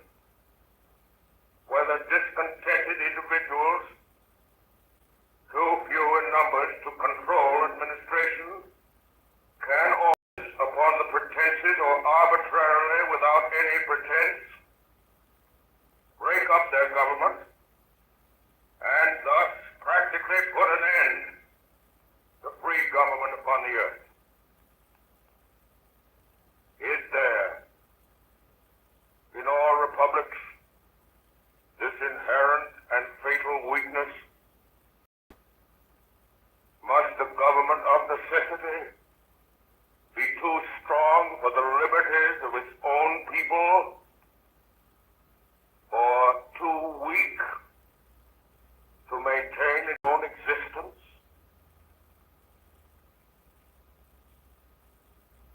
Common feeling in the South, Mr. Seward, that as Secretary of State, you are the one man here at Washington to see this thing with large imagination. I say this with no disrespect to the President. But what does his experience in great affairs of state amount to beside yours, Mr. Seward? My support of the President is, of course, unquestionable, Mr. Jennings. Oh, entirely. But how can your support be more valuable than in giving him your unequaled understanding? You understand, of course, that I can say nothing officially. But these are nothing but informal suggestions. But I may tell you that I am not unsympathetic. I was sure that that would be so. Yes, come in. The President is coming up the stairs, sir. Thank you. This is unfortunate. Say nothing and go at once. Here he is. Good morning, Mr. Seward. Morning, Miss Jennings. Good morning, Mr. President. And I'm obliged to you for calling, Mr. Jennings. Good morning. Perhaps Mr. Jennings could spare me 10 minutes. Say 5 minutes. I'm anxious always for any opportunity to exchange views with our friends in the South. Much enlightenment may be gained in 5 minutes. Excuse, I beg you, Mr. Seward will allow us. By all means. Shall I leave you? Leave us, but why? I may want your support, Mr. Secretary, if we should not wholly agree. Well, Mr. Jennings, you have messages for us. Mr. Jennings, in his anxiety for peace, was merely seeking the best channel through which suggestions could be made. To whom? To the government. The head of the government is here. Come, sir. What is it? It's this matter of Fort Sumter, Mr. President. Yes? If you withdraw your garrison from Fort Sumter, it won't be looked upon as weakness in you. We believe that the South at heart does not want. It wants to establish the right to decide for itself. The South wants the stamp of national approval upon slavery. Can't have it. Mr. President, if I may say so, you don't quite understand. Does Mr. Seward understand? I believe so. You were wrong. He doesn't understand because you didn't mean him to. I don't blame you. You think you're acting for the best. You think you've got an honest case, but I'll put your case for you, and I'll put it naked. Many people in this country want abolition, many don't. But every man, whether he wants it or not, knows it may come. Why does the South propose secession? Because it knows abolition may come and it wants to avoid it. I said the other day that Fort Sumter would be held as long as we could hold it. I said it because I know exactly what it means. I see how it is. You may force freedom as much as you like, but we are to beware how we force slavery. Couldn't be put better, Mr. Jennings. That's what the Union means. It is a union that stands for common right. We are not enemies, but friends. We must not be enemies. Though passion may have strained, do not allow it to break our bonds of affection. That is our answer. Tell them that. Will you tell them that? You are determined? I beg you to tell them. It shall be as you wish. Implore them to order your troops' return. You can telegraph it now from here. Will you do that? If you wish it. But it will do no good, Mr. Lincoln. They will give way. It's a grave decision. Terribly grave. For all of us. Morning, Mr. Jennings. So this won't do. You don't suspect, Mr. I do not, but let us be plain. No man can say how wisely, but Providence has brought me to the leadership of this country with a task before me greater than that which rested on Washington himself. When I made my cabinet, you were the first man I chose. I do not regret it. I think I never shall. But remember, Faith earns faith. What is it? Why didn't this man come to see me? He thought my word might bear more weight with you than his. Your word for what? Discretion about Fort Sumter. Discretion? It's devastating, this thought of civil war. It is. You think I'm less sensible of that than you. War should be impossible. But you can only make it impossible by destroying its causes. If we withdraw from Fort Sumter, we do nothing to destroy that cause. We can only destroy it by convincing the southern states that secession is a betrayal of their trust. Has there perhaps been some timidity in making all this clear to the country? Timidity? You were talking of discretion. I mean that perhaps our policy has not been sufficiently defined. And have you not concurred in all our decisions? Sure, you may think I'm simple, but I can see your mind working as plainly as you might see the innards of a clock. You can bring great gifts to this government with your zeal and your administrative experience and your love of men. Don't spoil it by thinking I've got a dull brain. Yes, I see. I've not been thinking quite clearly about it all. Mr. President, I beg your pardon. That's brave of you. Give me your hand. Come in. There's a messenger from Major Anderson, sir. He's ridden straight from Fort Sumter. All right, Hay, bring him in. Yes, sir. Don't like the sound of it. One moment, Hay. Yes? Are there any gentlemen of the cabinet in the house?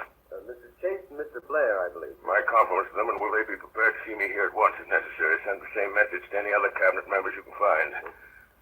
Seward, we may have to decide now. Now, come in. Are you the messenger from Fort Sumter? Yes, sir. Word of mouth, sir. Well? Major Anderson presents his duty to the government. He can hold the fort 3 days more without provisions and reinforcements. Things very bad at the fort. The major says 3 days, sir. Most of us would have said 24 hours. I see. Thank you. Wait outside, please. Yes, sir. 3 days, Seward, 3 days. My God. My God, Seward, we need great courage, great faith. There is a tide in the affairs of men. You read Shakespeare, Seward? Shakespeare? No. The cabinet is here, sir. Mr. Chase, Mr. Hook, and Mr. Wells. Show them in. Yes, sir. Oh, good day, Mr. President. Good morning, Mr. Wells, Mr. Hook. Good morning, gentlemen. Good morning, Mr. President. How do you do, Mr. Seward? Something urgent? Let us be seated. Gentlemen, we meet in a crisis, the most faithful perhaps that has ever faced any government in this country. Let me state it briefly. A message has just come from Anderson. He can hold Fort Sumter 3 days at most unless we send men and provisions. Mr. President, I consider that we should withdraw. Don't you see that to withdraw may postpone war, but that it will make it inevitable in the end? It is inevitable if we resist. I fear it will be so, but in that case we shall enter it with uncompromised principles. Mr. Chase? It is difficult, but on the whole, my opinion is with yours, Mr. President. You, Seward? I respect your opinion, but I must differ. I charge you, all of you, to weigh this thing with all your understanding. To temporize now cannot, in my opinion, avert war. To speak plainly to the world and standing by our resolution to hold Fort Sumter with all our means, and in a plain declaration that the Union must be preserved, will leave us with a clean cause, simply and loyally supported. I tremble at the thought of war. But we have in our hands a sacred trust. It is threatened. Persuasion has failed, and I conceive it to be our duty to resist. To withhold supplies from Fort Sumter would be to deny that duty. Gentlemen, the matters before you. For sending men and provisions to Fort Sumter. 3. For immediate withdrawal. 5. Gentlemen, I may have taken upon myself the responsibility of overriding your vote. It will be for me to satisfy Congress and public opinion. Should I receive any resignations? Thank you for your consideration. send in that messenger? Yes, sir. You sent for me, Mr. President? I did. Can you ride back to Fort Sumter at once? Yes, sir. Tell Major Anderson that we cannot reinforce him immediately. We haven't the men. Yes, sir. Say that the first convoy of supplies will leave Washington this evening. Yes, sir. Thank you. Whereas the laws of the United States have been for some time past and now are opposed, and the execution thereof obstructed in the states of South Carolina, Georgia, Alabama, Florida, Mississippi, Louisiana, and Texas, by combinations too powerful to be suppressed by the ordinary course of judicial proceedings, or by the powers vested in the marshals by law. Now, therefore, I, Abraham Lincoln, President of the United States, in virtue of the power in me vested by the Constitution and the laws, have thought fit to call forth and do hereby call forth militia of the several states of the Union to the number of 75,000 in order to suppress said combinations and to cause the laws to be duly executed.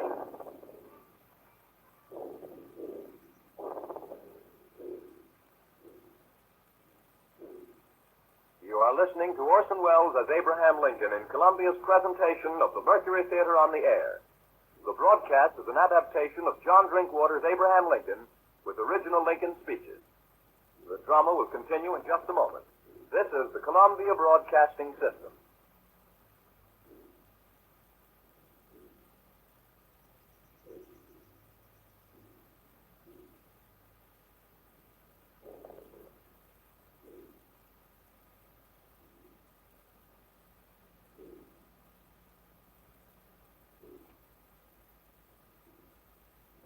We continue now with the performance of John Drinkwater's Abraham Lincoln by Orson Welles and the Mercury Theater on the Air. Fellow citizens of the Senate and the House of Representatives, the war continues, and it continues to develop. That the insurrection is largely, if not exclusively, a war upon the first principle of popular government, the rights of the people. It is not needed, nor fitting here, that a general argument should be made in favor of popular institutions. But there is one point to which I ask a brief attention. It is assumed that labor is available only in connection with capital. That nobody labors unless somebody else owning capital somehow by the use of it induces him to labor. This assumed, it is next considered whether it is best that capital shall hire laborers and thus induce them to work by their own consent, or buy them and drive them to it without their consent.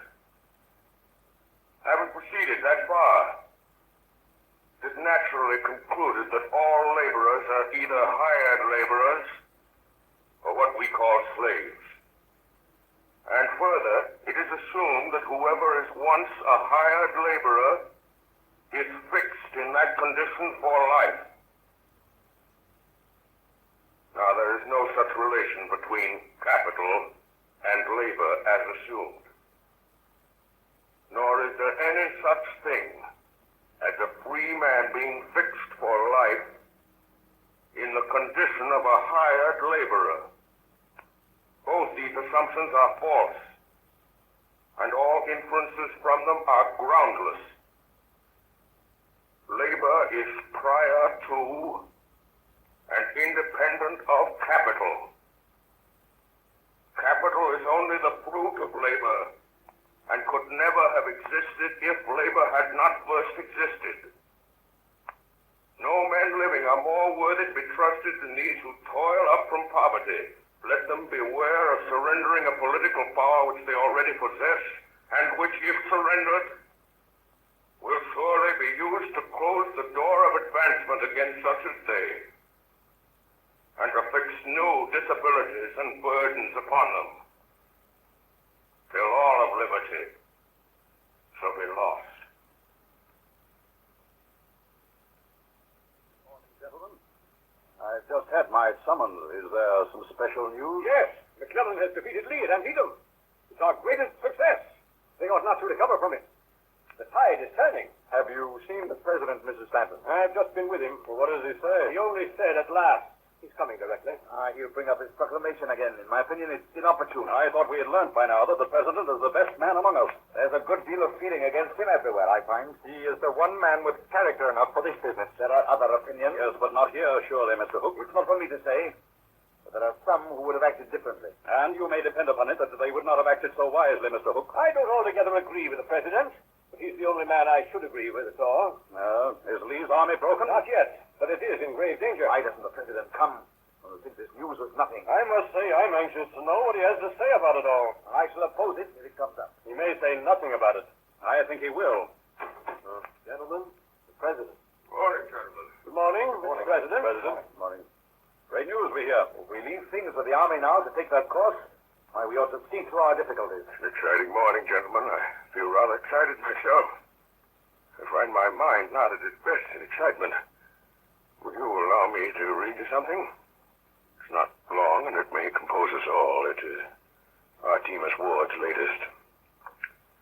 High-handed outrage at Utica. In the fall of 1856, I showed my show in Utica, a truly great city in the state of New York. People gave me a cordial reception. The press was loud in her praises. One day I was given a description of my beasts and snakes in my usual flowery style, when what was my consternation, and so in my cage containing my wax figures of the Lord's Last Supper, I says, but up comes a fella and seized Judas Iscariot by the feet and dragged him out on the ground. He then commenced for to pound him as hard as he could. What under the sun are you about, cried I, says he. What did you bring this pusillanimous cuss here for? And he hit the wax figure another tremendous blow on the head. Says I, you egregious ass, that is a wax figure. Representation of the false apostle. Says he, that's all very well for you to say, but I tell you, old man, that Judas Iscariot can't show himself in Utica with importunity by a downside, with which observation he caved in Judas's head. Young man belonged to one of the first families in Utica. I sued him, and the jury brought in a verdict of arson in the third degree. Gentlemen, I give up office if I could write like that. May we now consider affairs of state? Yes, we may. Mr. Hook says, yes, we may. Thank you. Oh, no, thank Mr. Hook. McClellan is in pursuit of Lee, I suppose. You suppose a good deal, but for the first time, McClellan has the chance of being in pursuit of Lee, and that's the first sign of their end. If McClellan doesn't take his chance, we'll move Grant down to the job. Grant drinks. Well, then tell me the name of his brand. I'll send him some barrels. Who wins victories? Is there any other business? There is. Some weeks ago, I showed you a draft I made, proclaiming freedom for all slaves. You thought then it was not the time to issue it. I agreed. I think now the moment has come. I will read it. Here it is again. This proclaimed that on the first day of January, in the year of our Lord, 1863, all persons held as slaves within any state, the people whereof shall then be in rebellion against the United States, shall be then, henceforward, and forever free. I must oppose the issue of such a proclamation at this moment in the most unqualified terms. I do not quite understand, Mr. President, why you think this the precise moment. Believe me, gentlemen, I have considered this matter with all the earnestness and understanding of which I am capable. But when the New York Tribune urged you to come forward with a clear declaration 6 months ago, you rebuked them. Because I thought the occasion not the right one. My duty, it has seemed to me, has been to be loyal to a principle and not to betray it by expressing an action at the wrong time. That is why I conceive statesmanship. For long now, I've had two fixed resolves. To preserve the Union and to abolish slavery. How to preserve the Union, I was always clear. And more than 2 years of bitterness have not dulled my vision. We have fought for the Union, and we are now winning for the Union. With that victory and a vindicated Union will come abolition. I made the promise to myself and to my Maker. The rebel army is now driven out, and I'm going to fulfill that promise. I do not wish your advice about the main matter, but that I've determined for myself. This is, I say, without intending anything but respect for any one of you. But I beg you to stand with me in this thing. Well, in my opinion, it's altogether too impetuous. One other observation I will make. I know very well that others might in this matter, as in others, do better than I can. And if I was satisfied that the public confidence was more fully possessed by any one of them than by me, or know of any constitutional way in which he could be put in my place, he should have it. I would gladly yield it to him. But though I cannot claim undivided confidence, I do know that all things considered, any other person has more. This I do not know, and moreover this may be, there is no way in which I can have any other man put where I am. I am here. I must do the best I can and bear the responsibility of taking the course which I feel I ought to take. Could this be left over for a short time for consideration? I feel that we should remember that our only public cause at the moment is the preservation of the Union. I entirely agree with Wells. Gentlemen, we cannot escape history. We of this administration will be remembered, in spite of ourselves. In giving freedom to the slave, we assure freedom to the free. We shall nobly save or meanly lose the last best hope on earth. I shall sign this proclamation now. Excuse me, gentlemen. For we, thenceforward and forever, free. Gentlemen, I pray for your support. Good day. Good day, sir. Good day. Good day, Mr. President. Hook. Yes, Mr. President. Hook, will you stay a moment? Yes, Mr. President. Hook, one cannot help hearing things. I beg your pardon. Hook, there's a way some people have when a man says a disagreeable thing of asking him to repeat it, hoping to embarrass him. It's often effective, but I'm not easily embarrassed. I said one cannot help hearing things. And I do not understand what you mean, Mr. President. Come, Hook, we're alone. Lincoln is a good enough name, and I think you understand. How should I? Then plainly there are intrigues going on. Against the government? No. In it. Against me. Oh, criticism, perhaps. To what end? To better my ways? I presume that might be the purpose. Then why am I not told what it is? Imagine it. Natural compulsion. Or ambition? What do you mean? Hook, you've been bitten by the White House bug. You think you ought to be in my place. You're well You informed. cannot imagine why everyone does not see that you ought to be in my place. By what right you say that? It is not true. You take me unprepared. You have me at a disadvantage. You speak as a very scrupulous man, Hook. You question my honor? As you will. Then I resign. As a protest against Your suspicion. this false. Very well. I with Frank. I mistrust your judgment, Mr. Lincoln. In what? Generally, you overemphasize abolition. You don't mean that. You mean that you fear possible public feeling against abolition. It must be persuaded, not forced. Besides, you have, in my opinion, failed in necessary firmness in telling the South what will be the individual penalties of rebellion. This is war.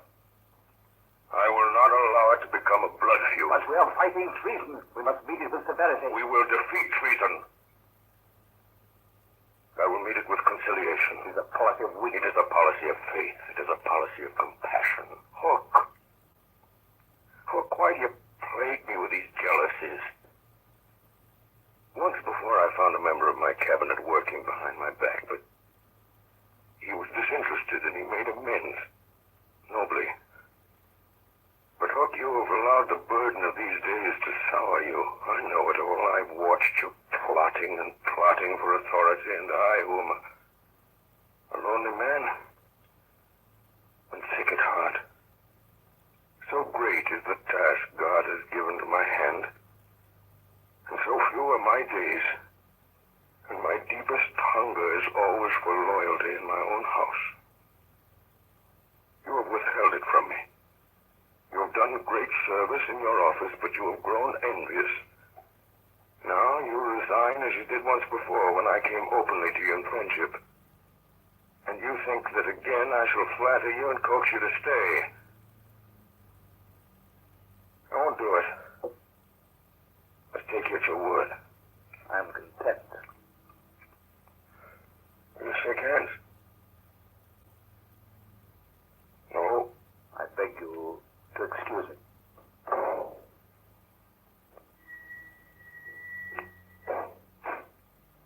business, President?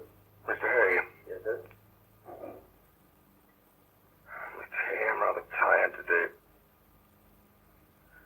Read me a little. Certainly, sir. Tempest. You know the passage.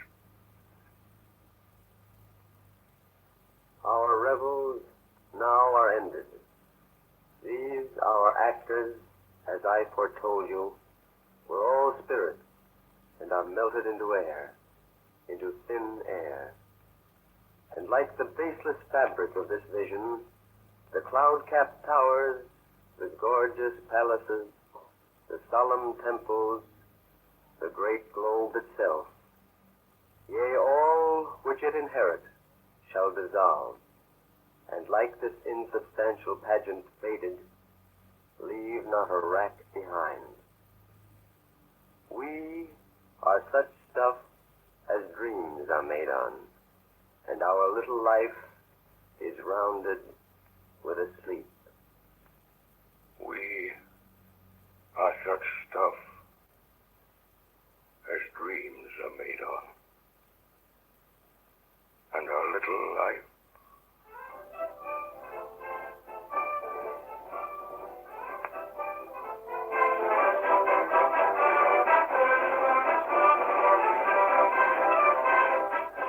ordered that the 4th day of April, 1865 be the day for a general movement of all the land and naval forces of the United States against the insurgent forces. That especially the Army of the Potomac, the Army of Western Virginia, the Army near Munfordville, Kentucky, the Army and flotilla at Cairo, and a naval force in the Gulf of Mexico be ready to move on that day.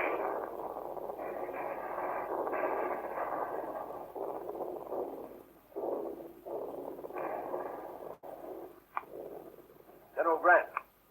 Yes, Dennis? 7:30, sir. An hour and a half. Ought to be something more from Meade by now, Dennis. Yes, sir. Have you wired the president? Yes, sir. Take these papers to Captain Templeman. Ask Colonel West if the 23rd are in action yet. Tell the cook to send some soup at 10 o'clock. The state was cold yesterday. Yes, sir. Give me that map, Mayland. Yes.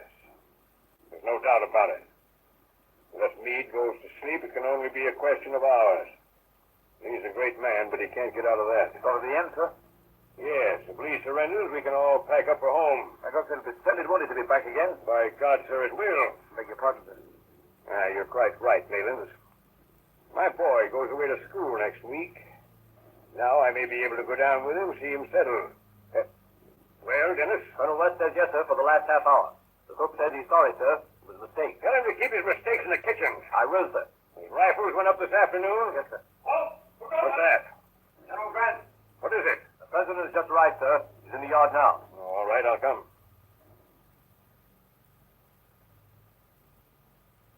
General Grant? Wasn't expecting you, sir. Oh, No, I couldn't keep away. How's it going? Meade sent word an hour and a half ago that Lee was surrounded all but 2 miles, which was closing in. And not about settled, eh? Unless anything goes wrong in those 2 miles, sir. I'm expecting a further report from Meade every minute. Would there be more fighting? It'll probably mean fighting through the night, more or less. But Lee must realize it's hopeless by the morning. Dispatch, sir. Yes. General Meade, sir. Thank you. You needn't wait. Yes, they've closed the ring. Meade gives them 10 hours. Time's at 8. That's 6 o'clock in the morning. We must be merciful. Bob Lee's been a gallant fellow. Perhaps you'll look through this list, sir. I hope it's the last we shall have. It's a horrible part of the business, Grant. Any shootings? One. Damn it, Grant, why can't you do without it? Oh, no. No, of course not. Who is it? Jim Scott says. It's rather a hard case. What is it? He's just on a heavy march and volunteered for double guard duty to relieve a sick friend. He was found asleep at his post. I was anxious to spare him, but it couldn't be done. It was a critical place at a gravely critical time. When is it to be? Tomorrow at daybreak, sir. You don't see that it'll do him any good to be shot? Where is he? In the barn, I believe, sir. Thanks. Think I'll go see him. I go with you, sir? No, thank you.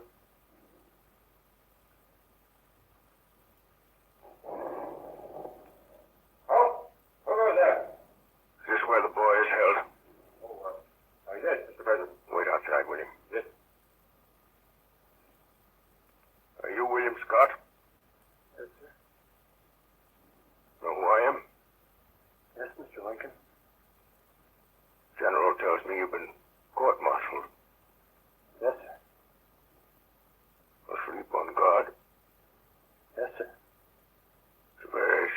fence. I know, sir. What was it? I couldn't keep awake, sir. It had a long march. 23 miles, sir. You on double guard? Yes, sir. Who ordered you? Well, sir, I offered. Why? Enoch White. He was sick, sir. We come from the same place. Where's that? Vermont, sir. You live there? Yes, sir. We've got a farm down there, sir. Who has? My mother, sir. I've got her photograph, sir. Does she know about this? Oh, for God's sake, don't, sir. There, my boy. There. You're not going to be shot. Not going to be shot, sir? No. Not going to be shot? There. I believe you when you tell me you couldn't keep awake. I'm going to trust you. Send you back to your regiment. When may I go back, sir? We can go back tomorrow. Expect the fighting to be over, though. Is it over yet, sir? Not quite. Oh, please, sir. Let me go back tonight. Let me go back tonight. Very well. Know where General Meade is? No, sir. It's that guard to come here. Your prisoner is discharged. Take him once to General Meade with this. Thank you, Mr. Lincoln. Mr. Hay. Yes, sir?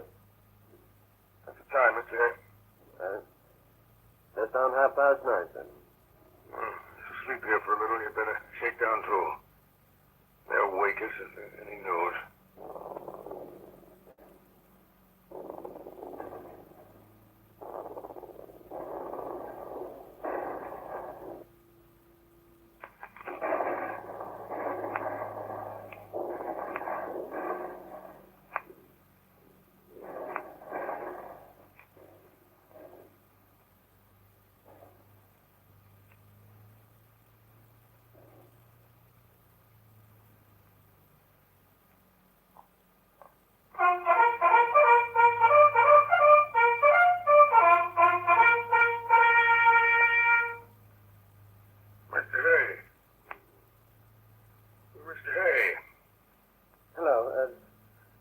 What the devil is it?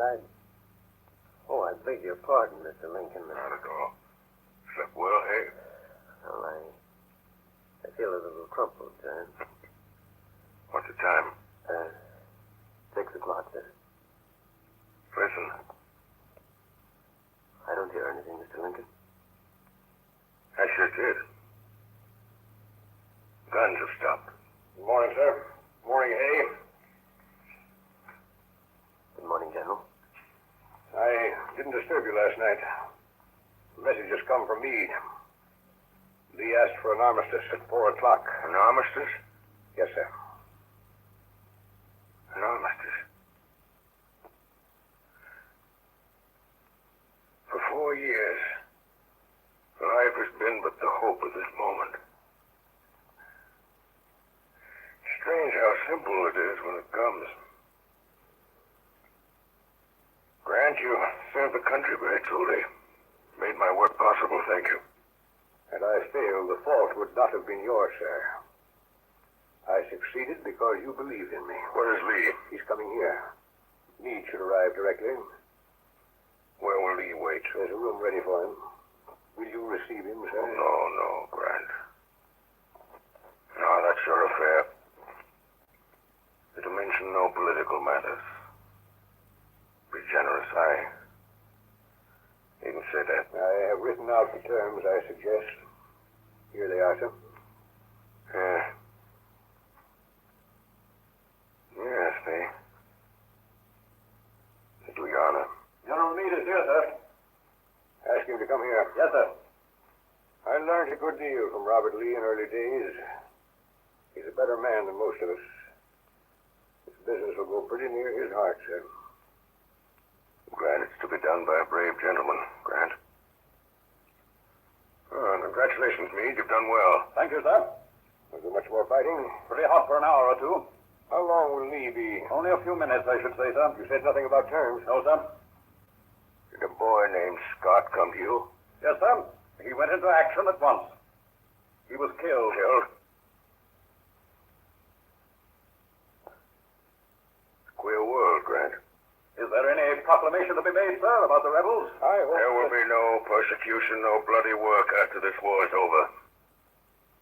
I'll have nothing of hanging or shooting these men, even the worst of them. Frighten them out of the country, open the gates, let down the bars, scare them off. Shoo. Enough lives have been sacrificed. Goodbye, Grant. Report at Washington as soon as you can. Mr. President, Yes? is it known that you return to Washington tomorrow? I think so. Mr. President, I think you take too many risks. On the way here yesterday, you must have passed half a dozen places where a well-directed bullet might have taken you off. Assassination of public officers is not an American crime. Goodbye, gentlemen. Come along, Harry. Goodbye, Mr. President. Who is with Lee? Only one of his staff, sir. Dennis, let us know directly General Lee comes. Yes, sir. Well, Meade, it's been a big job. Yes, sir. We've had courage and determination. We've had wits to beat a great soldier. I'd say that's any man. But it's Abraham Lincoln, Meade, who has kept us a great cause clean to fight for. Does a man's heart good to know he's given victory to such a man to handle. Have a drink, Meade? No?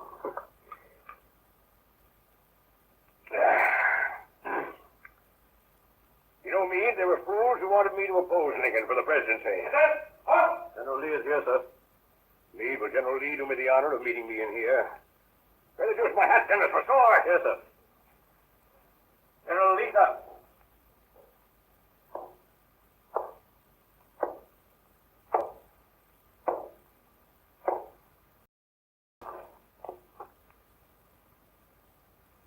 Sir, you have given me occasion to be proud of my opponent. I have not spared my strength. I acknowledge its defeat. You have come, General Lee, To ask upon what terms you will accept surrender. They are simple. I hope you will not find them ungenerous. Here they are.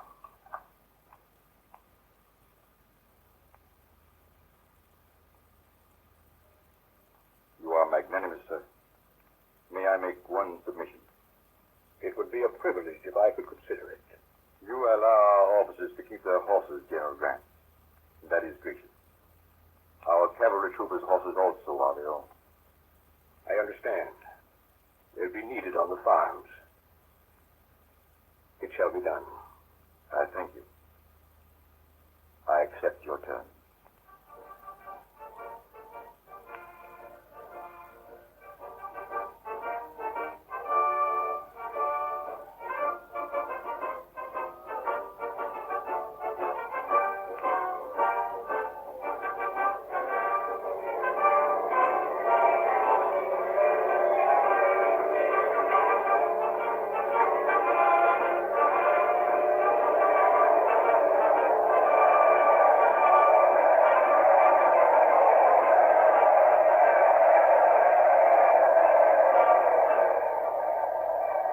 My friends, I am touched,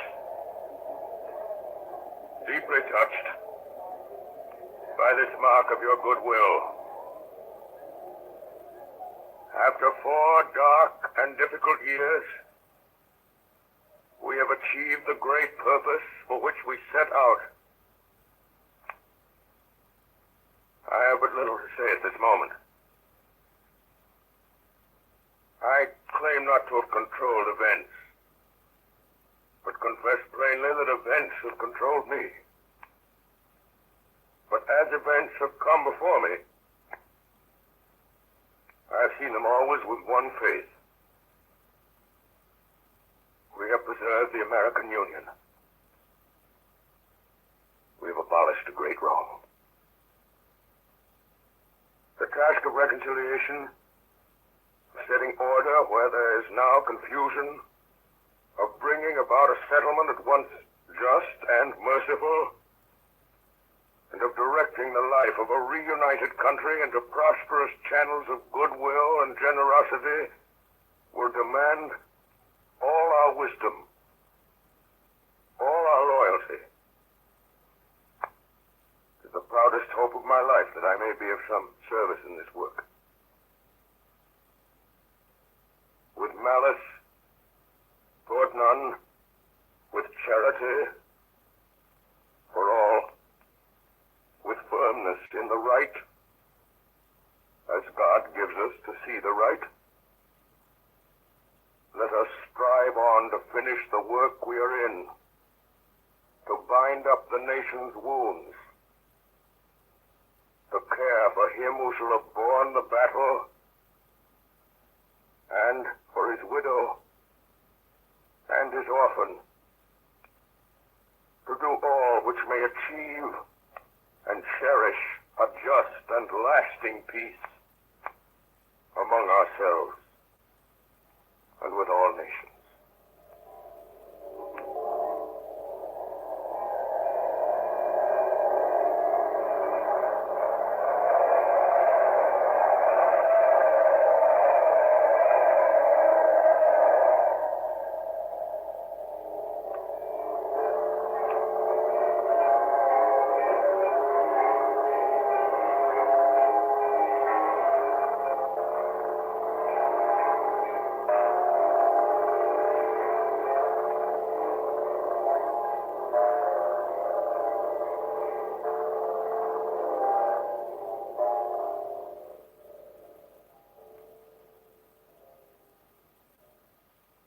Good Friday, April 14th, 1865. In the morning, there was a cabinet meeting at the White House. Lincoln was in a happy mood. He told Grant and the cabinet of a dream he had dreamed, which had come to him several times before. In this dream, whenever it came, he was sailing in a ship of a peculiar build, indescribable but always the same, and being borne on it with great speed towards a dark and undefined shore. He had always dreamed this before a victory. He dreamed it before Antietam, before Murfreesboro, before Gettysburg, before Vicksburg. In the afternoon, Mr. and Mrs. Lincoln drove together, and he talked to her of the life they would lead back in Springfield, Illinois, when this presidency was over. That night, Mr. and Mrs. Lincoln went to Ford's Theater. The theater was crowded. Many officers returned from the war were there and eager to meet him. The play was Our American Cousin. A little after 8 o'clock, Mrs. Abraham Lincoln entered the official box with her husband and their guests following.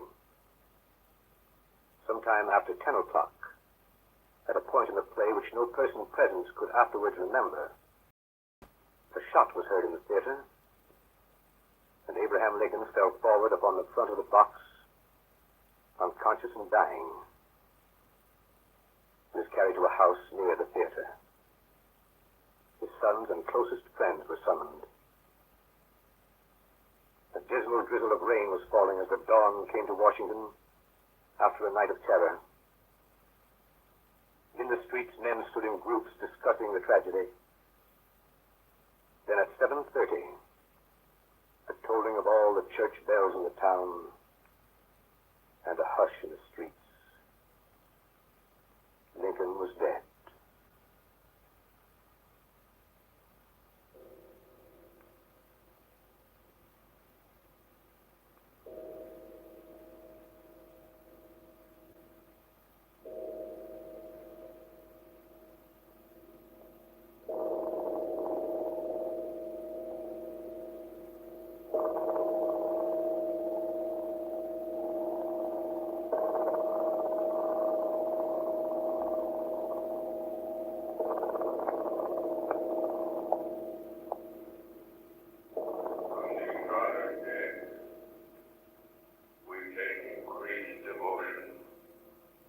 That cause for which they gave the last full measure of devotion.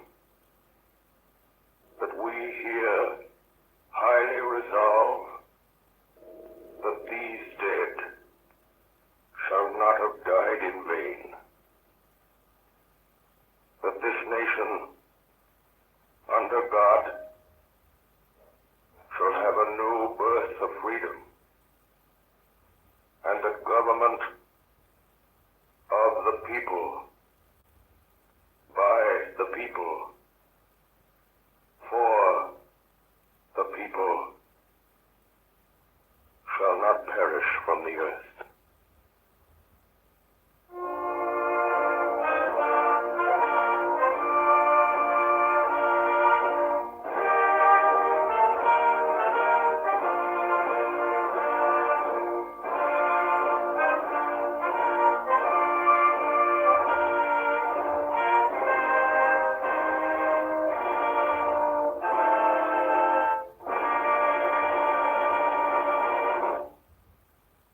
Tonight, the Columbia Broadcasting System, through its affiliated stations coast to coast, and the network of the Canadian Broadcasting Corporation, has brought you a production of Abraham Lincoln by Orson Welles and the Mercury Theater on the Air.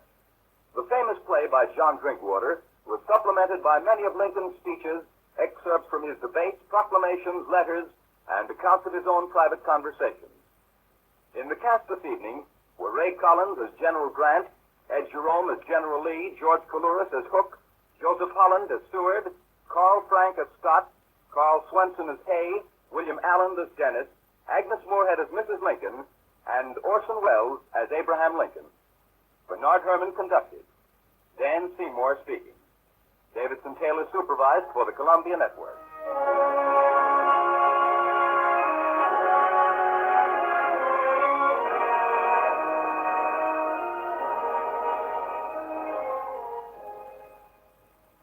At this same time, Orson Welles and the Mercury Theater on the Air will bring you Schnitzler's Viennese romance, The Affairs of Anatole. This is the Columbia Broadcasting System.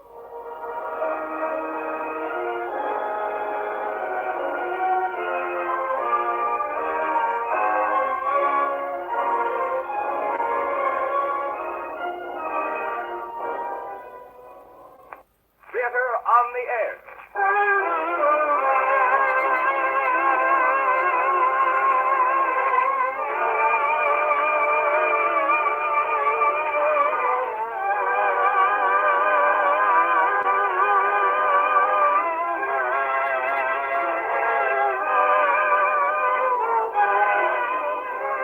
The Columbia Broadcasting System brings you the 15th program in its weekly dramatic series featuring Orson Welles and the Mercury Theater on the Air, the brilliant producing company which has been acclaimed by critics throughout the nation for giving to radio the same new stimulus they brought to Broadway. This evening, our play is an adaptation of a modern classic, Booth Tarkington 17, with Orson Welles in the part of William Sylvanus Baxter. But first, a word from the director of the Mercury Theater, the writer, star, and producer of these broadcasts, Orson Welles. No man can explain the mystery and misery of being 17. That period which is almost a full stop in the involved sentence of a man's life. When every man's universe has growing pains, and every man is his own Hamlet. Booth Tarkington has left us a perspective of this sharp condition of human agony, so true and brutal and beguiling, that posterity will understand William Sylvanus Baxter long after a new and easy world has forever abolished the institution of adolescence.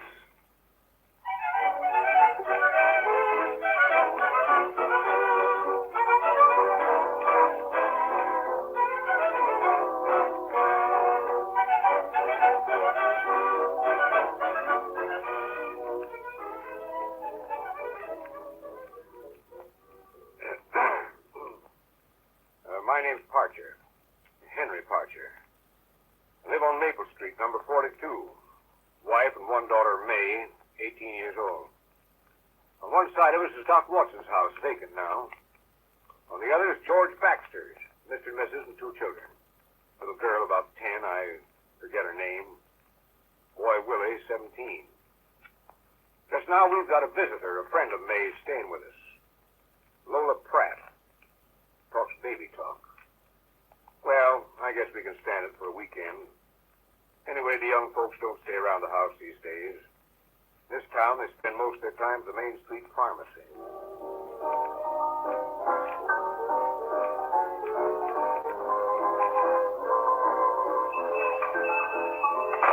Hi, Ray. Hello, everybody. Hello, man. How's Craig? Oh, enough, you know. Town's dead. Well, Mr. Baxter, what'll it be?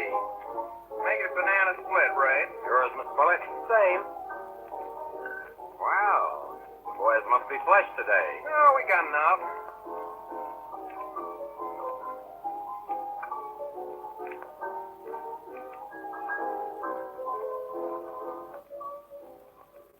Let me call you sweetheart. Love, always love. Why can't songwriters write something about something else? They will. I heard May Parcher has come back to town yesterday. Well, let her for all I care. Well, they say she's brought a girl to visit her. That she was a regular ring dinger. What if she is? Makes little difference to me, I guess. Oh, no, it don't. You don't take any interest in girls. Oh, no. No, I do not. I never saw one in my life. I cared whether she lived or died. Honest? Honest? Is that so? Yeah, honest. I could all die. I wouldn't notice. Oh, I didn't know you felt that way about it, Will. I always thought you were kind of... Well, I do feel that way about him. You can tell him so for me if you want to. Hey, did you look what's walking down the street? Isn't that May Parcher? Yeah. Say, who's that with her? Carrying the parasol and the little dog. Well, that must be the girl. Isn't she a ring dinger?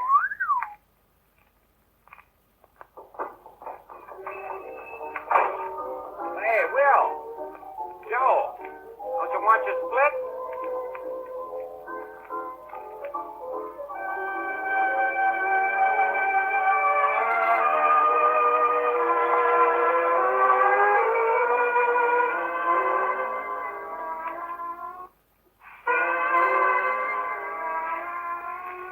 To Milady with the little dog.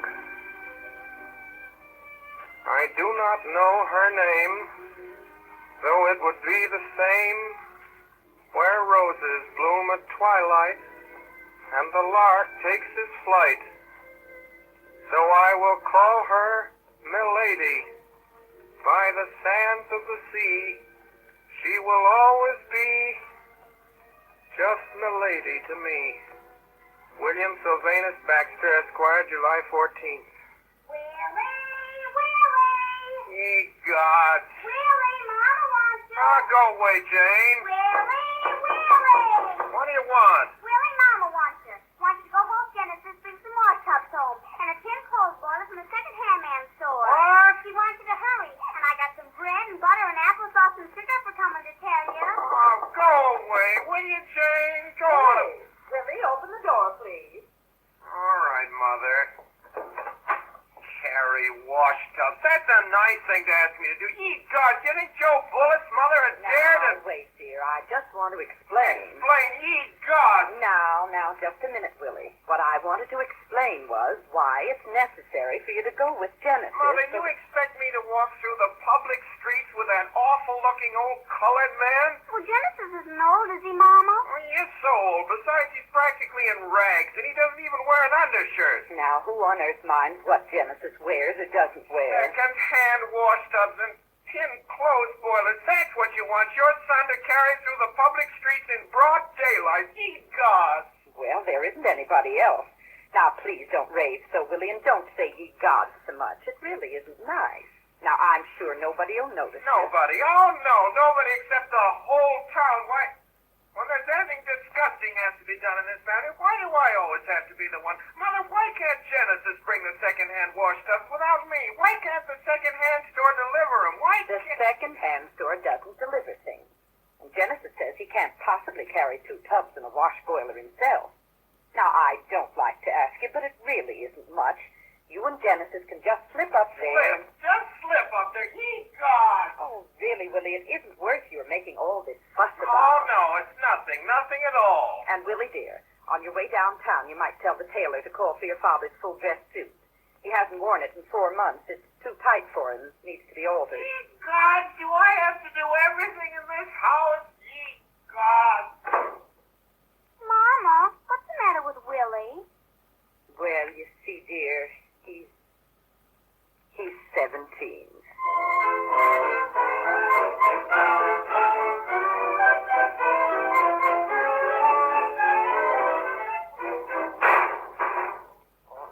Land's sakes, Mr. William, watch out. You can't see where you're going with that tin boil over your head. I don't want to see, and I don't want to be seen. You sure his face will get run over. Carry the big tub between us like this, and you can guide me. Now, come on, Genesis. Say, is that money you're still following us? Sure is. Clem never stopped following me yet. I reckon it's the followest dog in the world. Well, he can... Oh, don't let him follow through the streets. Not a moth-eating mongrel like that. It's bad enough to be seen carrying all this junk. Man, sakes, ain't nobody can tell who you are with that white stub over your face. Genesis, make that dog scat, Ain't nobody to make that dog scat. I ain't had him more than 2 weeks, but I don't believe President of the United States make that dog quit following. Well, keep him as far back as you can so people won't know it's us he's following. Well, go on, Clem. Stay back, dog. Hey, careful, Mr. William. We're crossing the street. You tell me if anything's coming. Oh, well, road's clear. Come on. All right. Where roses bloom at twilight, and the lark takes his flight by the sands of the sea, she'll always be... What makes you reciting this, William? Oh, just something I made up. It sounds kind of like a poem. Maybe it is, maybe it isn't. Macy, the funny laundryman. Maybe something must be too. Oh, they'll hear you. Hey, what's behind it? Two young ladies. One's got yellow hair and sounds pretty. Kind of funny little dog. Looks like a caterpillar. Bet Clem could eat him in one swallow. Now, the dance office must have dollar nickel Roddy. Now she got that little bird walking. Hurry, Genesis, hurry. Hey, what you in such a rush for? I got plenty of time. How close are they, Genesis? And ladies, look at 20 feet. Mr. Williams, stop pulling on this stuff. My handle's most warped through my hide. Only you better not let Floppy near that awful-looking dog. This little dog better not mix an old man Clem. He... Doggy must belong to Tommy Johnny. Hey, me precious Floppy. Hurry up. Here, Floppy. You know? You stop that horrible dog, or I'll have you arrested. Yes, precious darling, come to Mama. Is he all right, Lola? Isn't it so hard to beat him so sloppy? Hey, you! Me, man? Where's that other laundryman? It's his dog, isn't it? Laundry man? What? He ain't no I'd like to get my hands on him. I'd have him arrested. Tom, precious. Please don't Mommy make him all right. It's Willie. It's Willie. You come behind that hedge now. He's gone. We better be getting on home with these tubs. Oh. Ah, Genesis. Isn't she wonderful? Hey, Genesis. Did you ever see anyone like her, Genesis? Huh?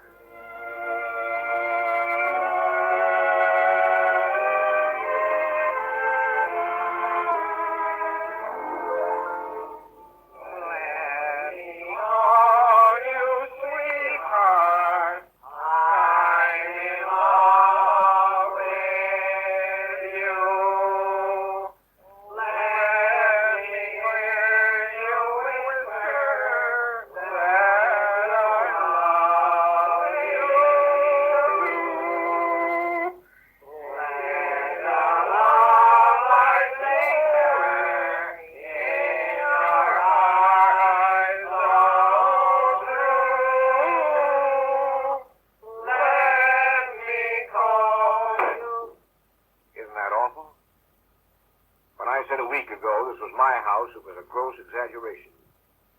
My daughter's guest, Miss Lola Pratt, now occupies the house. She and a pack of boys that follow her like flies after honey. The worst of the bunch is that Baxter boy, the one with the cracked tenor. Every night he sits on my porch in a full-dress suit. It's pretty big for him, and I'll bet it's his old man's. While I lie here on my bed, which is about all the space left me in my own house, trying to sleep, but it's no use. used to think the katydids were the dullest insects you had to listen to on a summer night. But that was before Miss Pratt moved in on us. Willie, you don't have to be so quiet just because you're so indifferent. Oh, but I'm not indifferent, Miss Pratt. Honest, I'm not. Oh, but Josie Joe says you're indifferent. Ichabod Baxter is indifferent, isn't he, Sister Floppet? Isn't he a mean old wicked thing, Precious Floppet? Well, I suppose I am indifferent to most girls. Lola, forgive him if Ichabod Baxter make imitation of Darling Floppet again. Darling Floppet, look. More. Again, Ichabod Baxter. How did he learn such marvelous imitations of Darling Floppet? He ought to go on the big stage and be a really actor. Wouldn't he, Darling Floppet? He could make millions and millions of dollars. Couldn't he, Darling Floppet? Oh, I hardly would care to adopt the stage for a career. Would you? It's my dream. It was wonderful of you to say that to me. I shall never forget it. You would make a glorious actress. Oh, for heaven's sake. Huh? It's for Boy Baxter time. Slowbox us, Darling Floppet. Naughty Floppet. No, I mean it, but But what can... what do you think about actors and actresses making love to each other on the stage? Do you think they have to really feel it, or do they just pretend? Well, sometimes one way, sometimes the other. Yes, but how can they pretend like that? Don't you think love is a sacred thing, Miss Pratt? Yes? I do. I think love is the most sacred thing there is. I don't mean some kinds of love. I mean real love. You take some people, I don't believe they even know what real love means. They talk about it maybe, but they don't understand that love is something nobody can understand unless they feel it. And if they don't understand it, they don't feel it. Don't you think so? Yes? You talk so beautiful. Love is something nobody can ever have but one time in their lives, and if they don't have it then, why, probably they never will. Don't you think so? Yes? I think real love is sacred, don't you?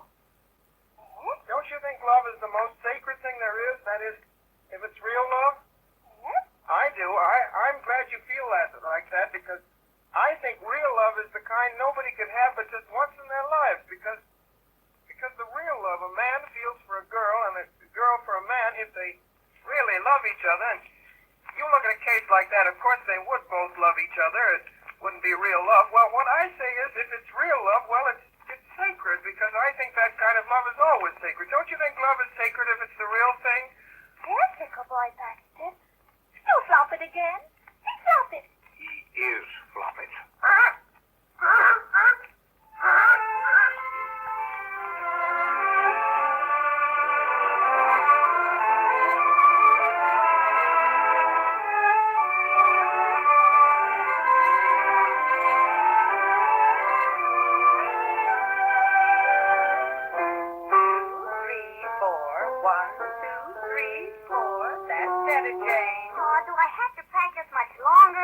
Until your hour's up. Now try it again. 1, 2, 3, 4. 1, 2, 3, 4.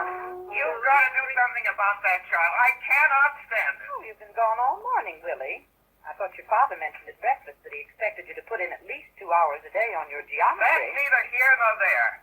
Mother, I just want to say this. If you don't want to do something about Jane, I will. Just look at her. I ask you. That's the way she looked half an hour ago out on the public sidewalk in front of the house when I came by here with Miss Pratt. That was pleasant, wasn't it, to be walking with a lady on the public street and meet a member of my family looking like that? Oh, lovely. Now, Jane doesn't look so disreputable. Come, Willie, you're interrupting her piano lesson. Wait till I tell you the rest. Then she hollered at me, Mother. She hollered, "Oh, Willie!" She hollered, "Oh, Willie!" at me. Anybody'd think I was about 6 years old. She hollered, "Oh, Willie," and she rubbed her stomach and flushed applesauce all over her face, and she kept hollering, "Willie," with her mouth full. "Willie, look, good bread and butter and applesauce and sugar. I bet you wish you had some. Willie!" Well, you did eat some the other day. You ate a whole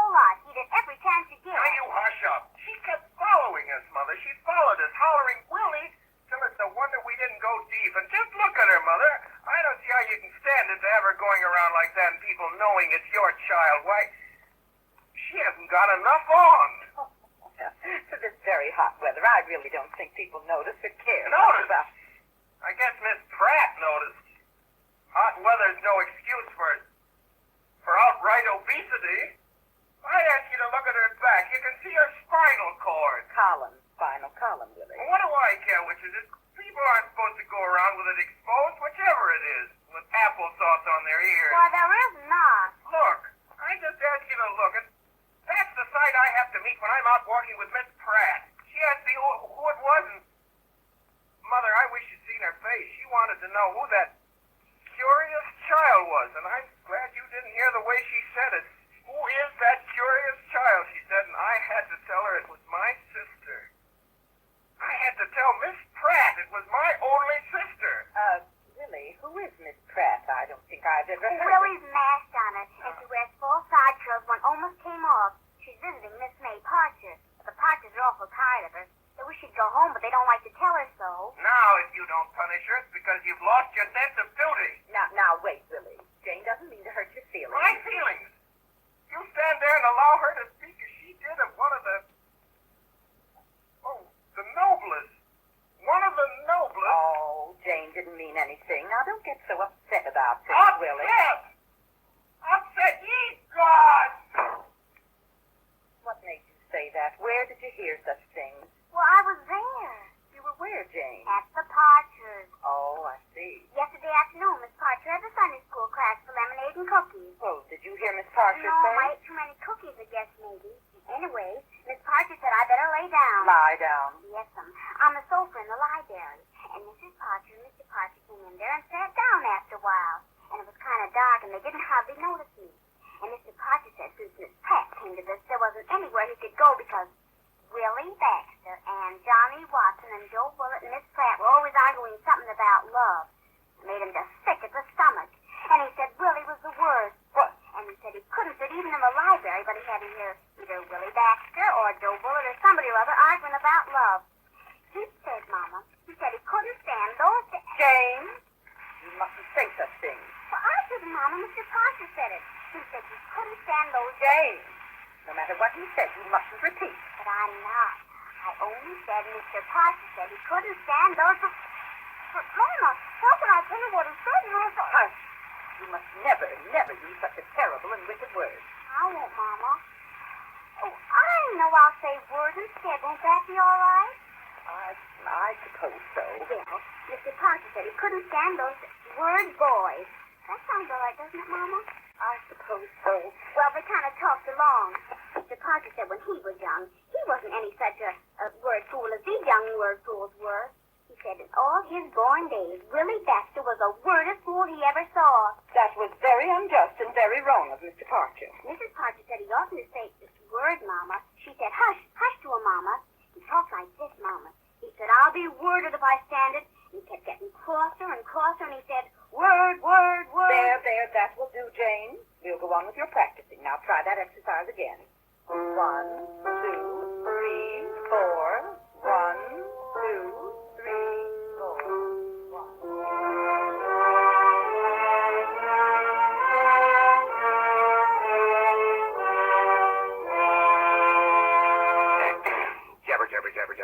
Jabber. On and on. That's the way these young folks talk. Same things over every night like finger exercises. No sense, no rhyme, no reason. Just jabber. Wonder what they find to talk about.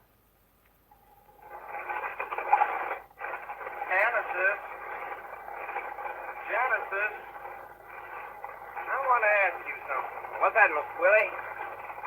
Seems like this ice cream ain't never gonna freeze. Genesis, how old were you when you were married? Well, sir, I had 3 children when I was 20. I had 2 when I was 18. You did? No way, Jane. Genesis, how old were you when you had the first one? I was just your age, Miss William. Yes, I was 17. Oh, Genesis, what became of the one that was born when you were 17? Well, Miss Willis, I never did know. Was it a boy or a girl? It seemed like it must have been a boy, Miss Jane. dead by now. A good many of 'em dead. What I knows is dead. Yes, I reckon so. Genesis, how old were you when you were married? Me? Well, that depends. I recollect I was married once in Louisville. Well, I heard of people getting married even younger than you were. Yeah, you take India, for instance. Why, they get married in India when they're 12 and even 7 and 8 years old. Oh, they do not. The mothers and fathers wouldn't let them, and they wouldn't want to anyway. I suppose you've been to India and know all about it. Well, the matter of that, there was a young couple got married in Pennsylvania the other day. The girl was only 15 and the man was 16. It was in the papers, and their parents consented and said it was a good thing.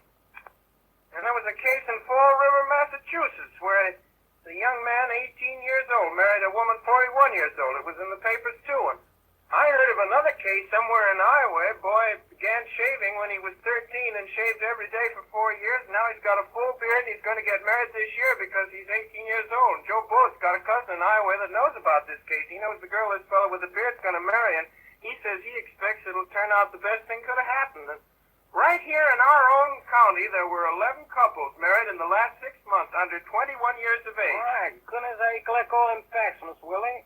Land name. What puzzles me is how you remember them after you didn't collect them. If it was me now, I couldn't collect them in the first place, and he never could. It wouldn't be no good to me because I couldn't recollect them. Well, it isn't so hard if you kind of get the hang of it, Genesis. I always did have a pretty good memory. Oh, Mama says you're the most forgetful boy she ever heard of. Says you can't remember anything 2 minutes. Oh, you hush. Genesis, you remember when you were married? Genesis? Genesis, how'd you feel about it? I mean, were you sort of shaky, for instance? As if you were taking an important step in life? Let me see, I felt mighty shaky once, I recollect. That time a man started shooting at me from behind a snake fence. Shooting at you, Mr. Genesis? What'd you do that for? Nothing in the wide world. Found to shoot at somebody, and they pick on me because I was the handless. Well, I just cleaned all fresh. I think I better throw this in the kitchen. He must have been 16 When, Willie? when he was married. Things you don't understand. You run in the house. Go on, Jane. Go on.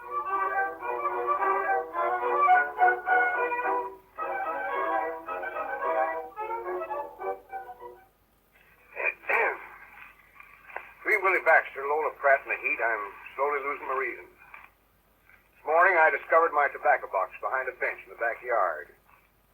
When I took the lid off the box, I found a faded rose, girl's silver shoe buckle, a tortoiseshell hairpin, white ribbon faintly smelling of violets, 3 withered 4-leaf clovers, other vegetation now indistinguishable, and a note on lavender paper addressed to Ickle Boy Baxter. What ickle sanity I still have left I owe to the sudden appearance this evening of a small, frank-faced child, munching on a piece of bread and butter, applesauce, and powdered sugar. Mr. Parker? Mr. Parker? Good afternoon, Mr. Parker. Good afternoon. Mr. Parker, my brother Willie's been at your house all afternoon. I suppose so. Listen, Mr. Parker, my brother Willie isn't coming back to your house tonight, but he doesn't know it yet. What? Willie isn't going to spend any more evenings at your house at all. He isn't, but he doesn't know it yet. Are you sure he isn't? I know he isn't. On account of something I told Mama. Told your mama what? What you said. And what about? About Willie, you know. No, I don't. It was when I was laying in the library that day of the Sunday school class.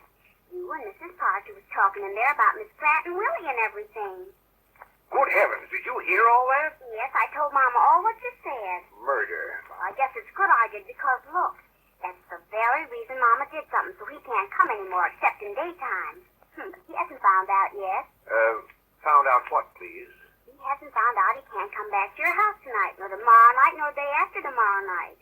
Is it because your mama's going to tell him he can't? No, Mr. Parker. She just did something. Huh? What? What'd she do? Well, it's a secret. Oh, I could tell you the first part of it up to where the secret begins, I expect. Do? Well, it's about something Willie's been wearing. I can't tell you what you were because, well, that's the secret. But he had 'em on him every evening when he came to see Miss Pratt. They belong to Papa, and Papa doesn't know a word about it. Yeah, I thought he didn't. Well, one evening Papa wanted to put 'em on. Mama couldn't find 'em, and she rummaged and never did find 'em. Until, don't you believe, I saw Willie inside of 'em only last night. So I told Mama, and she said it has to be a secret. So that's why I can't tell you what they were. Well, this afternoon I was with her in Willie's room, and Yes, yes. well, there she found them under Willie's window seat, all folded up. You found what? Well, I told you it's a secret. So she wrapped the secret up, and we took it to a tailor. And she told him to make it bigger, because then it'll fit Pop again, Mr. Patcher. She said he must let the secret way out. So I guess Willie looked kind of funny in it after it's fixed. And anyway, Mr. Parcher, the secret won't be home from the tailor's for 2 weeks, and maybe by that time Miss Pratt will be gone. Do you honestly think so? Well, anyway, Mr. Parcher, Mama said, well, she said she's sure Willie wouldn't come here in the evening anymore. When you're home, Mr. Parcher, after you've been wearing the secret every night this way, you wouldn't like to come and not have the secret on. I suppose that's what you meant when you said he wasn't coming back, but didn't know it yet. Oh, yes, Mr. Parcher. I know your last name, of course, but I'm afraid I've forgotten your other one. Well, it's Jane. Jane. Jane, I should like to do something for you. Oh, that's all right, Mr. Parcher. Well, I guess we're home now. Goodbye, Mr. Parcher. Goodbye, Jane. I'm afraid little Jane has her first beau. A gentleman is going to send her a 5-pound box of candy, and that gentleman's name is Henry Parcher.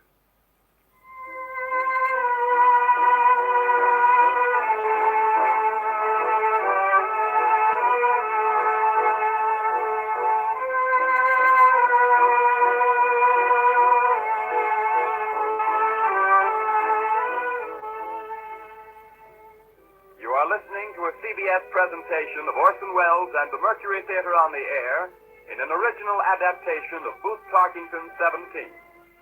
The performance will continue after a brief intermission. This is the Columbia Broadcasting System.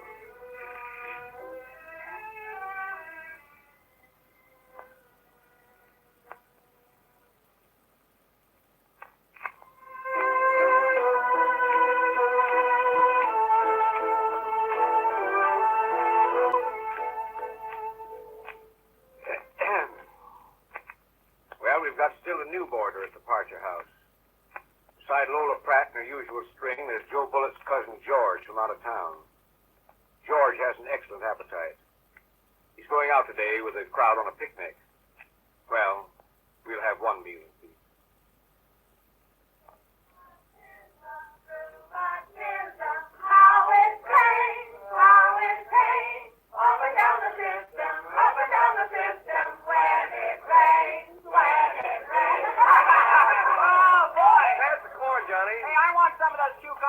Say, who's hiding the gravy? Joe just lost his fork. Got an extra fork, anybody? Oh, somebody lost his girlfriend. Hey, has anybody seen Willie Baxter's girl? Yeah, you think Willie was at a funeral? Hush your mouth.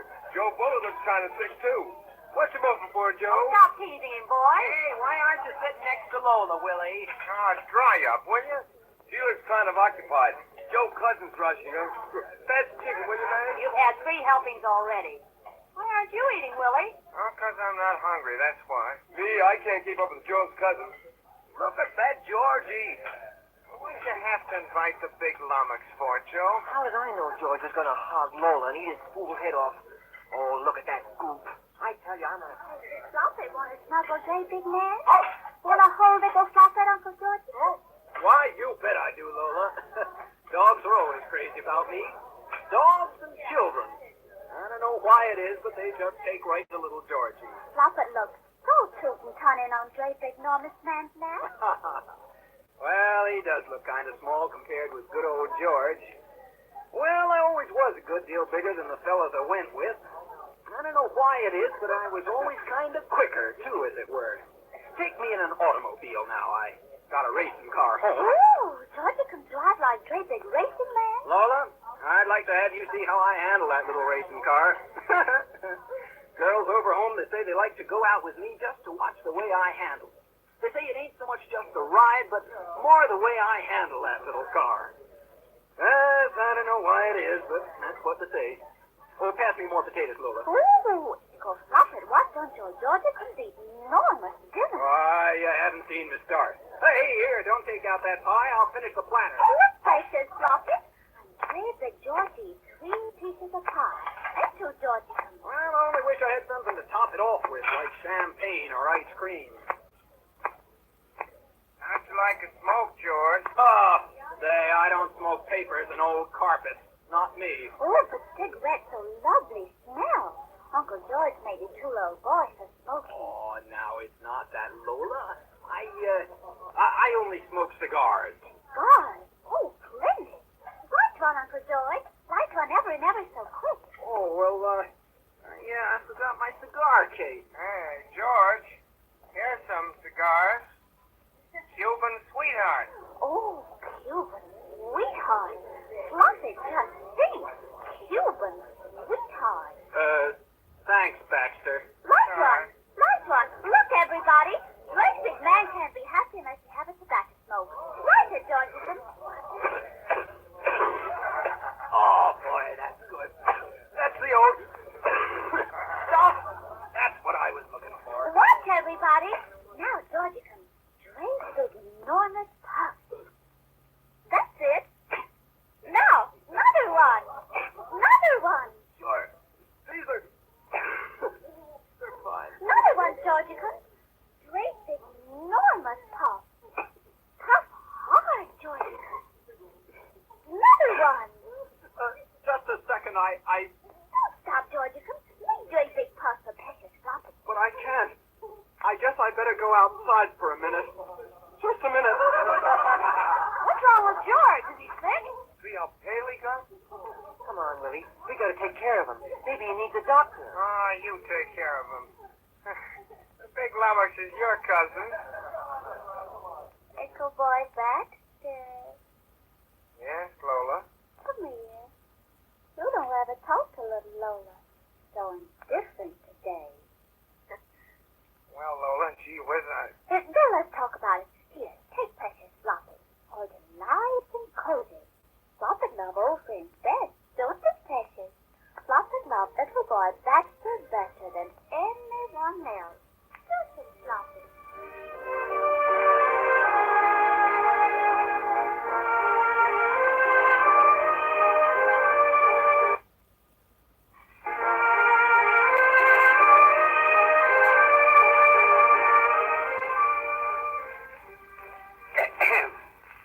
Well, I guess the happy day's in sight. Saturday night, we're giving a farewell party at the Parcher household for Lola Pratt, our weekend guest, who stayed for the summer. Never has a party meant so much to me as this one. Farewell parties, farewell Lola, farewell silly boys, mixed quartets, farewell Willie Baxter, farewell party. Father. Yes, Willie? Dear me, Willie, you do look pale. You better rest up for the party Saturday. Father. Father. I suppose you got Miss Pratt safely home from church. She might have been carried off by footpads if you 3 boys hadn't been along to take care of her, huh? Father, I have come to, What on earth's the matter with you? Father, I have come to place before you something I think it's your duty as my father to undertake, and I have thought over this step before laying it before you. My soul. At my age, there's some things that ought to be done and some things that ought not to be done. If you ask me what I thought ought to be done, there's only one answer. When anybody as old as I am has to go out among other young men his own age that already got one, like anyway half of them have, who I go with, and their fathers have already taken such a step because they felt it was the only right thing to do, because at my age and the young men I go with's age, it is the only right thing to do, because that is something nobody could deny. At my age, I have thought over this step because there comes a time to every young man when they must lay a step before their father before something happens that they would be sorry for. I have thought this undertaking over, and I am certain it would be your honest duty. My soul. I thought I knew you pretty well, but you talk like a stranger to me. Now what's all this? What do you want? A dress suit. A dress suit? Well, I'm glad you're talking about something, because I Honestly thought it must be too much sun. Father, I got to have one. Got to. At your age, I thought I was lucky if I had any suit that was fit to be seen in.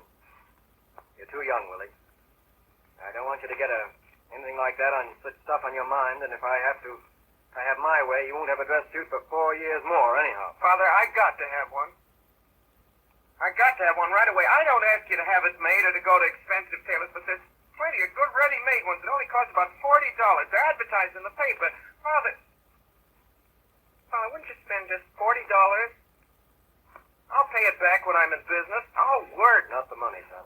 The principle that I'm standing for, and I don't intend... Father, won't you do it? No, I will not. Oh, ye gods! Poor boy. He won't feel like going to the party in his everyday clothes. Poor boy, nothing. Think of his coming out here and starting a regular debating society declamation before his mother and father. I guess he can wear the kind of clothes most of the other boys wear. What's the world getting to be like? 17 years old and throws a fit because he can't have a dress suit.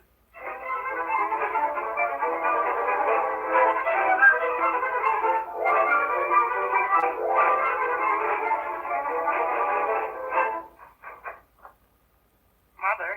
My, Willie, dear, you look worn out. What's the matter? Mother, I want to speak to you. Well, first you better eat your supper. I left it on the table. I want to speak to you about something important. Yes, Willie? Oh, please send Jane away. I can't talk about important things with a child in the room. Oh, Mama, do I have to go? Just a few minutes, dear. Mother. Hmm?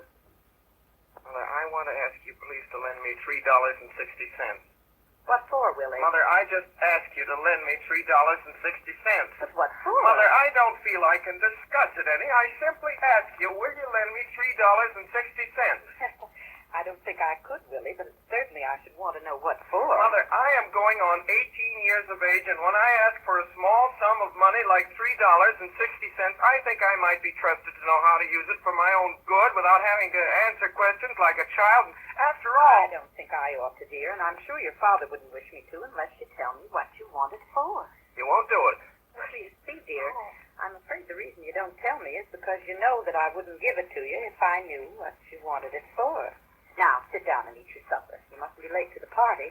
But, well, Willie, where are you going? I don't want any supper, and I'm not going to the party. Well, of all things. Oh, Mama. Yes, Jane? I was hiding behind the door so I could hear everything. Now, Jane, you know you shouldn't do that. But, Mama, I had to. I know why Willie asked you for the money. Genesis told me. Jane, what did Genesis tell you? First of all, Willie didn't come home today because he was counting knotholes and shingles. He was what? Yes'm. Genesis knows all about it.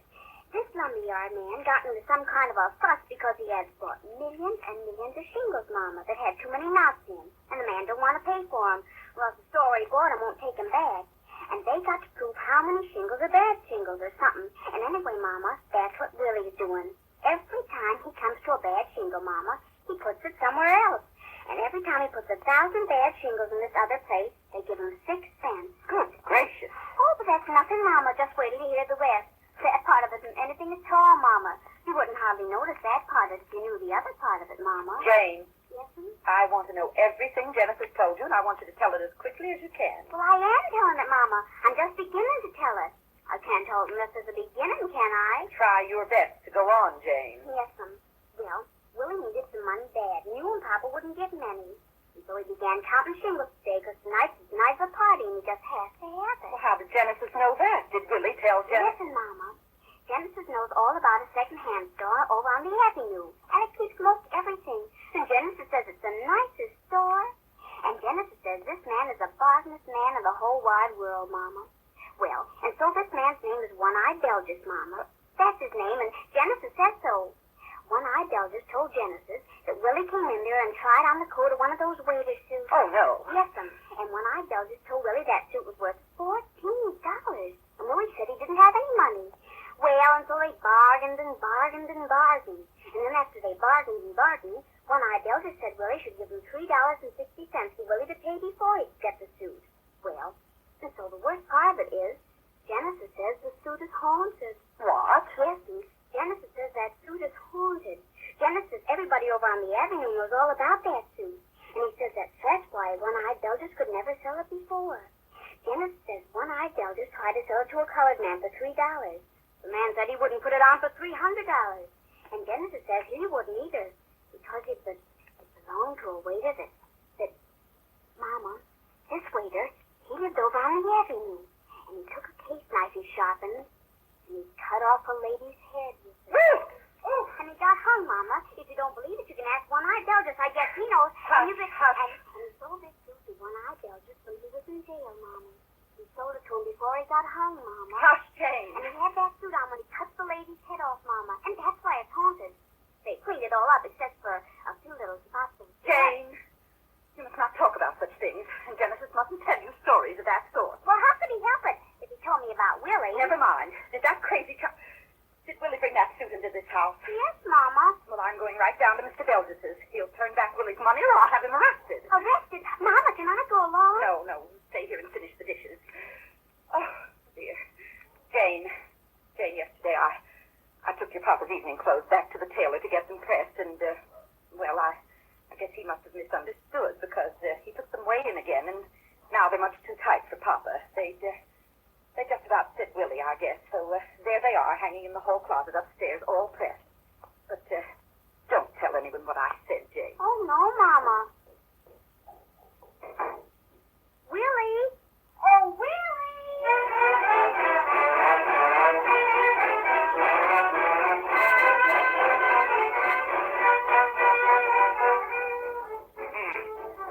Magic lanterns, music, summer night, farewell party, farewell summer, farewell Lola Pratt, farewell Lola Pratt.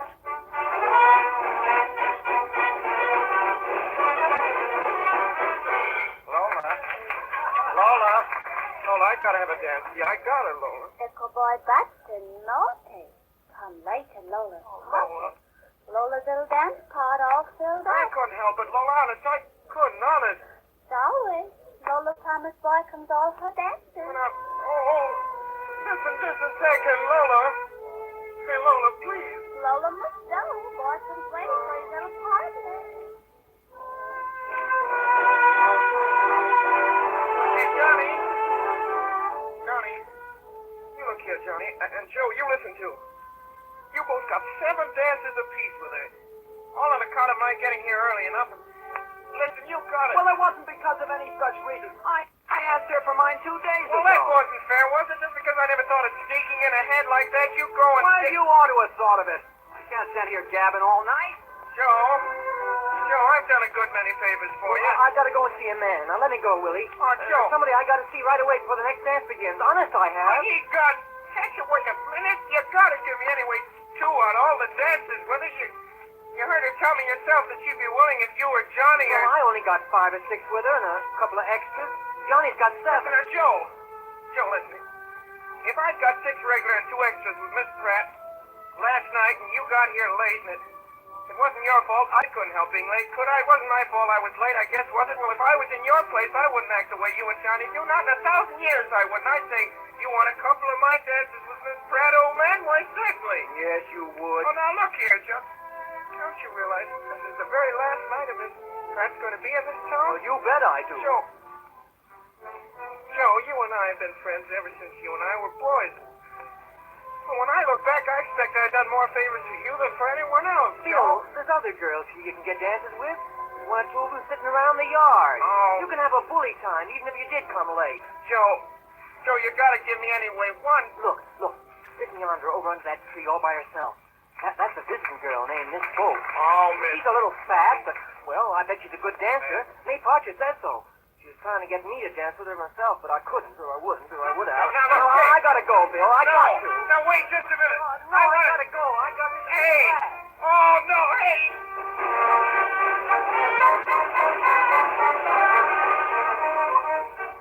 Hey, Mother. Yes, dear.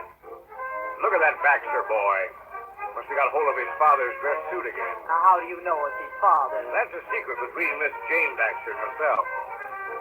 Say, that boy's face has more genuine idiocy in it than I've seen around here yet. I've been seeing some miracles in that lion this summer. He's looking at Lola Pratt. Yeah, that's the trouble with him. Why doesn't he quit looking at her? I think probably he feels badly because she's dancing with one of the other boys. Of course, he ought to be dancing with somebody. There are one or two more girls here than boys. He's the only boy not dancing. I believe I'll...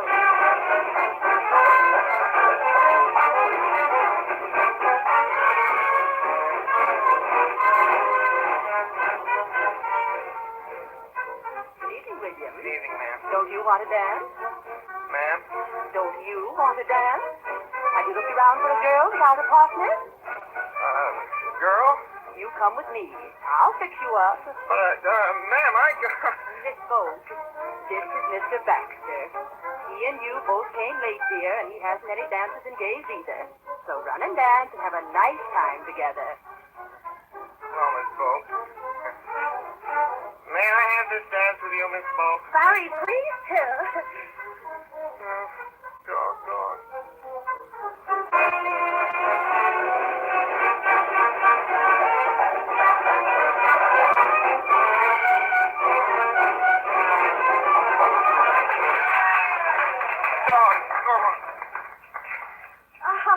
Oh, you mustn't be discouraged with yourself, Mr. Baxter. You know, I've met lots of men that had trouble to get started and turned out to be right good dancers after all. Well, it seems to me we're kind of working against each other. I'll tell you. You kind of let me do the guiding, and I'll get you going fine. No. 1, 2, 1, 2. There.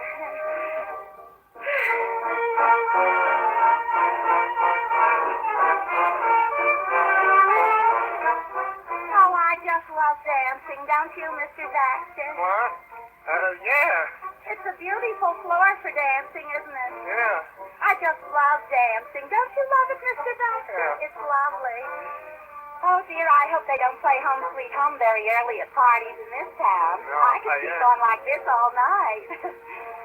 I think those musicians would be dead. Well,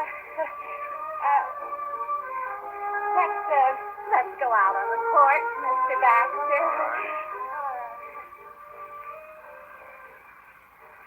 Oh, just look at those stars. Aren't they just glorious? Yeah. You can sit closer. Come over here. You know, we used to dance a lot up at the lake. It's a floor like this is tonight, just about early enough and as nice a floor as I ever danced on. Of course, there weren't so many men like this here tonight, and I must say I am glad to dance with a man again.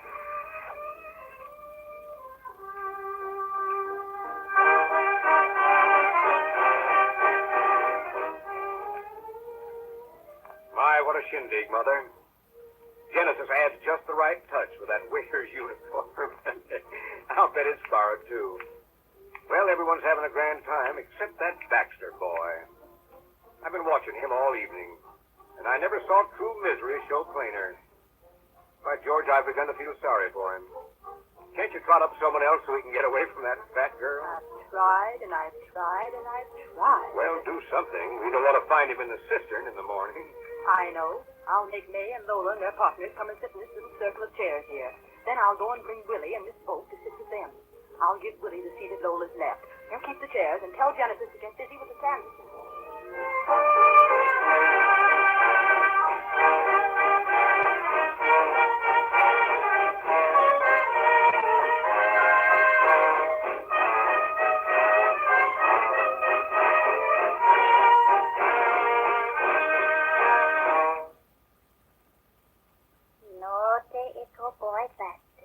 Lola's last night and Nickel brought back to flirting.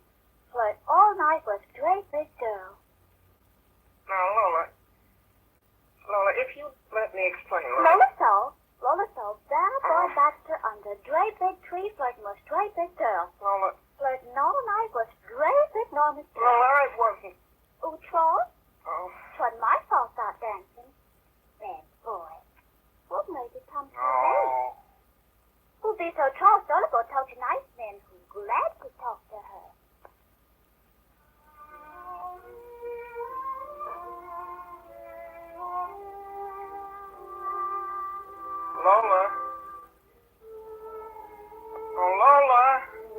board back to Troy.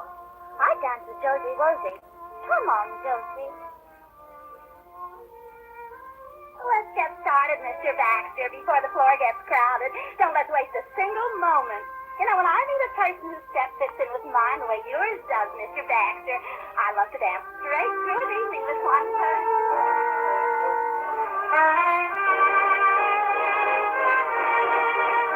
Lola!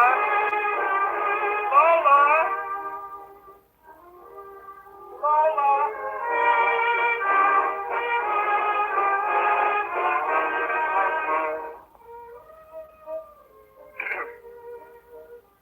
Dear Lola. Dearest Lola. Just after you left, I went up to my room and began writing this poem to you.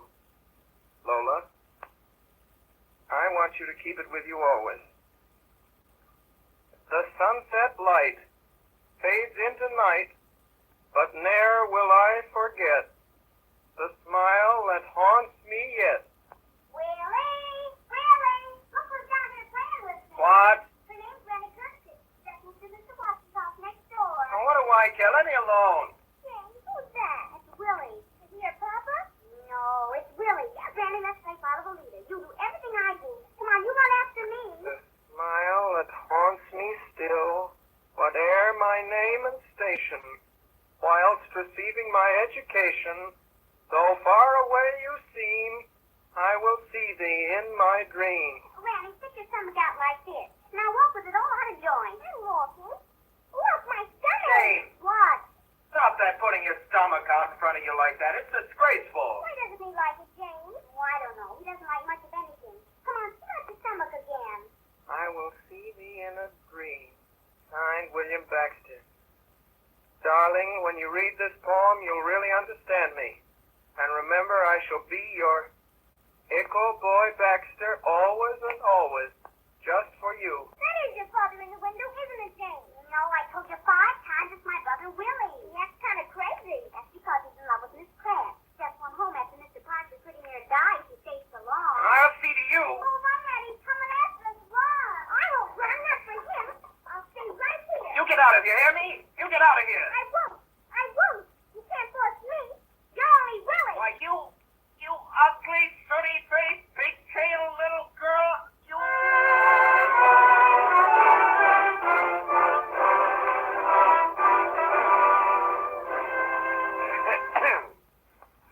Yes, sir, that's what he called her. I was standing on the porch at the time, and I heard it with my own ears. Well, sir, that was a long time ago. 10 years since the Kirsteads moved in Doc Watson's house next door. A lot of strange things happened in 10 years. For instance, you'd never believe it when I tell you Willie Baxter, age 27, is finally doing a sensible thing.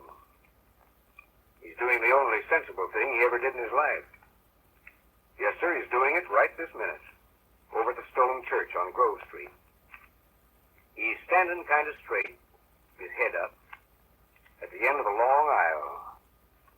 There's a fine-looking girl got hold of his arm. Ranny's not got pigtails anymore, but she's still got good sense. And that's something Willie can count on for the rest of his life.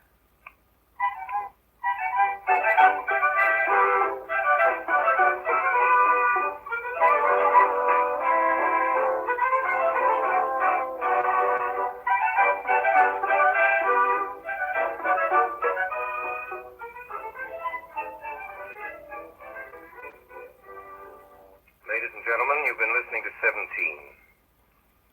Not the celebrated stage play, but the Mercury Theater's own adaptation of the Booth Tarkington story. Tonight the cast included Ray Collins as Mr. Parcher. Ray Collins, one of the Mercury's unstarred stars, and Mary Wicks, another, as Mrs. Parcher. Joseph Cotton as Genesis. Betty Gard as Mrs. Baxter. Ruth Ford as the baby talk girl. Marilyn Erskine as Jane. Elliot Reed as Cousin George. Fatty Chapman as Ranny. William Sylvain recognizable. And finally, because the Mercury is often inclined that way and sometimes can't help it, and chiefly because he was kind enough to be party to this moment of good old-fashioned theater sentiment, Joe Bullitt, William Baxter's best friend, was played again tonight by one of the Mercury Theater's foremost and finest actors, Mr. Morgan Farley, who created the part in the stage play. Next week, inevitably, and because it's about time, Mr. Jules Verne's immortal romance about the man who kept his word, who watched the clock and lived up to it. Phineas Fogg,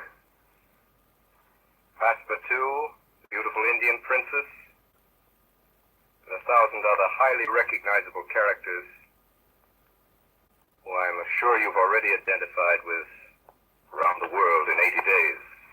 Good night.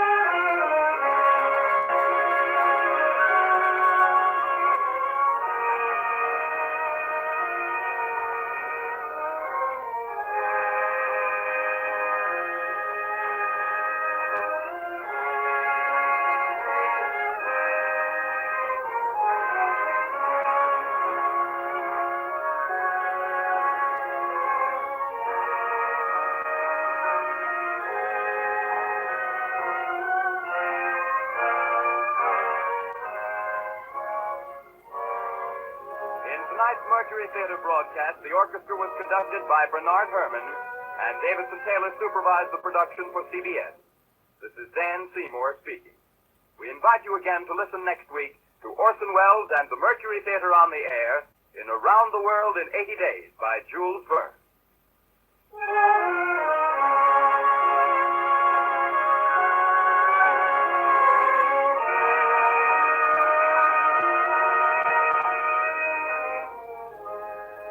This is the Columbia Broadcasting System.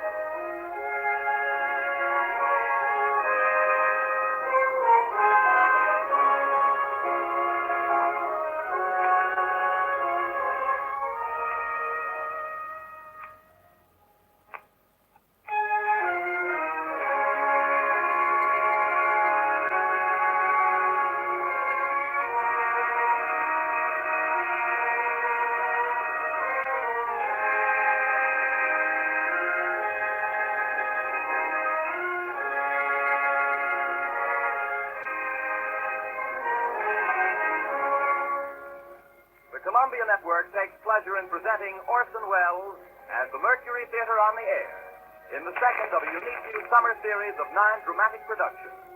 The first time in its history that radio has brought to the country an entire theatrical institution.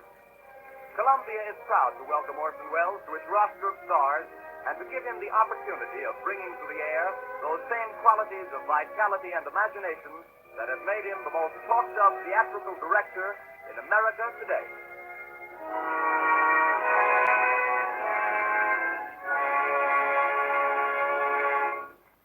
Good evening. This is Orson Welles speaking.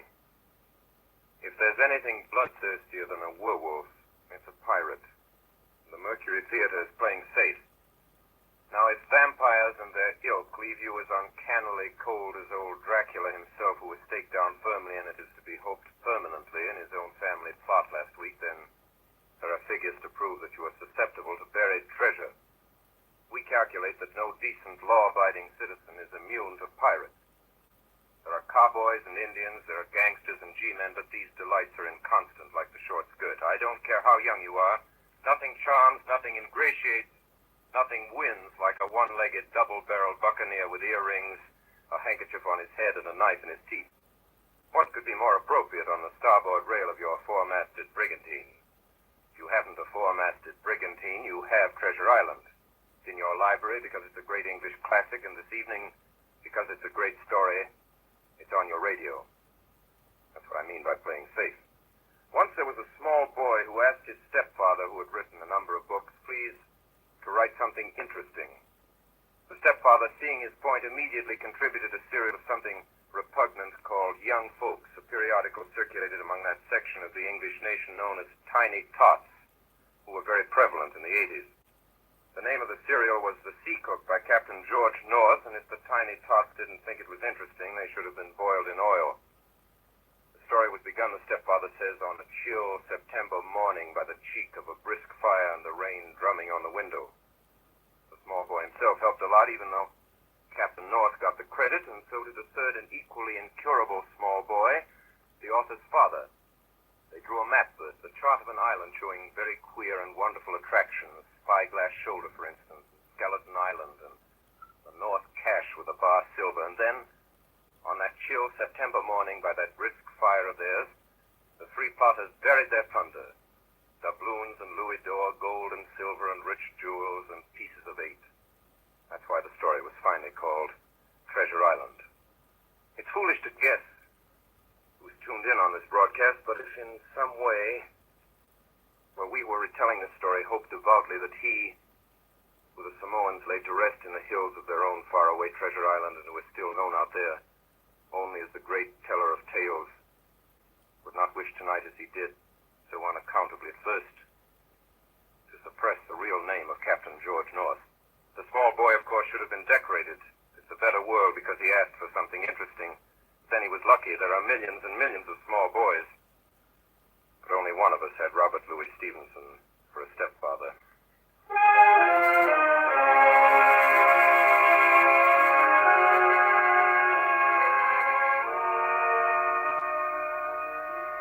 Treasure Island by Robert Louis Stevenson with Orson Welles as Long John Silver and as Jim Hawkins who tells the story. Treasure Island.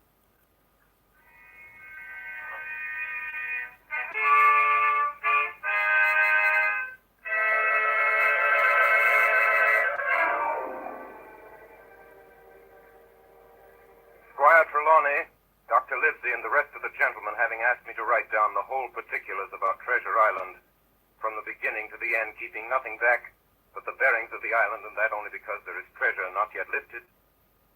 I take up my pen in the year of grace 1783 and go back to that time 19 years ago when my father kept the Admiral Benbow Inn and the brown old seaman with a saber cut first took up his lodging under our roof. I was 14, but I remember him as if it were yesterday.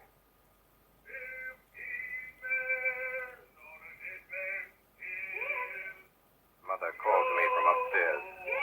Yes, Mother? Here's the man coming up the road. Go out and see what he wants. He came plodding to the inn door, his sea chest following behind him on a hand barrow. A tall, strong, heavy, nut-brown man, his tarry pigtail falling over the shoulders of his soiled blue coat, his hands ragged and scarred with black broken nails, and the saber cut across one cheek, a dirty, livid white, singing that old sea song that he sang so often afterwards.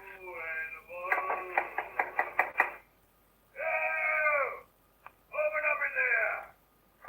Now then, boy. Yes, sir? What do you call this place? The Admiral Benbow Inn, sir. Admiral Benbow, eh? Nice, lonely-looking, pleasant-situated grog shop. Folks don't come here much, do they, boy? Not much company? No, sir, more's pity. No? Well, then it's the berth for me. I'm a plain man, rum and bacon, eggs, all I want. And that head up there for to watch ships off. I have a mind to stay here a bit. Here, you matey. You with the wheelbarrow. Bring up alongside. Help up my chest. You two boys, heavy. Yes, sir. Call me Captain, boy. Captain. Yes, Captain. Just one thing more. Yes, Captain? You ain't seen him, have you? No, sir. Who do you mean? Along the road, maybe. Might have seen him somewhere, you can't tell. Let me know if you do, boy. A seafaring man. Yes, sir.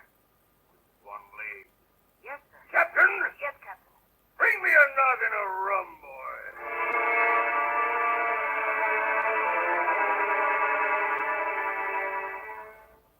And so he came to live under our roof. We never knew his name. We called him the Captain. He was a very silent man by custom all day. He hung around the cove or upon the cliffs with a brass telescope staring out to sea. All evening he sat in a corner of the parlor next to the fire and drank rum and water, very strong. And every day when he came back from his stroll, he would ask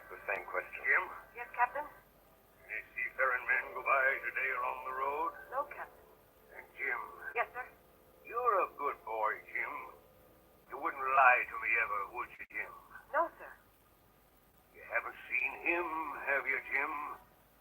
Jim, there's a silver halfpenny for you on the first of every month. If you keep your weather eye open for a seafaring man with one leg. Let me know the moment you see him, won't you, Jim?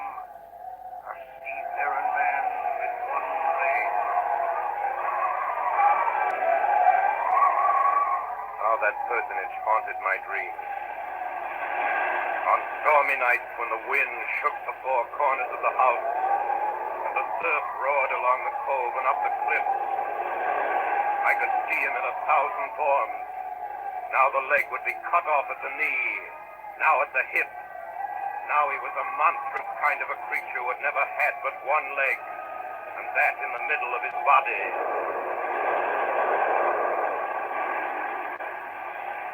You'll keep your weather eye open, won't you, Jim? For a seafaring man with one leg. A seafaring man with one leg. Months went by. The captain's bad fare to ruin us. We kept on staying week after week, month after month. And never a penny of money, Jim. Not a penny as he paid us since the day he came here. And me, a poor widow woman. Mother, why don't you ask him for some? Well, I'll tell you the truth, Jim. I'm afraid to ask him. I'm afraid of the man. Now of your father. In all that time, none of us ever saw him open the great sea chest that was in his room. There were nights when he took a deal more rum and water than his head could carry.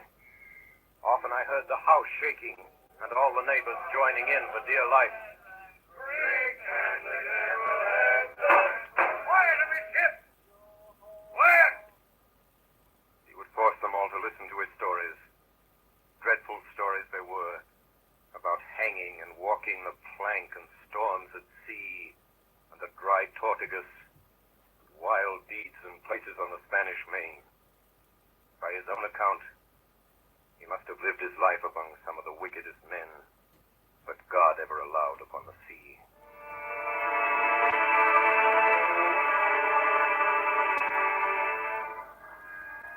The captain had been living with us almost a year when there occurred the first of the mysterious events that rid us at last of his presence. It was one January morning, very early, a pinching, frosty morning. The captain had risen earlier than usual and set down the beach with his telescope under his arm. My mother was upstairs and I was buying the breakfast table against the captain's return when the parlor door opened and a stranger stepped in. Sonny, come here, Sonny. Is this table for my mate Bill? I don't know you, mate Bill. I'm laying this for a man who stays in the house. We call him the captain. Well, my mate Bill would be called the captain like as not. Now, we'll put it for argument like that your captain's got a cut on one cheek. And we'll put it, if you like, that cheek's the right one, eh? Well, God save me, there he is now. There's my mate Bill. That's him with a spyglass under his arm. Bless his old heart, to be sure. You and me'll just get back behind the door, Sonny. And we'll give Bill a little surprise, we will. Bless his heart, I says again.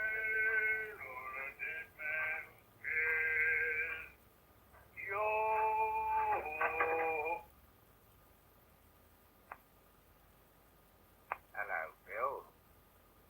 Come, Bill. You knows me. You knows an old shipmate, Bill, surely. Black dog as ever was. Bill. We've seen a sight of times, that's all. So you run me down. Here I am, we'll speak up, what is it? That's you, Bill. You're in the right of it, Billy. I'll have a glass of rum from this dear child here, what I've took such a liking to. And we'll sit down, if you please, and talk square like old shipmates. Sit down, Bill. And you, Sonny, get out. Yes, sir. And none of your keyholes on me, do you hear? For a while, I could hear nothing but a low gabbing. Suddenly the voices began to grow higher. No! It is in on it! We come to swinging! Swing all! Say aye!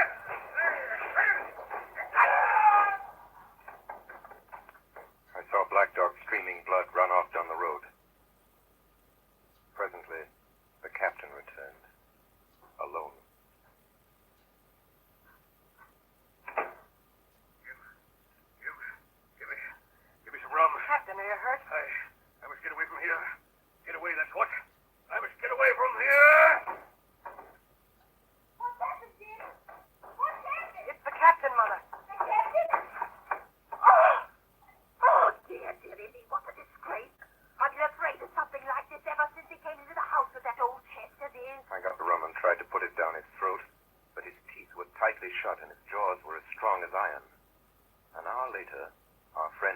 epilepsy came. Doctor, what shall we do? Where is he wounded, Doctor? Wounded?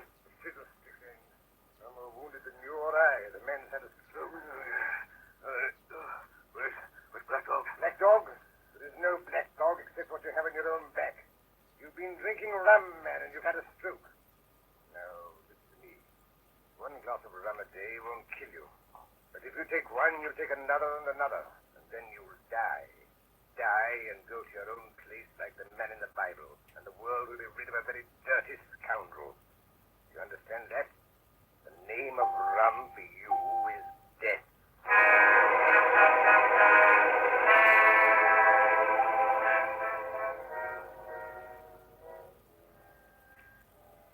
About noon the next day, I stopped at the captain's door with some medicine. Who is it? It's me, Jim. Come in, Jim. Come in. He was lying very much as we'd left him. Jim, you're the only one here that's worth anything. You know I always been good to you. Never a month but I've given you a silver fourpenny for yourself. Now you see me, I'm pretty low and deserted by all. Jim, you'll bring me a noggin of rum, won't you, matey? But the doctor... Doctors is all swamp! Don't have a drain of rum, Jim. I'll have the horrors. Seen some of them already. An old flint in the corner there behind you. Plain as print, I've seen him. Jim, I'll give you a golden guinea for a noggin. When I brought it to him, he seized it greedily and drank it out. That's some better, sure enough.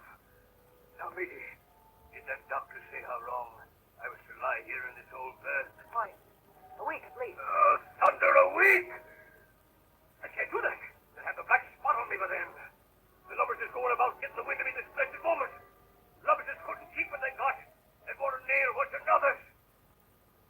It's in my old sea chest, Jim. The thing they're after. They'll tip me the black spot, I know it. I was first mate, I was. Old Flint's first mate. And I'm the only one that knows the place he buried it. Gave it me at Savannah when he lay a-dying. What's the black spot, Captain? A summons from old Flint's crew. A summons. And them as gets it, Jim, is lucky when they're dead.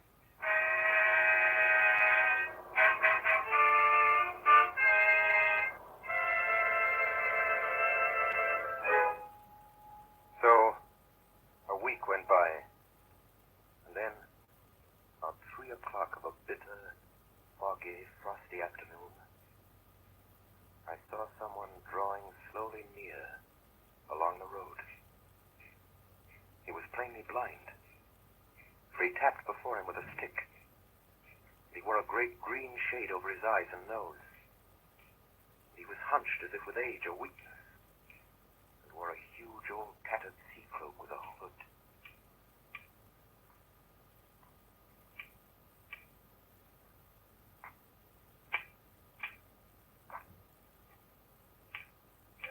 Christian friends, take pity on a poor blind mariner as has lost the precious sight of his eyes in the greatest defense of his native country, England, and God bless King George.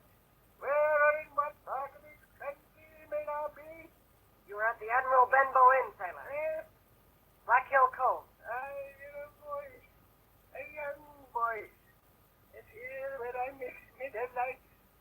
Will you give me your hand, my kind young friend, and lead me into the captain? I held out my hand, and the horrible, soft-spoken, eyeless creature gripped it in a moment like a vice. Now, boy, take me into the captain. Sir, upon my word, I dare not. You heard me.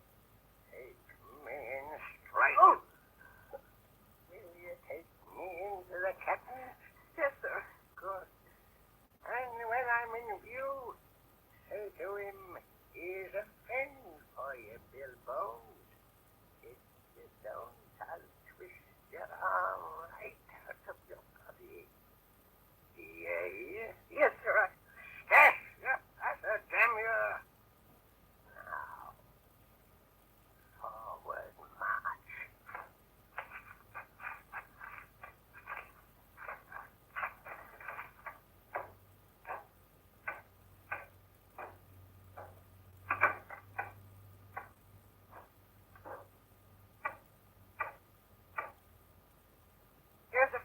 you, Bill Bones? Now, Bill, sit where you are. Business is business. Hold out your left hand, Bill. Bite it. Take his left hand by the wrist and bring it near to my right. Here's a little bit of paper for you, Bill Bones. Now that's done, I'll be going. Goodbye, Bill. Goodbye.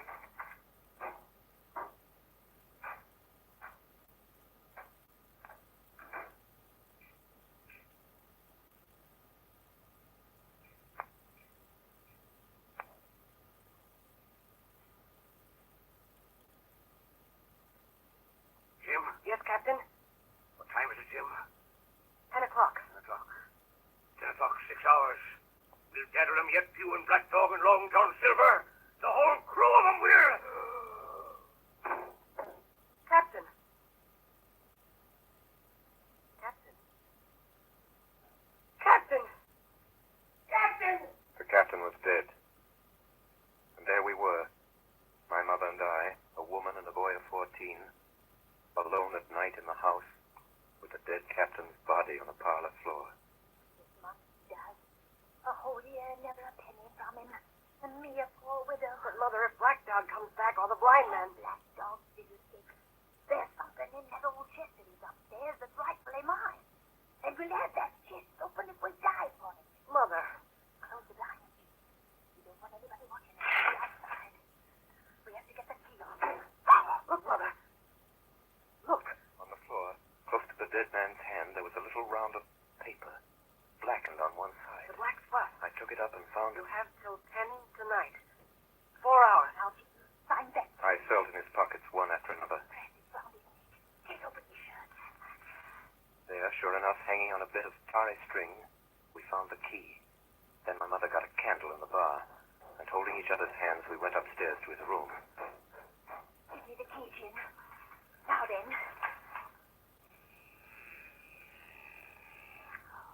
Nothing in here.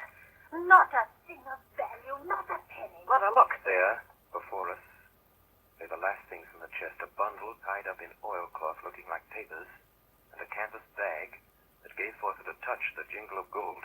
You see, Jim, I knew we'd find it. But I'll show these rogues that I'm an honest woman. I'll have me doing not a farthing over.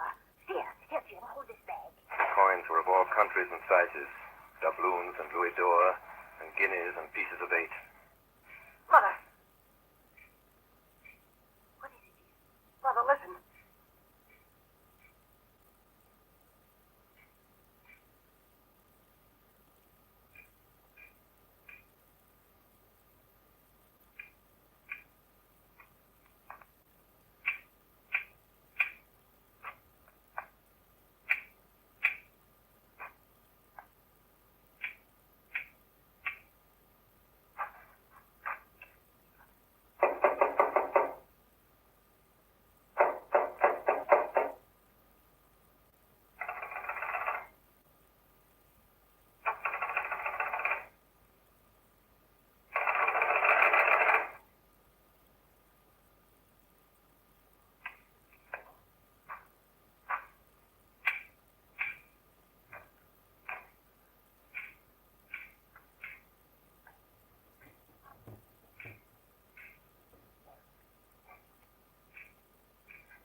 Come, Mother. Mother, take the hold and let's be gone. You will have to do, Jim, and no more. But, Mother, you heard him. That was the blind I man. know what I'm doing. I know the right. But, Mother, you don't know. Oh, dear. I'll take what I have. And I'll take this. These papers. Quick, Mother, quick. Take my hand. Next moment, we had opened the door and were in full retreat toward the village. Look, Jim. Over the hill. There they come. Run, Mother, run. Oh, Jim. Jim, I'm going to faint. Oh, Jim. Take the money and go on. Mother. Oh. Mother. She had fainted. I managed somehow to drag her down the bank into the shadow of the ditch. A moment later, the house was surrounded. Bones! Bones! Bill Bones! Will you answer me?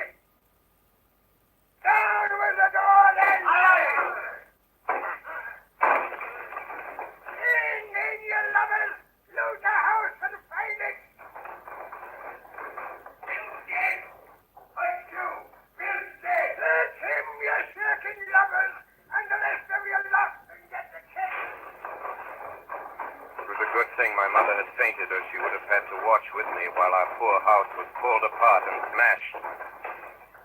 Whatever it was they were after, they did not find it.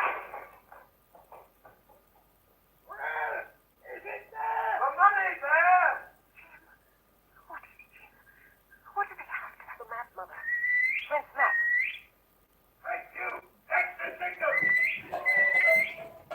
Get him there! Hold on, you sneak! It's in the house, you know it is! Shiver my soul if I had my eye! The signal, too! The signal! You dogs! You had your hand on hundreds, on thousands! Are you giving up now? You'd be as rich as kings if you could find us, and you know it's there, and you stand there skulking. There wasn't one of you there, face Bill, and I did it. A blind man, and I had to lose the chance for you. I'm to be a poor crawling beggar spongy for rum when I might be alone in a couch. If you had the pluck of a weevil in a sea biscuit among the levy. That's the last signal. Jack! Black dog! Johnny! Jack! You won't leave old Bill, mate. Not old Bill. Johnny! Black dog! Don't leave old Bill. Not old Bill, not old dog. Bill, mate. Help me, mate.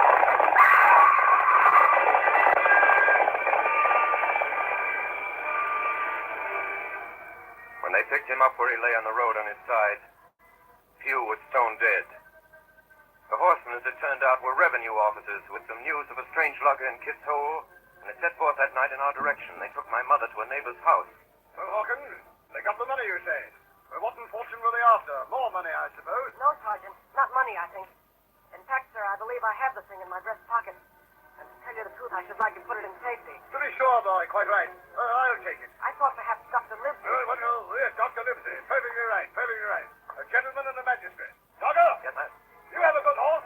Take this line up behind you. Yes, sir.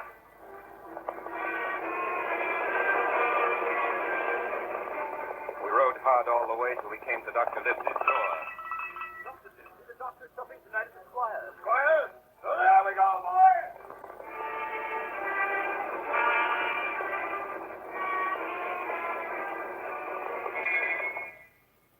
We'd arrived at the Squire's. He wrote to meet us very stately, condescending. Come in, gentlemen. Good evening, Squire. Good evening, Dr. Livesey. Good evening to you, Fetcher. What good wind brings you here? Then the officer stood up straight and stiff and told his story. Sergeant, you're a very noble fellow. This lad Hawkins is a tramp I see. Hawkins, ring that bell. Sergeant must have the mail. And so, Jim, you have the thing that they were after, have you? Here it is, sir. You've heard of this Captain Flint, I suppose, Squire? Heard of him? Heard of him, you say? He was the bloodthirstiest bugger they ever sailed. Blackbeard was a child, a Flint. The Spaniards were so prodigiously afraid of him that I tell you, sir, I was sometimes proud he was an Englishman. What the deal had he money? Money! One of those villains after fat money. That we should know. What I want to know is this. Suppose I have here in my pocket some clue to that Flint Bridget's treasure. Will that treasure amount to much? Amount, sir? It will amount to this. If we have the crew you talk about, I bid out a ship in Bristol Dock and take you and Hawkins here along, and I'll have that treasure if I search a year, sir. Very well. Now, it seems agreeable. We'll open the packet. A map of an island with latitude and longitude. Writing. Tall tree, spyglass shoulder, bearing a point from north of northeast.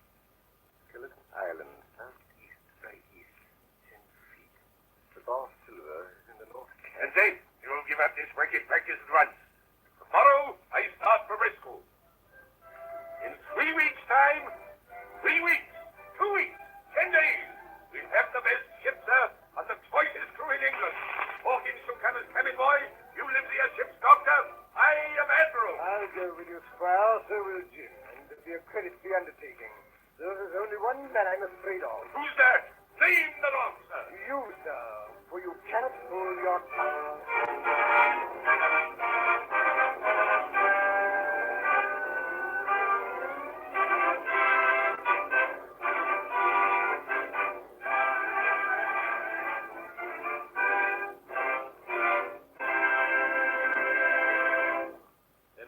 moment, we shall be bound for Treasure Island with Dr. Lindsay, Squire Trelawney, and Jim Hawkins.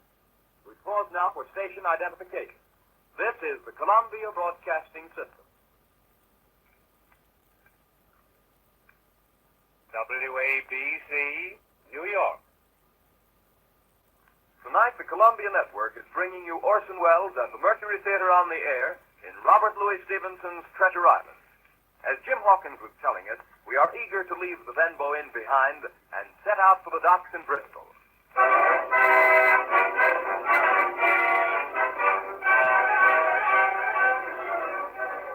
It was longer than the Squire imagined ere we were ready for the sea. Weeks passed on. Then, one fine day, there came a letter from the Squire. From Bristol. Dear Livesey, the ship is moored and fitted. Lies at anchor ready for sea. It was the crew that delayed me, till the most remarkable stroke of fortune brought me the very man that I required. I was standing on the dock, when by the merest accident I fell in talk with him. He had hobbled down there that morning with a parrot on his shoulder, to get a smell of salt, he said. Out of pure pity, I engaged him on the spot to be ship's cook. Long John Silver, he is called, and has lost the leg. Well, sir, I thought I'd only found the cook, but it was a crew I'd discovered. Between Silver and myself, we got together in a few days a company of the toughest old thoughts imaginable. I declare we could fight the frigate. Seaman ho! Hang the treasure! It's the glory of the sea that has turned my head. On the 16th of April, the schooner Hispaniola set sail from Bristol Harbor. It was more than 19 years ago, but I can remember it as if it were yesterday. Me and my new blue cabin boys were 19 years ago. leaning over the rail, waving goodbye to my mother, and doing my best not to cry. For at the last moment, it sort of hurt to leave her, and it was the first time I had been away from home. Then, a little before noon, Captain Smollett gave an order. The boatswain sounded his pipe, and the crew began to man the capstan bar. Soon, the anchor was short up. Soon it was hanging dripping at the bars. Soon the sail began to draw, and the land and shipping to slip by on either side. The Hispaniola had begun her voyage to the Isle of Treasure.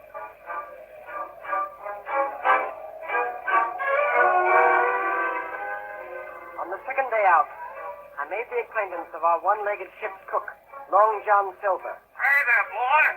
Come in. Come on into Long John's galley. To tell you the truth, at the very first mention of Long John Silver in the Squire's letter, I had taken a fear in my mind that this might be the very one-legged sailor that I had watched for all those months at the Benbow Inn. But one look at him was enough. I had seen Captain Bones and Black Dog and Blind Pew, and I knew what a buccaneer looked like. Very different from this clean and pleasant-looking sea cook. His left leg was cut off close to the hip, and under the left shoulder he carried a crutch, which he managed wonderfully, hopping about on it like a bird. Pieces of eight. Pieces of eight. Pieces of eight. Are you Mr. Silver, sir? Yes, my lad, such is my name to be sure. And you're Hawkins, eh? Nobody more welcome than yourself, my lad, in old John's galley. Sit down, hear the news. Your first trip to sea, Hawkins? Yes, sir. Well. There's a lot of things you're going to learn before this here voyage is over. What do you think, Hawkins? And if there's anything you want to know, Hawkins, you just come to old John Silver and ask him, see? He'll tell you. His galley was as clean as a new pin. The dishes hanging up burnished, and his parrot in a cage in one corner. Here's Captain Flint. I call my parrot Captain Flint. Yeah, the parrot, that's the famous buccaneer. Yes, Captain Flint, predicted success to our voyage, wasn't you, Captain? Yeah, she's a powerful old bird, is Captain Flint. 200 years old if she's a day, and if anybody's seen more wickedness, it must be the devil himself. She sailed with England, the great captaining than the pirate, on the old Walrus, that's Flint's old ship. As I've seen her muck with the red blood and fet to sink with gold. She's been at Madagascar and at Malabar and Suriname and Providence and Portobello. To look at her, you'd think she was a baby, Hawkins, but you smell powder, haven't you, Captain? Stand by to go back. And blood, eh, Captain? Under a midship. Animal hands. And pieces of eight, eh, Captain? Pieces of eight. Pieces of eight. Pieces of eight. Pieces of eight. Pieces of eight. At the end of the third week, we left Madeira behind us. The ship proved to be a good ship. The crew seemed to be capable seamen. There was only one man aboard who was not satisfied, and that was the ship's master, Captain Smollett. A big flame. I don't like it. I don't like the crews. I don't like the men. I don't like my officers. That's short and sweet. But nobody paid much attention to him.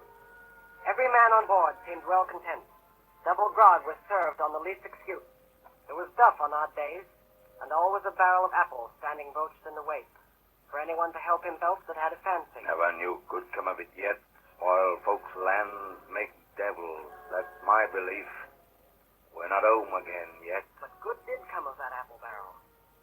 It was about the last day of our outward voyage. Sometime that night, or at latest before noon of the morrow, we should sight the Treasure Island. Just after sundown, when all my work was over, I thought I should like an apple. I ran on deck. The watch was all forward, looking out for the island. I got into the apple barrel. Suddenly, I heard voices on deck. Look here, Barbecue. How long are we going to stand off and on like a precious bamboo? Why, Thunder, I want to go into that cabin, I do. I want their pickles and wine and their... How long? By the powers, the last moment I can manage, and that's how long. How many tall ships, think you, have I seen laid aboard? And how many brisk lads drying in the sun at Execution Dock? And all for this same hurry, and hurry, and hurry.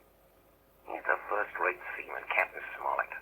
Sails the blessed ship for us. We're all seamen aboard here, I should all forecastle hands, you mean? I know the sort you are. You're never happy till you're drunk. It's your long shot. I don't know what his treasure is, do I? No more to use of you, and here's this squire and doctor with a map and such. Well, then I mean this squire and doctor shall find the treasure for us and help us to get it aboard by the powers. After that... After that, what do we do with him, John Silver, after that? Well, what would you think we does with him? Put him ashore like maroons? Or cut him down like that much pork? Duty is duty, mate. Wait. Wait is what I says. When the time comes, why, let her rip.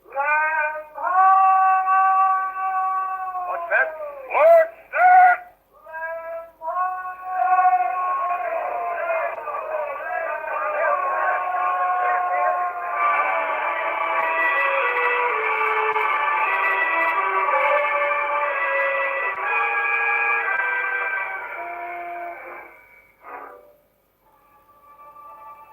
Away to the southwest of us, we saw it.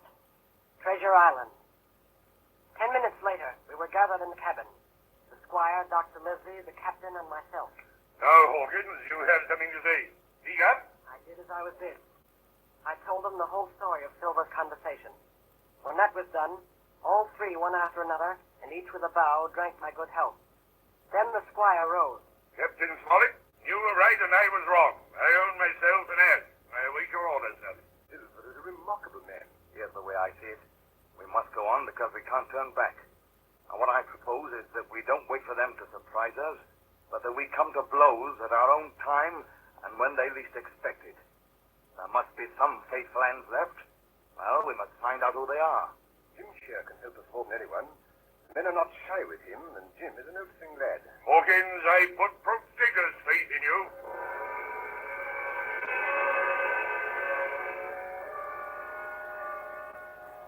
In the meantime, talk as we please. There were only 7 out of 26 on whom we knew we could rely. And of these 7, I was a boy. So that the grown men on our side were 6 to their 19. Next morning, there was not a breath of air moving, nor a sound, but that of the surf booming half a mile away along the beaches. A peculiar stagnant smell hung over the anchorage. The heat was sweltering, and the men grumbled fiercely over their work. Mutiny, it was plain, hung over us like a thundercloud. Around noon, Captain Smollett came up on deck. Lads! We're not saying we're all trying on a sort. Quick turn ashore about nobody, so you can take the gig. As many as please may go ashore for the afternoon.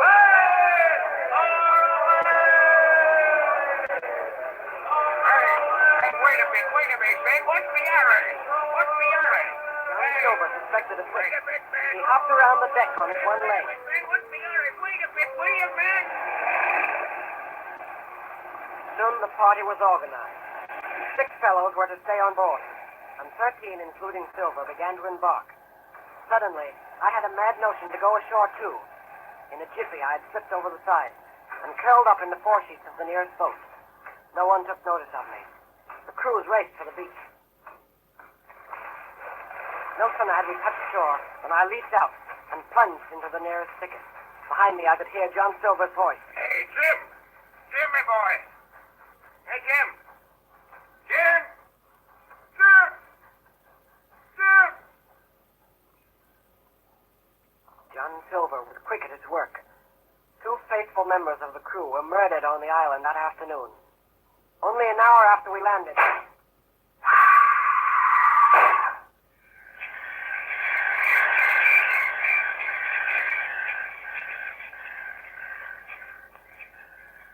Second killing I saw with my own eyes. From where I lay hidden among the trees. Will you tell me you let yourself be led away with that kind of a message, Swab? As soon as God sees me, I'd sooner lose my hand than turn to get me duty. Maybe it's because I think gold dust of you. Gold dust. John Silver, you're mate of mine no more. If I die like a dog, I'll die in me duty. You've killed Alan, have you? Kill me too if you can. But I defy you. He started to walk away. Try this, then. Long John whipped the crutch out of his armpit and sent it hurtling through the air. It struck him in the back and killed him. Then Silver brought out a whistle. I didn't wait. I ran. I ran as I never ran before.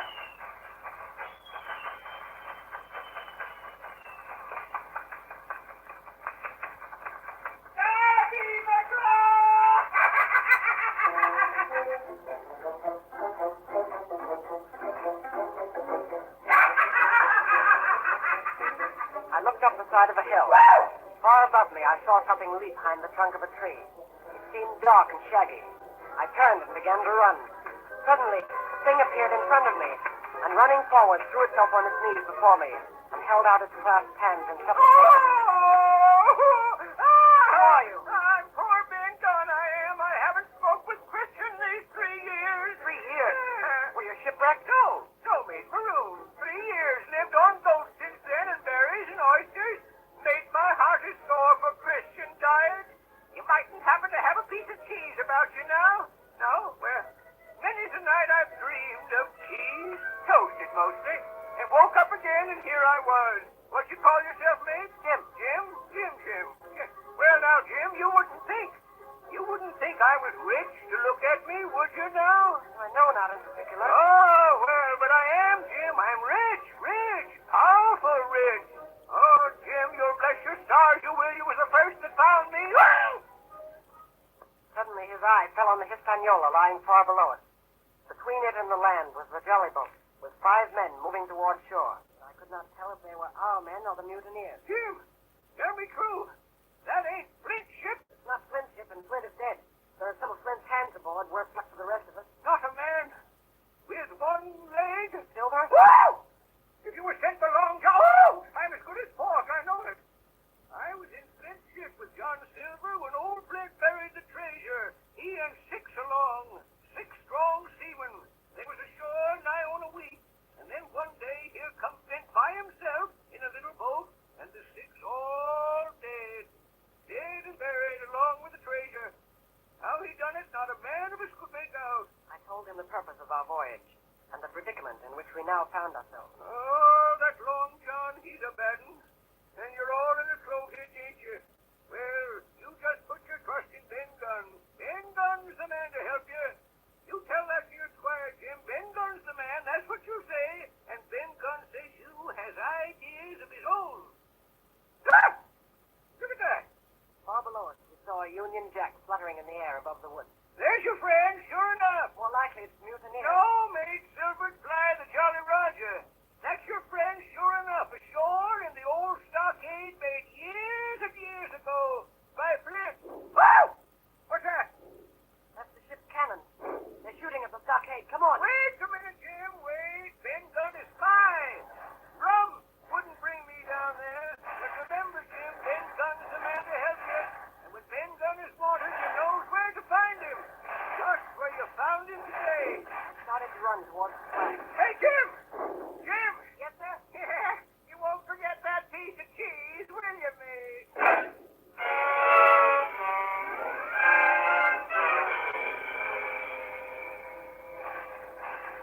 It was less than a mile to the stockade. There was heavy running through the woods. The shooting was getting louder. Suddenly before me, I saw clearly a smoke of muskets fired nearby. Hey there! Who goes there? Hey! Don't shoot, it's me! Who's me? Me! Jim Hawkins! It's James, baby! A moment later, I was over the stockade among my friends. And soon afterwards, the firing ceased. The mutineers were saving their powder. The stockade was a good place, with a paling 6 feet high all around it. We could have held it against the regiment. And here Captain Smollett decided to stay and await our enemy's next move. I told Dr. Livesey and the squire about Ben Gunn. Hey! Drag a truce! Drag a truce! Who's that? Silver. Elindor's men said to him this is a trick. Who goes? Stand till we fire. Drag a truce! Doctors, watch on the lookout. Dr. Livesey, take the north side if you please. Jim the east. Gray west. Watch below, all hands salute muskets. Lively men, and careful. Why you out with your flag of truce? Captain Silver, sir! Come to my town! Captain Silver, why, you black-hearted scoundrel! Silence, sir. Silence. If you wish to talk to me, you can come, and that's all. If there's any treachery, it'll be on your side, and the Lord help you. That's enough, Captain. A word from you's enough. I know a gentleman, and you may lay to that. You'd better sit down. You ain't gonna let me inside, Captain? It's a main cold morning, to be sure, sir, to sit outside upon the sand. Oh, there's Jim. Top of the morning to you, Jim. But then you're all together like a happy family, the man that's speaking. If you've anything to say, my man, better say it. Right you were, Captain Smollett. Duty is duty, to be sure. Well, here it is. We want that treasure. We'll have it. That's our point. You could soon save your lives, I reckon. That's yours. You have a chart, haven't you? That's as may be. Oh, well, you have. I know that. What I mean is, we want your chart. You give us the chart to get the treasure by, and I'll give you my affidavit upon my word of honor to clap you somewhere safe ashore. Is that all you have to say? Every last word, by thunder. Refuse that, and you've seen the last of me but musket balls. Very good. Now you'll hear me. If you'll come up one by one, unarmed, I'll engage to clap you all in irons and take you home to a fair trial in England. If you won't, as my name's Alexander Smollett, I've thrown Miss Sovereign's colors and I'll see you all to Davy Jones. You can't find the treasure. You can't sail the ship. And you can't fight us. I stand here and tell you so. And at the last good word you'll get from me.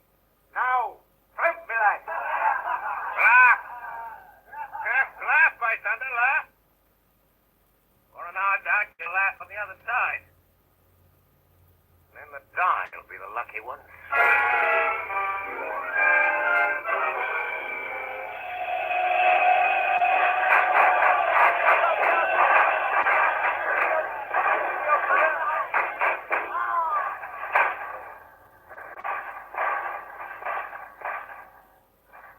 minutes later, nothing remained of the attacking party but the 5 who had fallen.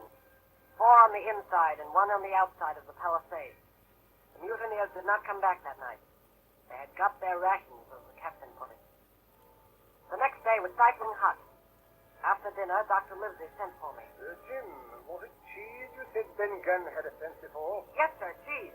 Well, Jim, just see the good that comes of being dainty in your food. You've seen my snuff box, haven't you? And you never saw me take snuff. The reason being that in my snuff box I carry a piece of Parmesan cheese. A cheese made in Italy. Very nutritious. Well, that's for Ben Gunn. So, goodbye, my lad. Then he took up his hat and pistol, girt on his cutlass, put the chart in his pocket, and set off briskly through the trees. That afternoon, the blockhouse being stifling hot, and the little patch of sand inside the palisade ablaze with midday sun, and so much blood about me, and so many poor dead bodies lying around, a new idea came into my head. This was to swim out under cover of the night, cut the Hispaniola adrift, and and let her go ashore where she fancied.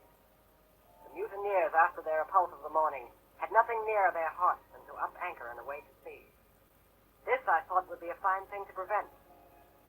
It was evening when I reached the east coast of the island. I could see the Hispaniola lying at anchor offshore.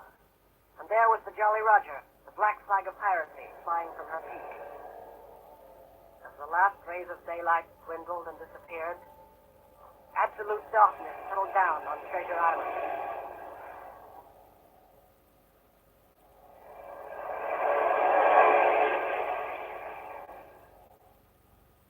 The next night I was back on land. I was proud of myself, and with good reason. I had grounded the Hispaniola, beached her up tidily in the North Inlet with no harm done, safe from the mutineers. I had no trouble finding the stockade. Coming in from the shore, keeping close in shadow where the darkness was thickest, I crept into the blockhouse. I could see nothing. The doctor and the squire must have worried about me.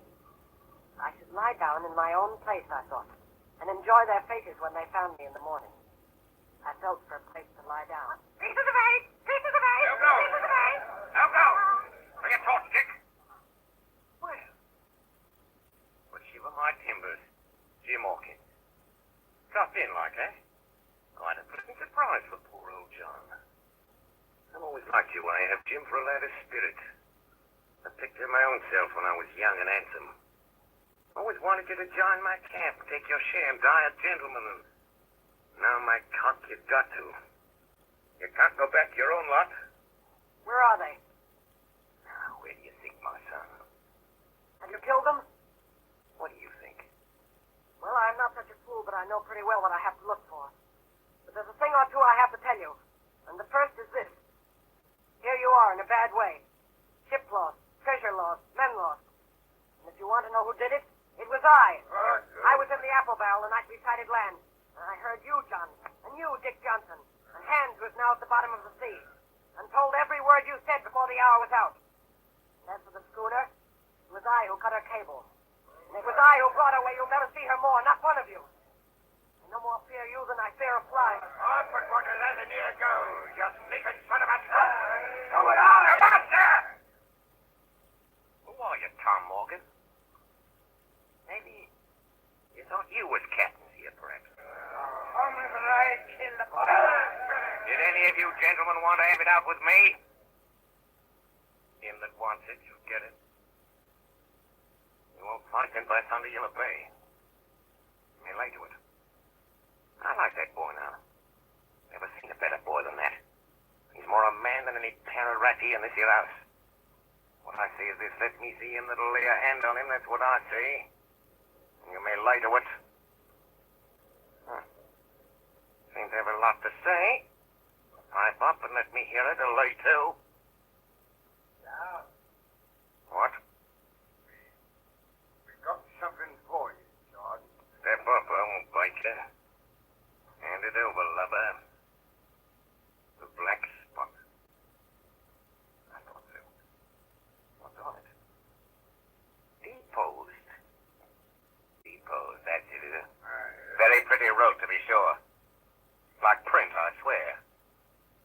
But it ain't one bit prettier road than this. What's that? And what does it look like, lads?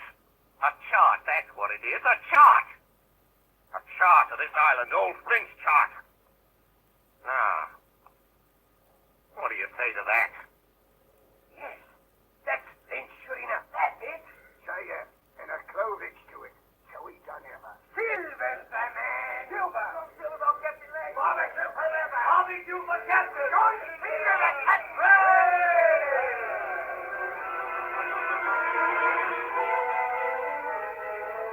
That was the end of the night's business.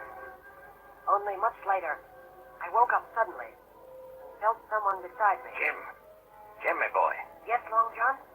I saved your life here tonight, Jim.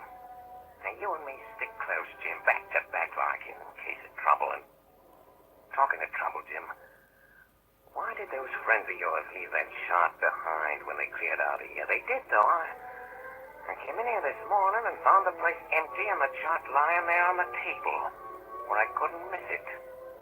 And there's something under that. Something under that. Good or bad.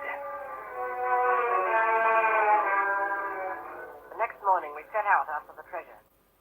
Tall tree, spyglass shoulder, bearing a point to the north and northeast. Skeleton Island, east, southeast, and by east, 10 east. Hey, over there! Come quick! At the foot of a pine, half covered with green creeper, a human skeleton lay on the ground. A skeleton, by God! It lay perfectly straight, the feet pointing in one direction, the hands raised above its head like a diver's, pointing directly in the opposite. It ain't natural. It ain't natural, but you know, lads, I've a notion in my old numbskull now. Here's the compass. There's the tip-top point of Skeleton Island sticking out like a tooth. Just take a bearing, will you, along the line of them bones? East, southeast, and by east. I thought so. There's a pointer. Right up there's our line for the Pole Star and the Jolly Dollars. This is one of Flint's jokes, and no mistake. Him and these 6 was alone here. Alone. He killed them. Every man. And this one yawned up here and laid down by the compass, yes. 6 they were, and 6 we are. And Bones is what they are now. I saw him dead, old Flint. There he laid with penny pieces on his eyes. Dead, aye, sure enough he's dead. But if ever spirit walked, it'd be Flint. He had a heart, but he died bad, did Flint. Oh, then he did. May not it were. And the windy was open, and I hear that old song of his coming out clear as hell. And the death hold on men already. Listen.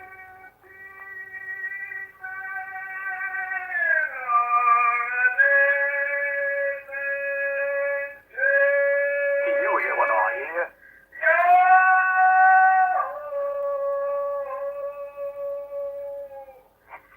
Flint again. Old Flint. Oh, Lord.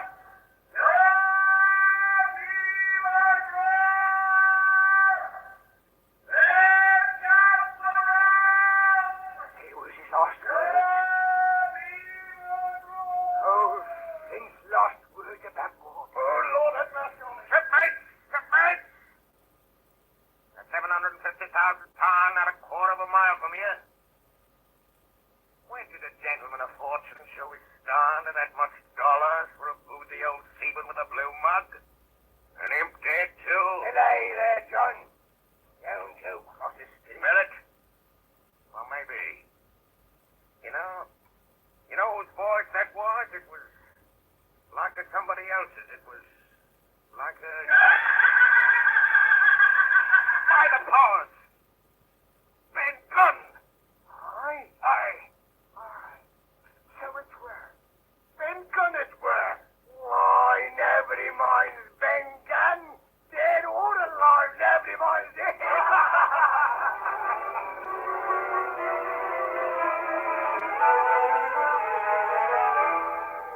Spyglass shoulder, bearing a point to the northeast, Skeleton Island, southeast and by east, 10 feet. Hey, mate, here's a tall tree! The first of the tall trees was reached, and by bearing proved the raw one. So did the second. So the third. There it is! Hey! Long John! Betty! Here it is! Before us was a great excavation. In this was the shaft of a pit broken in two, and the boards of several packing cases strewn around, all branded with the name Walrus, the name of Flint's ship. The treasure had been found and rifled. The 700,000 pounds were gone. We turned and saw above us on the edge of the pit Ben Gunn, Dr. Livesey, Gray, and the Squire, all with muskets. The doctor's plan had worked. The pirates had fallen into his trap.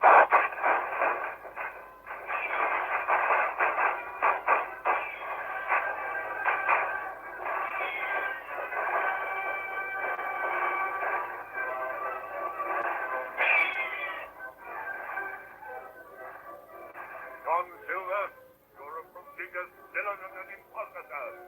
You saved this boy's life and I'll not prosecute you.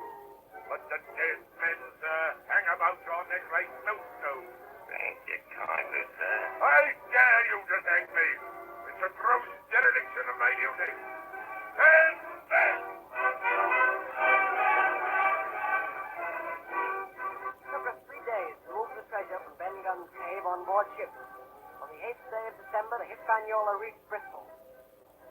men only of those who had sailed returned with her. Well, that was 19 years ago. All of us had an ample share of the treasure and used it, wisely or foolishly according to our natures. Captain Smollett is now retired from the sea. As for Ben Gunn, he got £1,000 which he spent or lost in 19 days, for he was back begging on the 20th.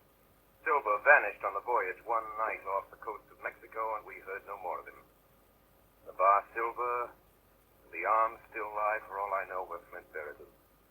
Certainly they shall lie there for all of me. Oxen and wain ropes will not bring me back again to that accursed island. The worst dreams that ever I have are when I hear the surf booming about its coast or start upright in bed, with the sharp voice of Captain Flint still ringing in my ears. Pieces of eight! Pieces of eight! Pieces of eight! Pieces of eight! Pieces of eight! Pieces of eight!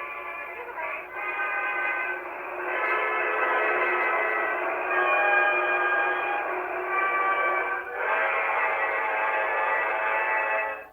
You have been listening to Treasure Island, starring Orson Welles as Long John Silver in his own radio version of Stevenson's great adventure story. This is the second of a series of 9 special broadcasts presented by the Mercury Theater. And here's Orson Welles himself, writer, director, and star of these programs, to tell you about next week's production. Orson Welles. First of all, I'd like you to meet Jim Hawkins, Jr. Our leading man is 14 years old. Last season, he made a really startling contribution to the stage history of Shakespeare's plays. This was during the course of some experiments with the Mercury Theater sprinkler system. As a consequence of what must certainly have been extensive research in that field, he caused it to rain, actually to rain, and copiously to rain, where in more than 300 years it has never rained in Julius Caesar before. It rained on Brutus. It rained all over Brutus. In the Forum, I was Brutus, and I ought to know. Now, as dramatic criticism, I found this telling and even final. As a surprise item in the funeral scene, I can assure you that the unexpected appearance on the stage of so many gallons of real water created in us all an impression that was almost overwhelming. Our popular leading man says that he did it all with a match. I don't dare think what he'll do. He's old enough to run for president, but meanwhile, no matter what happens to the plumbing, he can always work for the Mercury. As you've probably discovered, he's something more than a very gifted performer, and as I told you, he's something less than 15.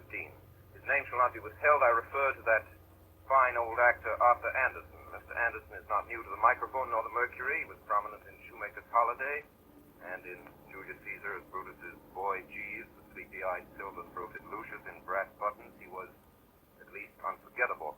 As to our celebrated Mark Antony, George Coulouris, who was always somehow cleverly escaped Rainmaker Anderson, he played Captain Smollett tonight. Eustace Wyatt, late housebreaker of Heartbreak House, was the squire. Ray Collins is responsible for Ben Gunn, among other things. And that was Alfred Shirley as Blind Pew. Then you heard Stephen Fox and Agnes, guess what she played, Moorhead, and a Mercury roundup, William Allen and Richard Bolton inclusive. Jim Hawkins Sr. will bear no comment. Next week, we offer you the ominous and authentic click of the world's most famous knitting needles. Madame Lafarge's needles and Madame herself, Dr. Manette, Sidney Carton, and the entire French Revolution, same time, same station. It is a far, far better thing that I do than I've ever done. Charles Dickens, that is correct. That is absolutely correct. Charles Dickens' Tale of Two Cities. There is at this moment a disturbance in the sub-control room, and if it isn't a tumbrel, it's Arthur Anderson. Good thing the program's over. Good night, everybody. Thanks. Please write me stories you'd like to hear. And goodbye till next week.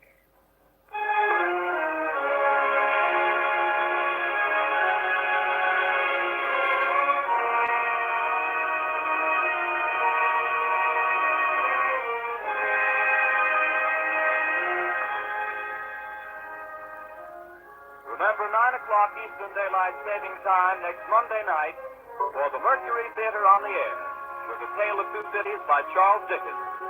On tonight's production, Bernard Herrmann composed the original music and conducted, and Davidson Taylor supervised for the Columbia Network. Dan Seymour speaking. This is the Columbia Broadcasting System.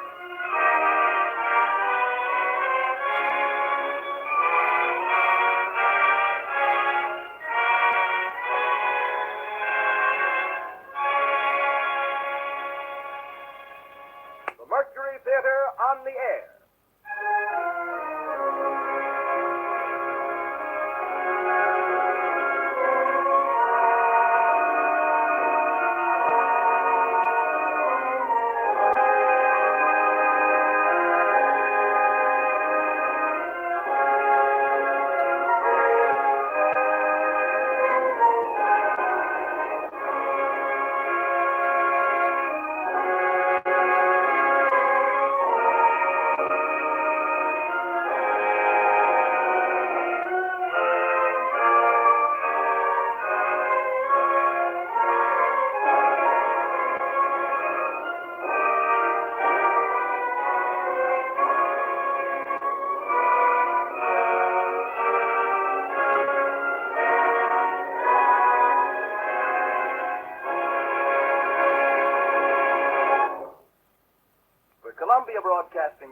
welcomes you to the 7th program in the distinctive series of weekly productions featuring Orson Welles and the Mercury Theater on the air. In addition to the coast-to-coast audience reached by the regular CBS stations, tonight's performance is being carried to our friends in Canada through the facilities of the Canadian Broadcasting Corporation. This evening, the Mercury Theater brings us The Affairs of Anatole by Arthur Schnitzler, with Orson Welles in the part of Anatole. And here is the director, star, and producer of these broadcasts, Orson Welles. Good evening, ladies and gentlemen.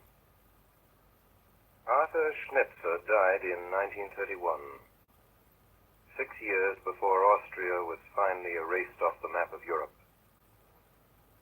He said once, speaking of a friend's death, that a man is not really dead until all those who knew him and loved him are dead too.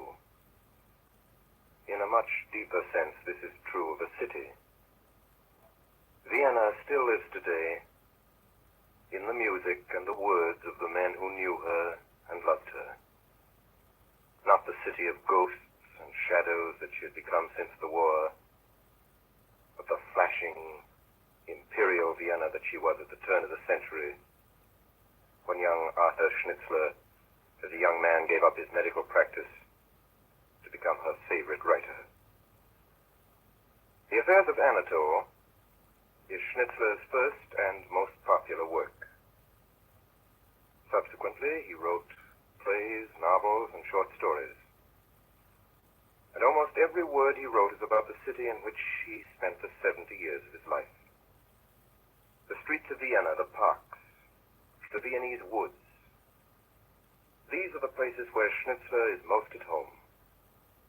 With a few deft touches, he can conjure up the old world charm, this easygoing, pleasure-loving spirit that is so typically Viennese. One can almost feel the cobblestones in the old and narrow streets. Hear the icy wind piping around the corner of the Stephanplatz.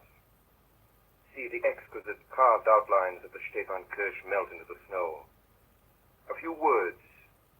We see the Prater at night, bright with gaslight. The lines of carriages outside the theaters. The lovers under the willow trees along the Danube, among the distant waltzes. Here, in this brilliant, charming city, live the men Schnitzler has created for us. And here live the women who love, for whom love and happiness are just half understood, enchanting melodies that drift on the wind, who never think of the future or the past, who live from moment to moment untroubled by the depth of their emotions, who carelessly receive and waste the fragments of happiness that fall to their lot. From among these people, Arthur Schnitzler spins his wistful, humorous, and tragic story, The Affairs of Anatole.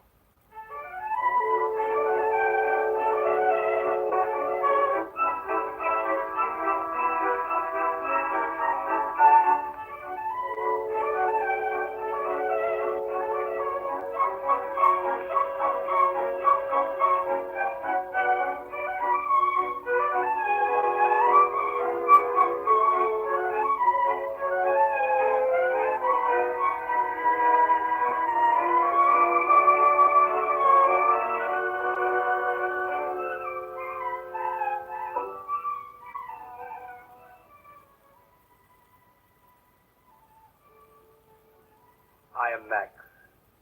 For better or for worse, I am Anatole's best friend. We were at school together, and then in the Hussars.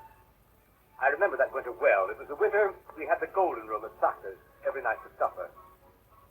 It was the winter it snowed so much. It was the winter Cleo de Merode danced for 6 weeks at the Bonbonniere. It was the winter Rico the Gypsy played his violin at the Bristol before he eloped with the Queen of Saxony. It was the winter I was in love twice, and Anatole 7 times. Altogether, it started as a very gay winter.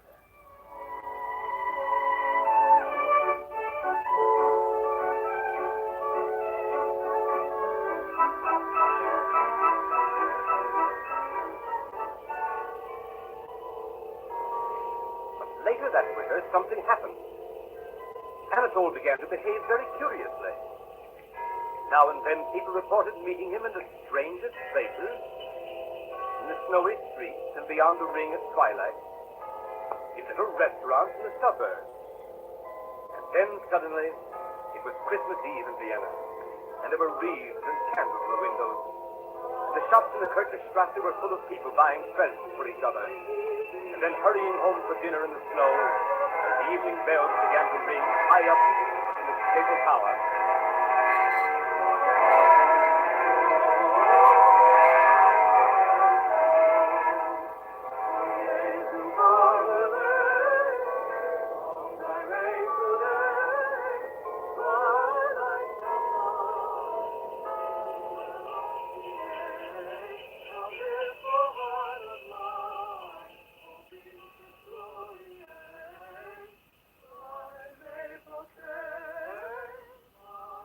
Dear lady.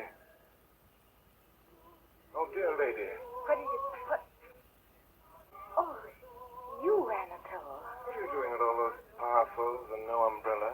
I'm trying to find a cab. Oh, but it's snowing. That's the reason. I've been buying presents. Oh, let me carry some of them, please. Oh, it doesn't matter. I insist. You really mustn't trouble. Oh, let me be a little attentive for once in a while. Well, take this then. Oh, but that one doesn't amount to anything. Here, give me this. It's a great big one. No, I can manage that. I insist. Very well, then. Won't you believe that I like being polite? As one only notices it when it's snowing and Christmas Eve. Warm weather for Christmas, isn't it? Very. Marvelous to see you at all. Not been to call once this year. Is that what you mean? Oh, haven't you? The fact is, I've not been anywhere much. How is your husband? How are the dear children? Why ask that? You don't in the least want to know. You read me like a book. Such very large print. I wish you knew more of it by heart. Don't say things like that. They just spring from me. Give me back my parcel. Oh, now don't be angry, please. Please, I'll be good. Oh, there's a cab. No, it's full. Oh, dear. Do say something. Say something? Say something I'm longing to. The censorship is so strict. You can tell me your news, can't you? Ages since we met. What are you doing now? Nothing, as usual. Nothing? Rather less than nothing. Isn't that a pity? Why say that when you don't in the least care? You shouldn't take that for granted. If I'm wasting my life, whose fault is it? Whose? Would you mind telling me, dear lady? Give me back my parcel. I didn't imply it was anyone's fault in particular. I just wanted your valuable opinion. Idler? I'm not idling tonight. I'm as busy as you are. What with? I'm buying Christmas presents, too. Are you? If I could only find something worth buying. I've been looking at the shops for weeks. They haven't a notion among them. That's for the customer to supply. An idle person like you ought to be thinking out his presents all summer. Dear lady, how do I know in summer whom I want to give presents to at Christmas? So here it is. Only 2 hours before they light the candles and the Christmas trees. And I'm still empty-handed. Could I help? Dear lady, you're a darling. No, don't take the parcels away from me. Why, I had no Then idea. I may call you a darling. Will you be quiet? I'm as quiet as can be. Where shall we go? What sort of a present shall we get? Who's it for? How shall I tell you? It's for a woman, of course. Didn't I say you could read me like a book? But what sort of a woman? Is it someone I know? Not at all. I think I know your taste. Something from the suburbs. Slim and blonde. Blonde? Yes, I'll admit that much. I might have known it. And don't sneer. Can she read you like a book? Heaven forbid. In the suburbs I'm loved, in society only understood. Now, you know... I really don't know what you're talking about. Now, look, here's a wonderful shop. This is just the place for you. Dear lady. Why, yes. Look in here. Little cases of scent in the window. One with 3 sorts. Patchouli, Jockey Club, Cherry Blossom. I'm sure that's the very thing. You're unkind. Wait a minute. Look at this window here. Brooches and things. Look at this in here with 6 paste diamonds in it. 6! Oh, how sparkling. Or a bracelet with charms hung round, or a long bead necklace. Quite savage. That ought to please in the suburbs. I'm afraid you know nothing about the suburbs. Oh, here, quick, look here. Oh, perfectly charming. What do you think of that hat? The bow is too large, of course, and they put a few feathers too many. But it's adorable. That'd really be a sensation in the suburbs. I think you probably underestimate the taste of the suburbs. So hard to be helpful. Make a suggestion yourself. You're waiting to laugh at it. I won't laugh. Tell me about it. I don't think I can. Of course you can. How long have you known her? Oh, Well, ever so long. don't be so difficult. Tell me all about her. There's nothing to tell. Oh, what nonsense. Where did you meet her? What's she like?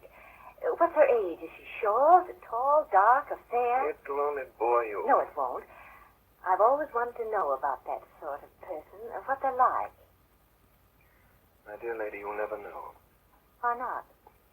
As long as you really believe that women you haven't called on don't really exist at all. But I want to learn better. Please go on telling me about your friend. You simply must know, must you? Certainly I must. What's her name? Louise. How did you first meet? How does one meet people? In the streets? The seaside? In a bus? Sharing an umbrella? Never mind how one meets people. How did you meet her? The girl we're finding a Christmas present for. I'm sure she's like nobody else. She's just as like every other girl of her sort as you are like every other woman of yours. Am I indeed? Oh, now don't be offended. Or as I'm like every other man of my sort. What is your sort? I'm Adam. I'm a toy philosopher. And mine? You're a married lady. And what's she? She's just a dear little girl. And let's hear all about your dear little girl. It's not that she's so beautiful or so very smart. She certainly isn't so terribly clever. Never mind what she's not. Well, she has the soft charm of a spring evening. The grace of a fairy princess. And the soul of a girl who knows what love means. That sort of soul is to be found quite frequently in the suburbs, I believe. Dear lady. I'm sorry. I believe in your fairy princess. What sort of a castle does the princess live in? Can you imagine a fairy princess in anything but the smartest of drawing rooms? Thank you, I can. Because this one lives in a little dim room, very small, with painted walls, and a few Christmas numbers hanging about, and a white painted lamp on her table. You can see the sun set from the window, over the roofs, through the chimneys. And in the spring, you can almost smell the flowers in a garden across the way. Be a sign of great happiness, looking forward to the spring. Yes. Yes, I am happy. Now then? It's getting late. You must buy her something. Something for that little room of hers. Well, she thinks it's so pretty as it is. Is she waiting for you now? Certainly. She's waiting. Tell me, how will she receive you? Oh. The usual way. She hears your step on the stairs, doesn't she? Sometimes. And goes to the door. Yes. Throws her arms round your neck and kisses you and says, what does she say? Oh. What one usually says in such cases. Well, for instance. I know of no particular instance. What did she say yesterday? Oh, nothing special. Sounds silly if you didn't hear the way she says it. I'll try and imagine that. Tell me the words. Good to have you back again. Good to... Is that it? back again. It's very beautiful. You see, she means it. And she lives there alone? Yes, she's quite alone. She has no father, no mother. Not even an aunt. And you are all the world to her. Possibly. Afraid I'm getting cold. Walking in the snow like this. All the cabs seem to be full. Oh, I'm so sorry. I shouldn't have kept you. Let me see you home. Yes, they'll be waiting for me at home. What about your Oh, present? never mind. Never mind. I'll find something. Will you? But I wanted to help you buy Oh, it. no. You mustn't trouble. I wish I could be there when you give it to her. I wish I could see that little room and that dear little girl. She doesn't know how lucky she is. Oh, there's an empty cab now. Would you call it, please? Oh, why all this hurry all of a Please sudden? do as I say. All right. All right, dear lady. Cab? Cab? And give me my parcel. May I send her something? You? Take her these flowers. Will you give her a message as well? Of course. Promise. I promise. Why shouldn't I? This is the message. Yes? Tell her, these flowers, dear little girl, are from someone who might have been as happy as you. You hadn't the courage. Goodbye. Goodbye. Goodbye.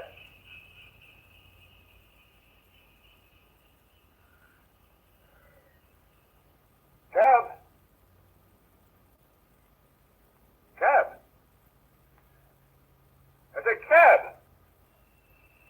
Oh, cab.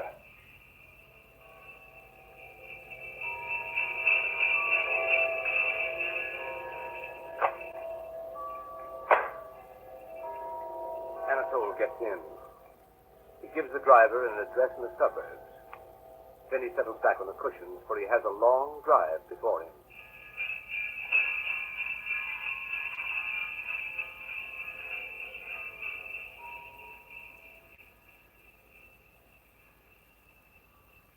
And soon the streets full of Christmas shoppers are left behind.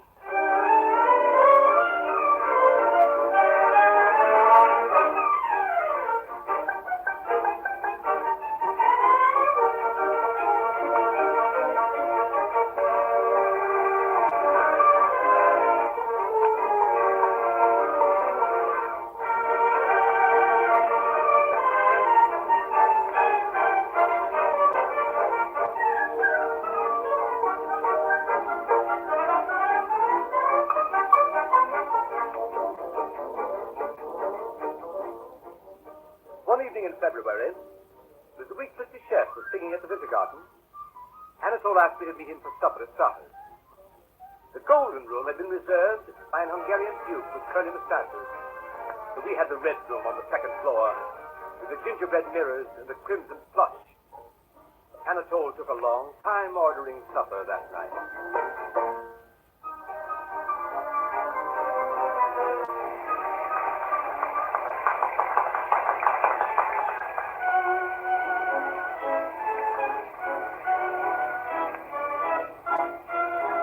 And with that, a white Moselle wine, sir. That's right. Yes, sir. And with a filet au trou, champagne, Veuve Clicquot, 1906. Wolf Pico, 1906. What do you think, Max? Anatole, haven't you done ordering yet? I've told you, Max, it's a very critical occasion. Yes, Pico, 1906. Yes, sir. And, see now, after that, vanilla cream a la Saka. It's her favorite dessert. Vanilla cream, sir. A supper for three, sir? Yes, supper for three. You can serve us as soon as the lady arrives. Yes, sir. Very good, sir.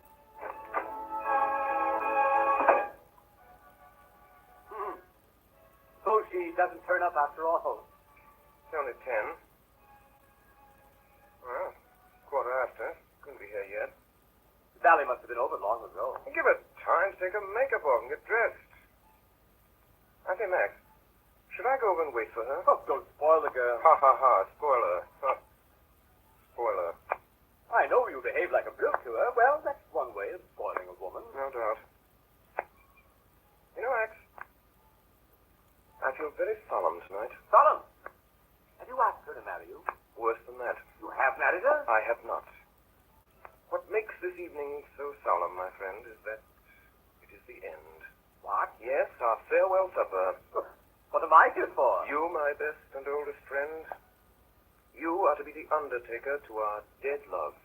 Thank you. I shall have a very charming evening. All week I've been putting off this supper. You must have quite an appetite for this time. Oh, we've had supper every night, but I've never known how to begin the right words to use. I tell you, Max, it's nervous work. Do you expect me to prompt you? No, I expect you to stand by me, smooth things down, you know, keep her quiet, explain. And suppose you explain first. With pleasure. She bores me. I see. And there's someone else who doesn't. Yes. Ah. The other. What type? Oh, no type at all, Max. Something quite new. Quite wonderful. You know, she makes me feel as I've never felt before. I can't describe her. She's like a Viennese waltz. Simple, sentimental, dreamy. A little blonde head, you know, blue eyes. Can't you see? No, of course you can't. And how can I explain? If I take her a bunch of violets, she receives it with a tear in the corner of her eye. Try her with a bracelet sometime. I knew you wouldn't understand in the least. I should no more think of bringing her to a place like this with people like you. You know where she likes to go? No, you don't. She likes to go to little cheap, quiet places with flowered wallpaper and a photograph in the corner. Yes, we've been to one every night this week. You said you had supper with me. Well, so I have. So I have 2 suppers every night this week. One with a girl I'm trying to win, the other with a girl I'm trying to lose. I haven't done either yet. Well, suppose you take Mimi to the little cheap restaurant and bring the new blonde here. That might do it. That shows how little you understand. Such a child. You'd seen her face when I ordered a bottle of wine. Tears in the corner of her eye. She simply wouldn't let me. What have you been drinking all week? Oh, beer after 10. Such is life.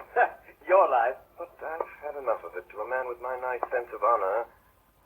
My nice sense of honor, I Max. heard you the first time. If I go on much longer with this double life, I shall lose my self-respect.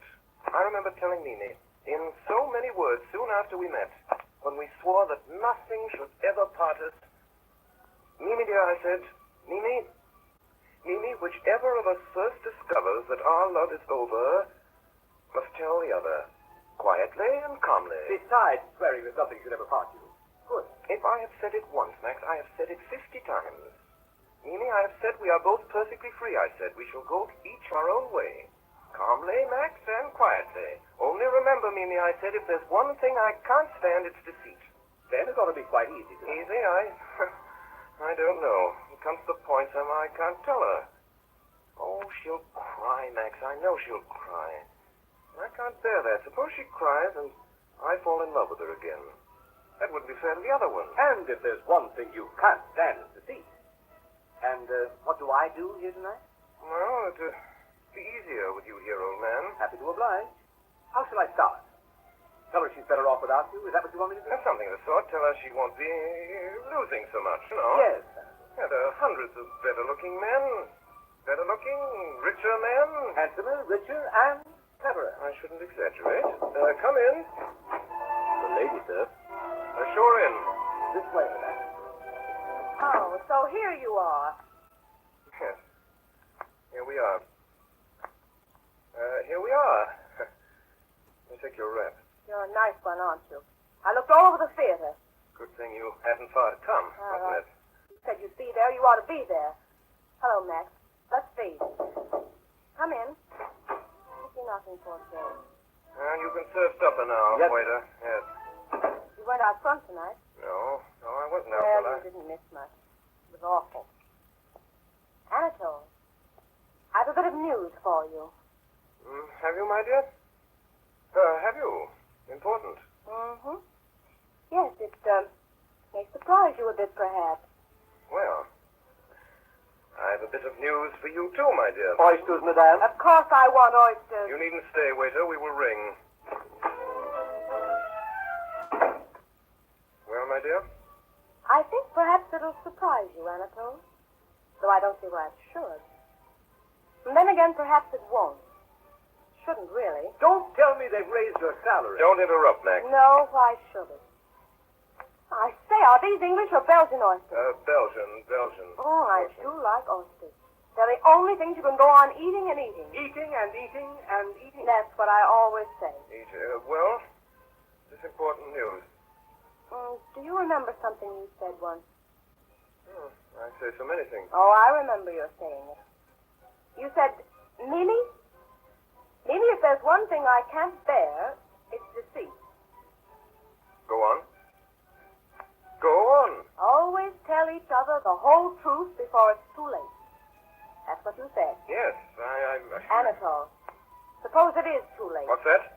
Oh, it's all right. It isn't too late. I'm telling you in time. Just in time. Mimi, are you crazy? What's this? You stop staring at me and eat your oysters, Anatole, or I won't say a word. Confound the oysters. Eat! Go on with what you were saying. I don't like these jokes. Now, didn't we agree that when the time came, we wouldn't make any fuss? We'd tell each other quite calmly and quietly. Well, the time has come. You mean? Yes, I do, Anatole. This is the last time we have supper together. Would you mind explaining? All is over between us. Is it? Admirable. Nothing admirable about it. It's true. My dear Mimi, I'd like to understand. Has someone asked you to marry him? Oh, Anatole. I wouldn't throw you over for that. Throw me over? No use, Anatole. I'm in love. Madly in love. Max, shut up. There's nothing to laugh at, Max. Oh, never mind him. Now, Mimi, I think you owe me an explanation. Well, I'm giving it to you. I'm in love with somebody else. And I'm telling you straight out like you told me to. Calmly and quietly. May I inquire what sort of a low... No, my dear, don't be coarse. I demand to know. Oh, do ring the bell, Max. I'm so hungry. Hungry. Such a moment. Hungry. Well, remember, old man, this will be the first supper she's had tonight. Come in. What do you want? You rang, sir? Yes, bring the next course. Where's the wine, waiter? Where's the wine? Are you asleep tonight, waiter? Beg pardon, sir. The wine is on the table. No, the champagne. Very good, sir. Now then, you will please explain. Never take a man at his word. Sounded so nice when you said it. When we feel it's come to an end, you said, say so. And we'll each go our own way, calmly and quiet. That's what you said. For the last time. Mimi, are you going to tell me? He calls this being calm and quiet. My dear girl, doesn't it occur to you that I have some right to... Ooh! What wonderful wine. Drink it up. What's the hurry? You generally get it down quick enough. Oh, but it's goodbye to wine too, Anatole. Maybe for years. Maybe forever. Oh? Why? No more Moselle for me. No more oysters. No more champagne. And no more filet au trou. It's all over now.